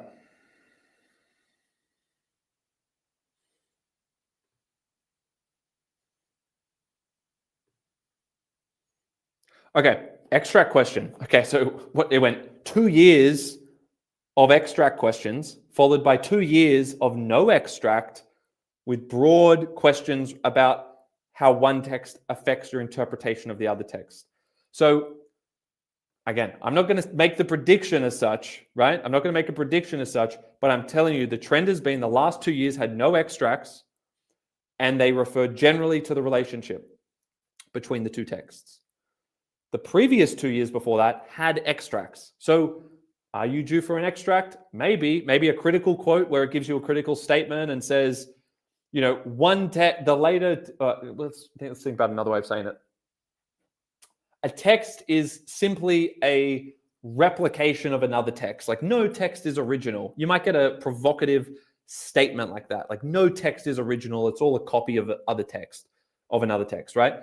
And it's trying to provoke you to say, no, texts can be original because they innovate or they respond to earlier texts and they draw upon their own contextual dissonances to transform the meaning of the original or to preserve the meaning of the original for a contemporary audience. So that kind of a critical statement that kind of says texts have no originality anymore. Look for that lack of originality statement or something to do with intertextuality, and maybe an extract, because again, we saw them in 2021, 2022. We didn't see the extracts in 23, 24. So there could very well be like a critical statement or quote which includes an extract or not. Okay, but these are kind of the trends of the questions. Now I'm kind of curious myself. You're probably curious. Well, what was before that? We saw 2 and 2, 2 extracts, 2 no extracts. Here we go. Oh, this is the kind of thing I was saying might come up this year. In textual conversations, the later text is often seen as a shadow, lacking the originality and power of the earlier. To what extent is this statement true?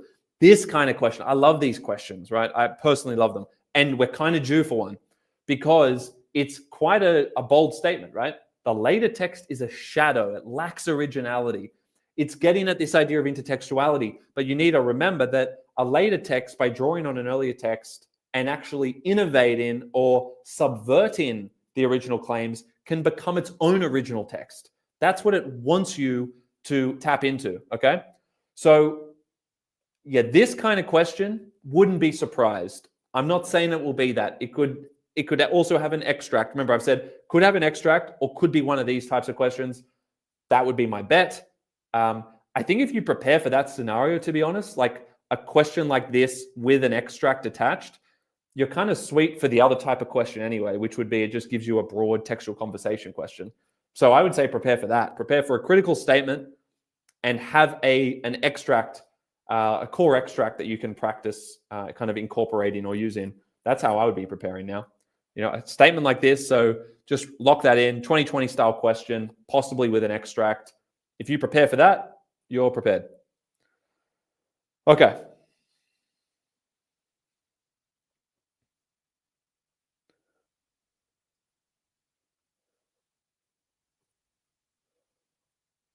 All right. Hopefully that was helpful. So that's mod A. Do you all want me to do mod B? Do you want me to do a mod B run through?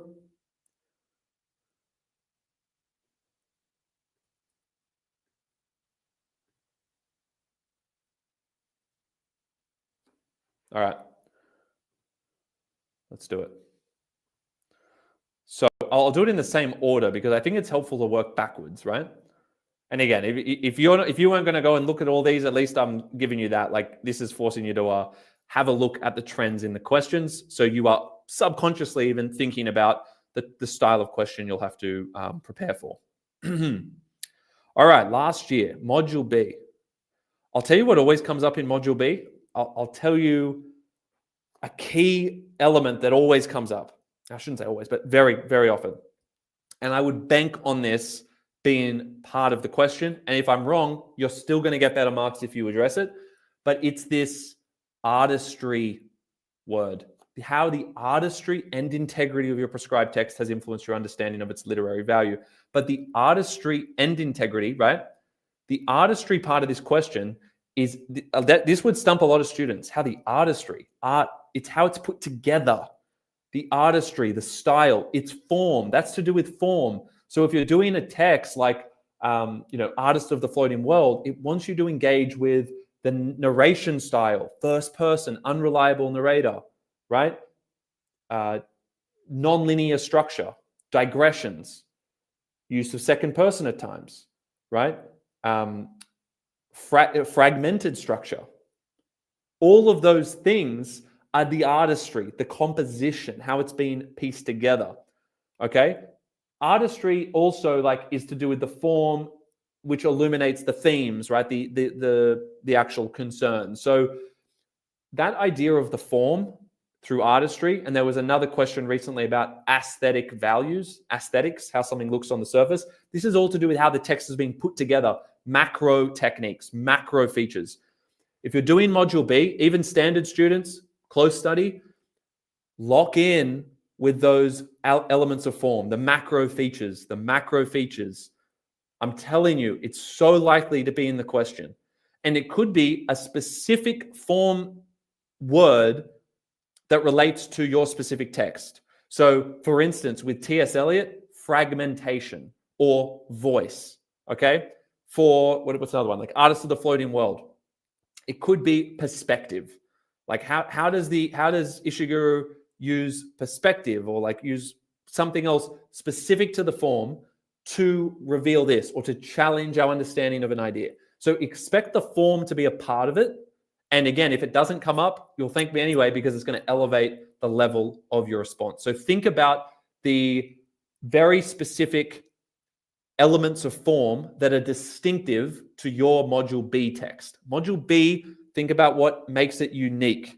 What makes it unique? Why is it worth studying? Well, it's typically the way it's been put together and how that links in with obviously some universal ideas. But think more about the form and how that is, and the ideas, how they relate, how they are a projection of context. So context is always important, but I really do think that form could be a big piece of the question, just like you're seeing here. In terms of the integrity, that just means how everything ties together.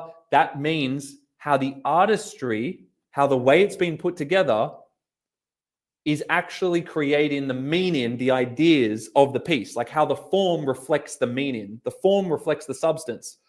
The unreliable first-person narration actually preserves the integrity of the text exploration of, you know, the fallibility of memory or the subjectivity of truth. So you link the form to the key ideas, and that linkage is the integrity. It's how everything holds together. So if you get a question on integrity or anything like that, I mean, this came out last year, so you probably won't get the word integrity, but that's how you would deal with it.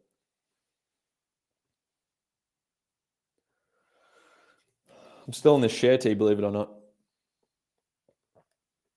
It's good stuff. All right.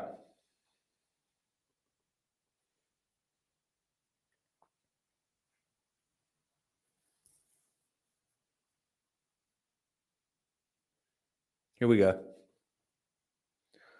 Here we go. Oh, it's just there, right? Right there. Evaluate how your personal and intellectual engagement with your prescribed text has been intensified by its what? By its construction. What does that remind you of? Module B, this is Module B. What does construction remind you of? How it's been constructed? Artistry. Artistry, construction. See, this is why I'm going through with you, because I can't predict the exact question, but I'm telling you the trend of questions. Okay? Artistry was in 2024, which was about how the text has been put together. Construction, how the text has been constructed, how it's been put together. Form. Okay? Personal and intellectual engagement, yes, you can connect that with intellectual engagement, challenging your ideas. You can connect that with the themes. Okay? You can connect that with the themes and the takeaways there. But I'm really trying to emphasize the kind of distinctive part of each module here. We'll look at one more, unless there's a big switch up. We could get a specific one for Mod B. You could get an extract for any essay, of course. So you've got to be prepared for that style of question. Here we go, specific ones. Now, before those two form-based questions, there were questions that just asked about a specific theme. So a theme-based question came up 3 years ago. How has your study of Emma altered and expanded your understanding of dependency? Okay, it's a pretty generous question. Like, I think most students would like the idea of this question in the sense that it's just, hey, it's going to test you on a theme, right? But again, even if it doesn't say form or construction, which it doesn't, if you can really understand it saying, how has your study altered and expanded, that's where it's encouraging you to say, hey, the way this text has been constructed or composed has actually expanded my understanding because it's forced me, or it's challenged me to think about this differently. But you still connect that to form. So form's still there, but obviously be ready for a theme-based question. That could come up. That was 3 years ago. Now I'm curious about 21. Let's go back to 21.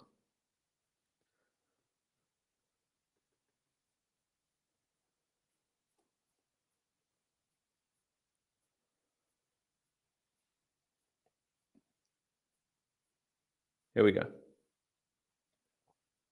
Ooh, I like this question. See, I love these questions where it kind of gives you such a nerdy thing to say, isn't it? I love these questions. I like these questions because it's like a quote to reflect on. I just find it's a good one that allows students to set themselves apart, right? Because most students don't know how to deal with the nuances of it. And if you can just like kind of agree with a question, but then disagree a little bit, find one kind of disagreement that works with your response, you're miles ahead, right? Don't force a disagreement, but this is a to what extent question which follows this kind of claim. And I said this could come up in module A, but this is quite common in module B as well, right? So we saw form-based questions. Form-based questions are very common for module B, but also this kind of critical statement, because critical perspectives is a key part of module B. So they could give you a perspective and ask you to, respond to that. To what extent do you agree with this? So I think this one's kind of common as well, and I like this one. So literature forces us to ask questions and look for answers. Super vague, wishy-washy, right? Even if those answers do not exist. Okay, so in other words, like literature is provocative. It makes you, question things that you can't find answers for. I mean, answers don't exist for everything, right? Like there's not always an answer for morality. There's not always an answer for what happens after death. There's a lot of things that we don't understand super deeply. And it's kind of getting you to think, what's the main theme that you've already considered for your module B text that is something that is not easy to find an answer for? Well, T.S. Eliot, for example, he's trying to find a solution for rapid industrialization, urbanization, loss of spiritual kind of identity that defined modernity. So Eliot's looking for answers. He's querying, do we need to go back to religion? How do we get spiritual salvation? The modern man is alienated, is what T.S. Eliot says. So how do we recalibrate? How do we find spiritual purpose? That's what Eliot's poetry exposes. It's a problem. And you would just talk to that. Oh, he's exposing the spiritual alienation of the modern man, challenging responders, right? Challenging responders to find purpose beyond the kind of shallow or hollow exterior of the industrialized society in which he exists. So we are looking for answers. Where does meaning really come from? Meaning is such a vague thing. Where do you get purpose from? It's very vague, and it's hard to get a definitive answer. In his context, people lost meaning. They felt lost. World War I, loss of more secularization. People weren't as in touch with nature because they were in these urbanized societies. Everyone was in these factories. They lost touch with themselves and their purpose. Okay, they're lost. So answers don't exist. So that's just an example that came straight to mind with T.S. Eliot. And I would really lean into that. Now, what's the disagreement with this? Literature forces us to ask questions and look for answers, even if those answers do not exist. Well, if we were going to disagree with it, we'd say it doesn't force us to ask questions and look for answers, even if those answers... looking at this question, I'm going to heavily agree with this one, right? Because it's not that easy to disagree with it. I said before, always good to look for the disagreement, but it's not super easy. So I'm leaning towards like a large agreement. But off the bat, I was open-minded to disagreeing potentially with this. Now, it will depend a little bit on your text as well. But let me think about this and see if I can find an example of like a disagreement. Again, largely agree, but you can say, however, albeit, although, you can add a little caveat, a little qualifier saying, I agree with this, but is a good word. There's also this to consider. Only do it if it makes sense with your argument and you are going to be able to expand on it. Don't throw it in for the sake of it. Literature forces us to ask questions and look for answers, even if those answers do not exist. Okay. How does literature potentially not force us to ask questions? You could kind of play on this, I guess, for Eliot. He's asking a lot of questions. His persona, the personas like Prufrock, they're asking a lot of questions about themselves, their self-worth, what their purpose is. I mean, it's really hard to kind of disagree with it for Eliot, to be honest. I'm just thinking aloud for that. Yeah, I mean, look, to be honest with you, I'm thinking about Artists of the Floating World, Eliot. I would heavily agree with this one. And again, don't make your lives harder. I said it's always good to think about disagreement, but I'm not gonna force it in there if I don't feel strongly. I think. Oh, but Lizzie's asking. See, as soon as I say that, Liz, if I was to disagree partially to a question like this, would that disagreement take up an entire question? Actually, that's a good question. That works. So No, it wouldn't take up a whole paragraph. It's something I would note in the introduction when I do a thesis. I would say, whilst, well, it depends how much I want to disagree or agree, right? But in this case, because I'm going to largely agree, I would still frame it as like, Eliot substantially forces us to ask questions about the meaning of modern existence, compelling us to look for answers in a spiritually empty world, right? However, you could do a new sentence. However, right? Eliot also, if I was going to disagree with it, forces us to ask questions. Eliot also impedes our ability to ask questions, right? If he didn't want us to ask questions, if you want to interpret it that way, right? However, Eliot also impedes. And then you're thinking, well, where else do you address that? You don't have to do a whole paragraph on the disagreement part. It's just you've said it in the introduction. You've said it's complicated. Yes, we agree, but we also disagree. There's a second sentence, or it's the end of the first thesis that you say, but, however, although. And then you kind of just go with your normal argument, and it's kind of implied in there. And you might want to make it a little bit clearer when you get to a point that is disagreeing with it, that is disagreeing with it. So you make it explicit, but you don't make a whole paragraph about it. You write your original paragraphs adapted. And then when you notice that you have a point that is actually not fully agreeing with it, you just make that more obvious to the marker.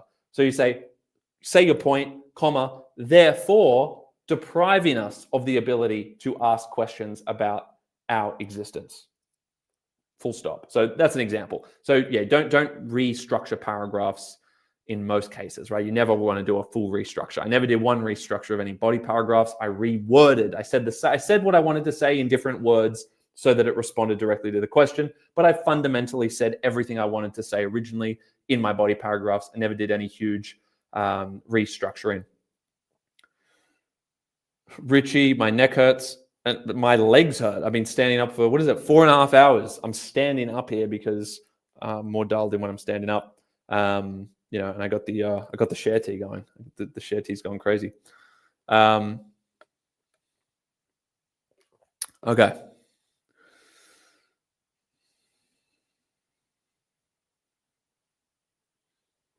Oh yeah, so I kind of like trailed off with that. But look, there's mod A and mod B. There's the trend of questions. Nail the form for module B. Nail the form. And for module A, remember, it's a context-heavy module. They typically do broad questions. They might give you kind of a critical statement like this one, and it could be an extract. But you could get an extract for either. So it's impossible to say.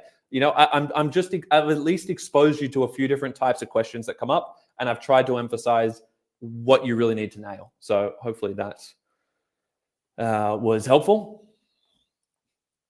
All right, let's see what's going on. You don't get the trend for mod B. The trend for mod B was the last couple of years have been always about form. It said artistry. It said construction. There was actually another one that said aesthetic qualities. So 3 questions of mod B in recent years have been specifically on form, as well as something else. But they've explicitly asked about artistry, how it's been put together, construction, how it's been put together. And again, like examples of how it's been put together is like the fragmented style of Eliot's poetry, or the unreliable first-person narrator, something that characterizes the text as a whole. Those distinctive form features of your mod B text are what I'm saying are the trend. But of course, you could get a critical quote that forces you to think about what the purpose of literature does. There's like the textual integrity, value of literature questions as well. They've been the ones that we've seen in recent time, as well as a potential question that just asks about a specific theme. But I would focus on the form plus a theme, and then you're kind of good to go for most questions there. Yeah, when it says detailed reference, as we outlined before, say it's T.S. Eliot, then it gives you an extract and it says with detailed reference to that, and at least one other poem, or T.S. Eliot's and the prescribed text as a whole. At least one specific piece of analysis from that extract per paragraph, or a whole paragraph on that text, that poem that they gave you, whatever you're more comfortable with, or both. But definitely refer to it in the introduction as well. And even topic sentences, you can refer to the themes or the stylistic elements in the extract that relate to that paragraph that you wanted to talk about originally. So you look for the connections between an excerpt and what you originally wanted to say. So you have an active kind of interpretive lens. So you're only looking for the bits that work for you. Otherwise, you're just going to write a whole new essay from scratch unnecessarily, and the quality is probably not going to be as high.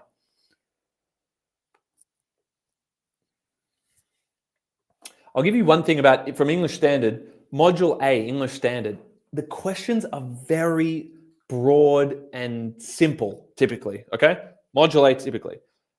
Module A, identity, language, culture, it basically just throws in 2 or all 3 of those words, but it adds one little twist on it, like communal identity, or, another word pairs another word with culture. But it's basically always like, tell me about the types of language that's being used in a text and how that reflects something to do with a culture or identity or both. Like, expect a very general question on average for that. And just have a look at the last few questions for it. For Module B, I would, again, lean more into the form. So, what makes that text unique? What's distinct about it? And that often is to do with like the narration style or the voice. So lean in on that form aspect as well for Mod B.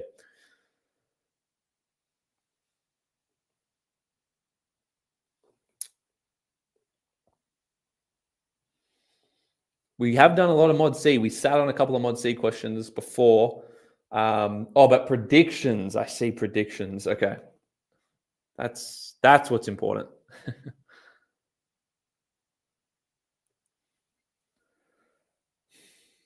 All right, let's see. Guys, remember JeddAI.com if you need any last minute help with resources and analysis. Have a look at a couple of sample essays, etc. JeddAI.com is where you can find that. All right. Look at that late plug. 4.5 hours start plugging JeddAI. All right. Here we go.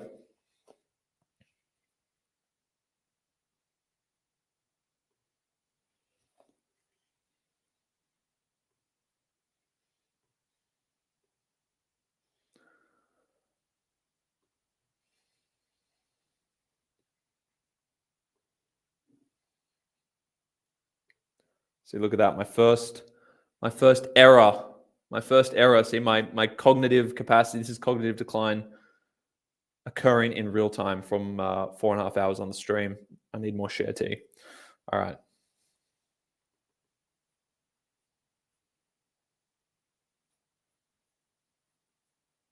Here we go. We did look at this one before, and we talked about how to interpret that quite broadly. But again, now we're just looking at these Mod C questions in terms of the trends in questions. So this one had a written extract. This is advanced.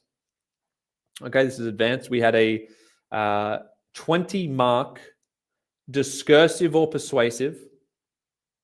Really pay attention to this. If you had an imaginative, you were betting on imaginative, bet in the house, that's too bad. You're going to have to change that up. So discursive or persuasive, you've got to have thought about that worst case scenario and be ready to write in one of those 2 styles. And then it gave you this short extract.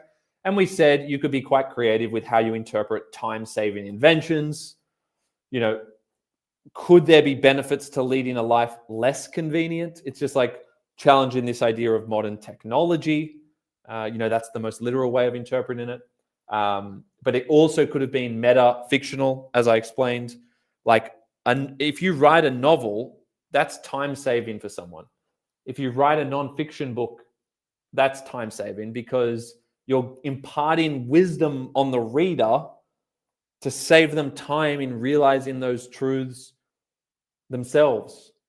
Or you're activating their imagination to save them time down the track on something. So, or you're compressing a story into a short film. So there's lots of ways to talk about time-saving inventions. Make sure you don't just think about like metal devices as an invention. Invention is anything new. A novel was once an invention, right? Someone thought about writing ideas down in words. That's an invention. Time-saving for people. But if you kind of go anywhere. you like with that one. But yeah, the main thing there is it's a discursive or persuasive and a written extract. So I'll just highlight the key features here.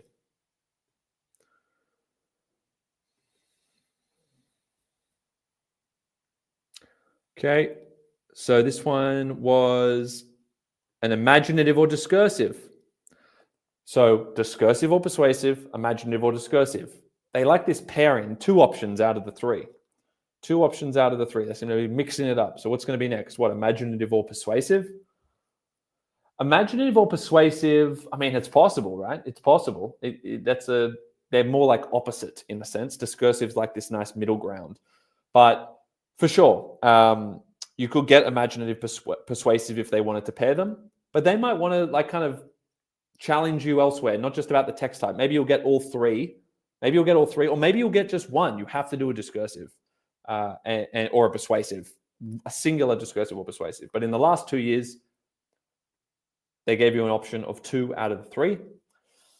So it's always good to, if you've got your core draft, at least have a variation or an adaptation that you're comfortable with that explores the hope that comes with anticipation. Notice that the prompt here, like you write that piece, but there's actually quite a specific quality of hope that comes with anticipation. They've really tried to narrow that, which can make Module C a much harder one to prepare for. You create a draft and you hope that you can bend any stimulus to it, but it can be tricky with something like this. Although, even still, if you think broadly enough about hope for what? Anticipation of what? It might be hope that your next big idea comes to you because you've got writer's block. Like just using that cliche example. You can relate it to a lot of things. You have flexibility with how you interpret this. But it did, again, give you a written extract. And it said, use it as a stimulus. So you can use it broadly as a stimulus. You don't have to interpret this literally. In the middle of the night, around 4 a.m., sometimes but not always, a bird sings a 4-note song. It doesn't wake me up, but when I lie there, I hear it and imagine it is letting all the other birds and the rest of us know that all is well. Morning is coming. Great. New day, reset. We get it. It represents hope. Now, you don't have to write about someone waking up in bed and hearing birds. It can be figurative. It can be metaphorical. It can be symbolic. It just says use it as the stimulus. So it's a stimulus. It gives you ideas. Okay, I'm thinking about the idea of a reset. I'm thinking about starting over. I might be trying to start a relationship over. I might be trying to, let's say, rewrite my novel. I can't get this novel right. I need to rewrite it. If you wrote about the process of writing itself, the craft of writing, then this hope or anticipation that you can come up with the first line of your story, or the hope or anticipation that you can actually finish the book or finish the piece that you're working on, all of that works. Okay, it's just about being flexible and creative with how you interpret the stimulus. Can't emphasize that enough. Too many students see a stimulus, panic because it's the last thing they're doing in the exam, which is fair. It should be the last thing you do. But if you panic and you don't have a short version of your prepared piece ready, short version, you're not going to give yourself enough time to realize that actually this is a pretty good stimulus for you. You didn't think it was because you saw it, birds, waking up in the morning. I have no idea. Hope, anticipation. Oh, hope that I can finish the novel, or hope that I can think creatively, or hope that I can reconcile my relationship with my dad. Like, you can interpret this in so many ways. I really can't even think of any ideas where you couldn't adapt this stimulus to, like, which might sound crazy to you, but I genuinely think I could interpret this and make it work for any of your ideas, okay? Because I think broadly about it, and I know that this is not actually that restrictive. It just says use it as a stimulus. I'm going to use it symbolically. I'm going to make it clear. I might use the bird singing and that idea of the wake up as a motif, right? Because I want to make it obvious that I'm using it. It might be a metaphor, and I really am going to engage with it, but I'm going to engage with it on that level. I'm going to engage with it on a metaphorical level. And then when I keep talking about the bird, the singing, I hear the chirps play in my head. Oh, they're playing in your head. You're internalizing the stimulus. Life. Always use life to interpret a Module C stimulus. Can I interpret it literally? Can I internalize it? I for internalize, i.e. the bird chirping is not real. It's in the head. It's like a wake-up call, okay? It's like, oh, I can hear the bird chirping. I'm resetting psychologically. I'm gearing myself up for something. The birds are chirping. We start again. We go now. There's no actual birds. You're internalizing it. It's a reflection of your internal mindset. Okay? No, what I'm giving you there is the mindset to interpret these stimuli broadly so that you actually can use a lot of what you've prepared and refined, so you can use your best material. But having said that, you still need to talk about the bird. You still need to talk about the chirping and elaborate on it, because it needs to be clear to the marker that you're using it figuratively, that it actually is a reflection of your speaker's mindset. Okay? So hopefully that helps you in terms of how you're going to think about the stimuli. He then said, justify. Oh, by the way, before you start reading anything or answering it, always read both parts. Always read part B as well. Justify how the stylistic choices you have made in part A demonstrate the hope that comes with anticipation. So you have to link it to, you have to basically say in your reflection how you interpreted the hope and what was the anticipation for. That's where you explain how you were interpreting it, right? I was demonstrating my speaker's hope, right? My speaker's hope in finding a resolution for his novel as he kind of struggled through the process of writing creatively. You know, you could link it to that. You could link it to anything.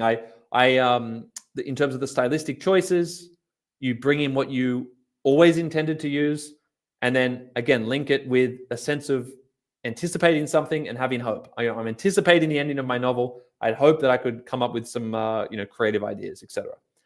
Okay, so you should have a reflection prepared, a reflection drafted, short reflection, 350, 400 words on average for an 8 marker, maybe 350 words, 300 words, depends on your speed. Don't make it too long, because you really might be struggling for time by the end of the exam. Hopefully you've cut down all your essays and you're on track. 40 minutes, you get to this, you have 40. You might only have a little bit less, 35, 30 if you're really rushed and you went way over on the essays. So you need to make sure that your reflection is pretty concise in case you get an 8 or 10 marker, and that you can write, a 400, 450 word. I mean, again, I'm giving you word counts. You have to time it, and it might be 300 words for you. But you can write a short piece of writing for a 12 marker and still have time for that reflection. A lot of students will overwrite for the 12 marker and only leave themselves a few minutes for the reflection, and they'll get like 3 out of 8. And it's like, you just lost 5 marks. So really nail the timing on that. You can't afford to write too much for the extract, okay? The piece of writing can be quite short. Focus on quality over quantity, and realize that a lot of what you prepared might actually work with this stimulus.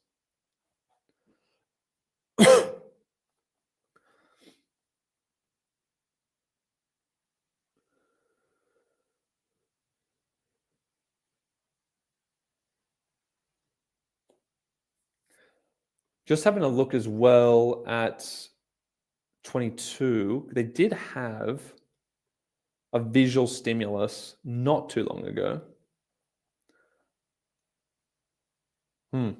It was like 4 or 5 years ago. So yeah, visual stimulus, something about the craft of writing could come up again.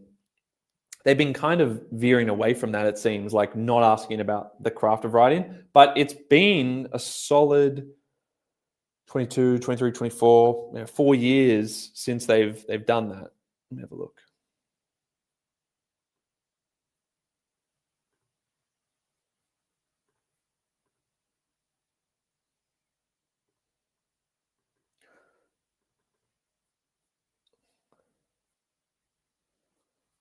Last thing, guys, I'm going to hop off in a second as well. I'll show you the question I think might come up. The kind of question. See, this was asked in 2021. There was an image of someone with the pencil, right? Like the craft of writing. Use the image to craft a central metaphor in a piece of imaginative, discursive, or persuasive. Something like that, I like that type of question. They might not want everyone to just write about the craft of writing itself. So maybe you won't get something that obviously about, writing and kind of breaking the limits or allowing yourself to go beyond the bounds of reality behind the cage into the realm of imagination where those footsteps are. Writing allows you to explore beyond reality. You can bend the rules of reality. That's kind of how you could interpret that image.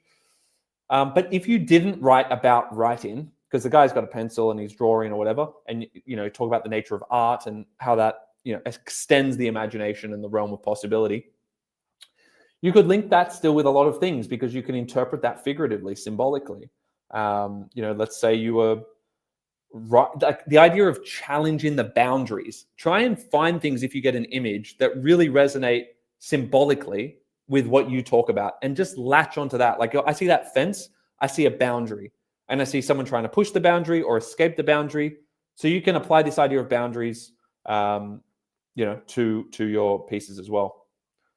All right, looks like a lot of you are ready to sign off. Sleep is important. Yet never do all-nighters. Guys, do not do an all-nighter studying for anything, because it really does ruin you, and it'll throw you off. It'll definitely throw you off by Thursday and Friday if you do it now. So I'm going to actually jump off. That scared me. I do not want any of you staying up super late after this to action it. You're better off just starting fresh tomorrow. Get a decent sleep, guys. It's super important for your memory and cognitive load and function. I'm pushing my cognitive function right now. What are we approaching? 5 hours. So,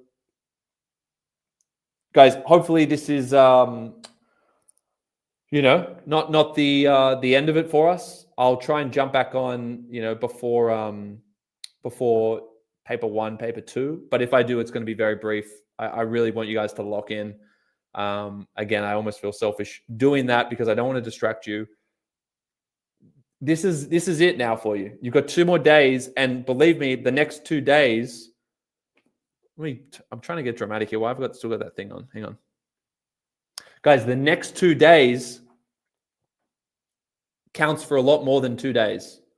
Okay, the next 2 days are like the equivalent of a week or 2 of prep, because they're the closest days to the exam. There's a recency bias. There's a recency effect where what you look at the day or 2 before an exam matters a lot more, right? As you can imagine, it makes sense. It's fresh. So, yeah. So what I'm saying is, if you're feeling burnt out, if you're feeling like, oh, I just want this to end now, and I get it, right now is that point. Push through. 2 more days. English is going to count for all of you. It's going to count. It's going to make a huge difference if you do well. A solid English mark is super. It's a strong contributor to your ATAR. I know it's 2 units like everything else, but it's if you can get a decent mark, it does scale pretty well because you're up against everyone, and it will count. So push yourself. Don't push yourself to the point you're having an all-nighter. I don't mean it that way. I mean during the day when you're actually meant to be studying, you'll feel resistance. You'll be like, I'm burnt out. I want to just do this. Okay, shorten the study periods, but you need to push yourself a bit and realize that if you can put the extra focus in to learn a bit more of that essay, learn it a little bit better, force yourself to think about some worst case scenarios for your question possibilities. Like, we've gone through a fair few questions now for you to mull over and practice, at least thinking about, but actually practice right into in terms of your introductions, topic sentences, interpreting those module C stimuli really broadly so it works for you. And we've talked a lot about short answers as well, being concise, getting familiar with those rubrics, doing a bit of practice. That's what you need to be doing. So next 2 days, module A and B, I would be focusing on tomorrow. Wednesday, I would definitely be going more over common module, my common module essay, and some short answer. Wednesday, I'm just looking at paper 1. To be clear, Wednesday, I'm just looking at paper 1. Tomorrow, I'm just looking at paper 2, because you want to be doing paper 1 the day before paper 1.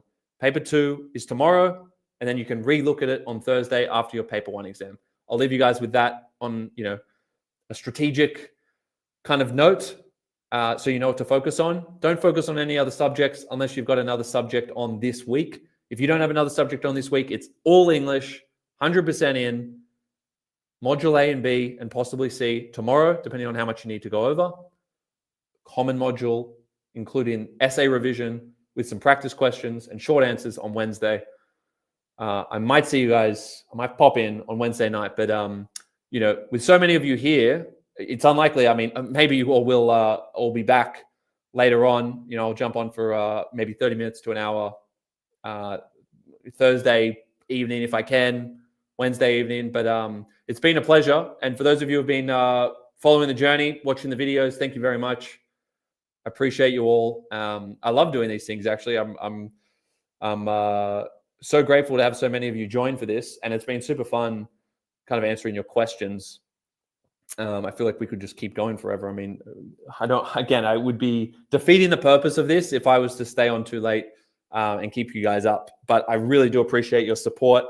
Please spread the word about JeddAI. We're continuing to make things better. We're adding lots of new tools on JeddAI as well, really trying to kind of lead the AI edtech journey. You know, we're getting there, and we're adding a lot more things. So if you've got friends coming up doing the HSC next year, or they're just starting now, please do spread the word. Subscribe to the channel, share the love, jeddal.com, and yeah, there's some other videos there on short answers on our YouTube channel. I hope they help as well. But hey, good to see you all. And I often see some, ex-Jeddlers, or I mean, I guess it's not ex, but ex-HSC students around. We're based at Sydney Uni at the moment. So if any of you are at USyd later on, I'm sure we'll cross paths at some point. So all the best, guys. Keep working hard. As I said, push yourself.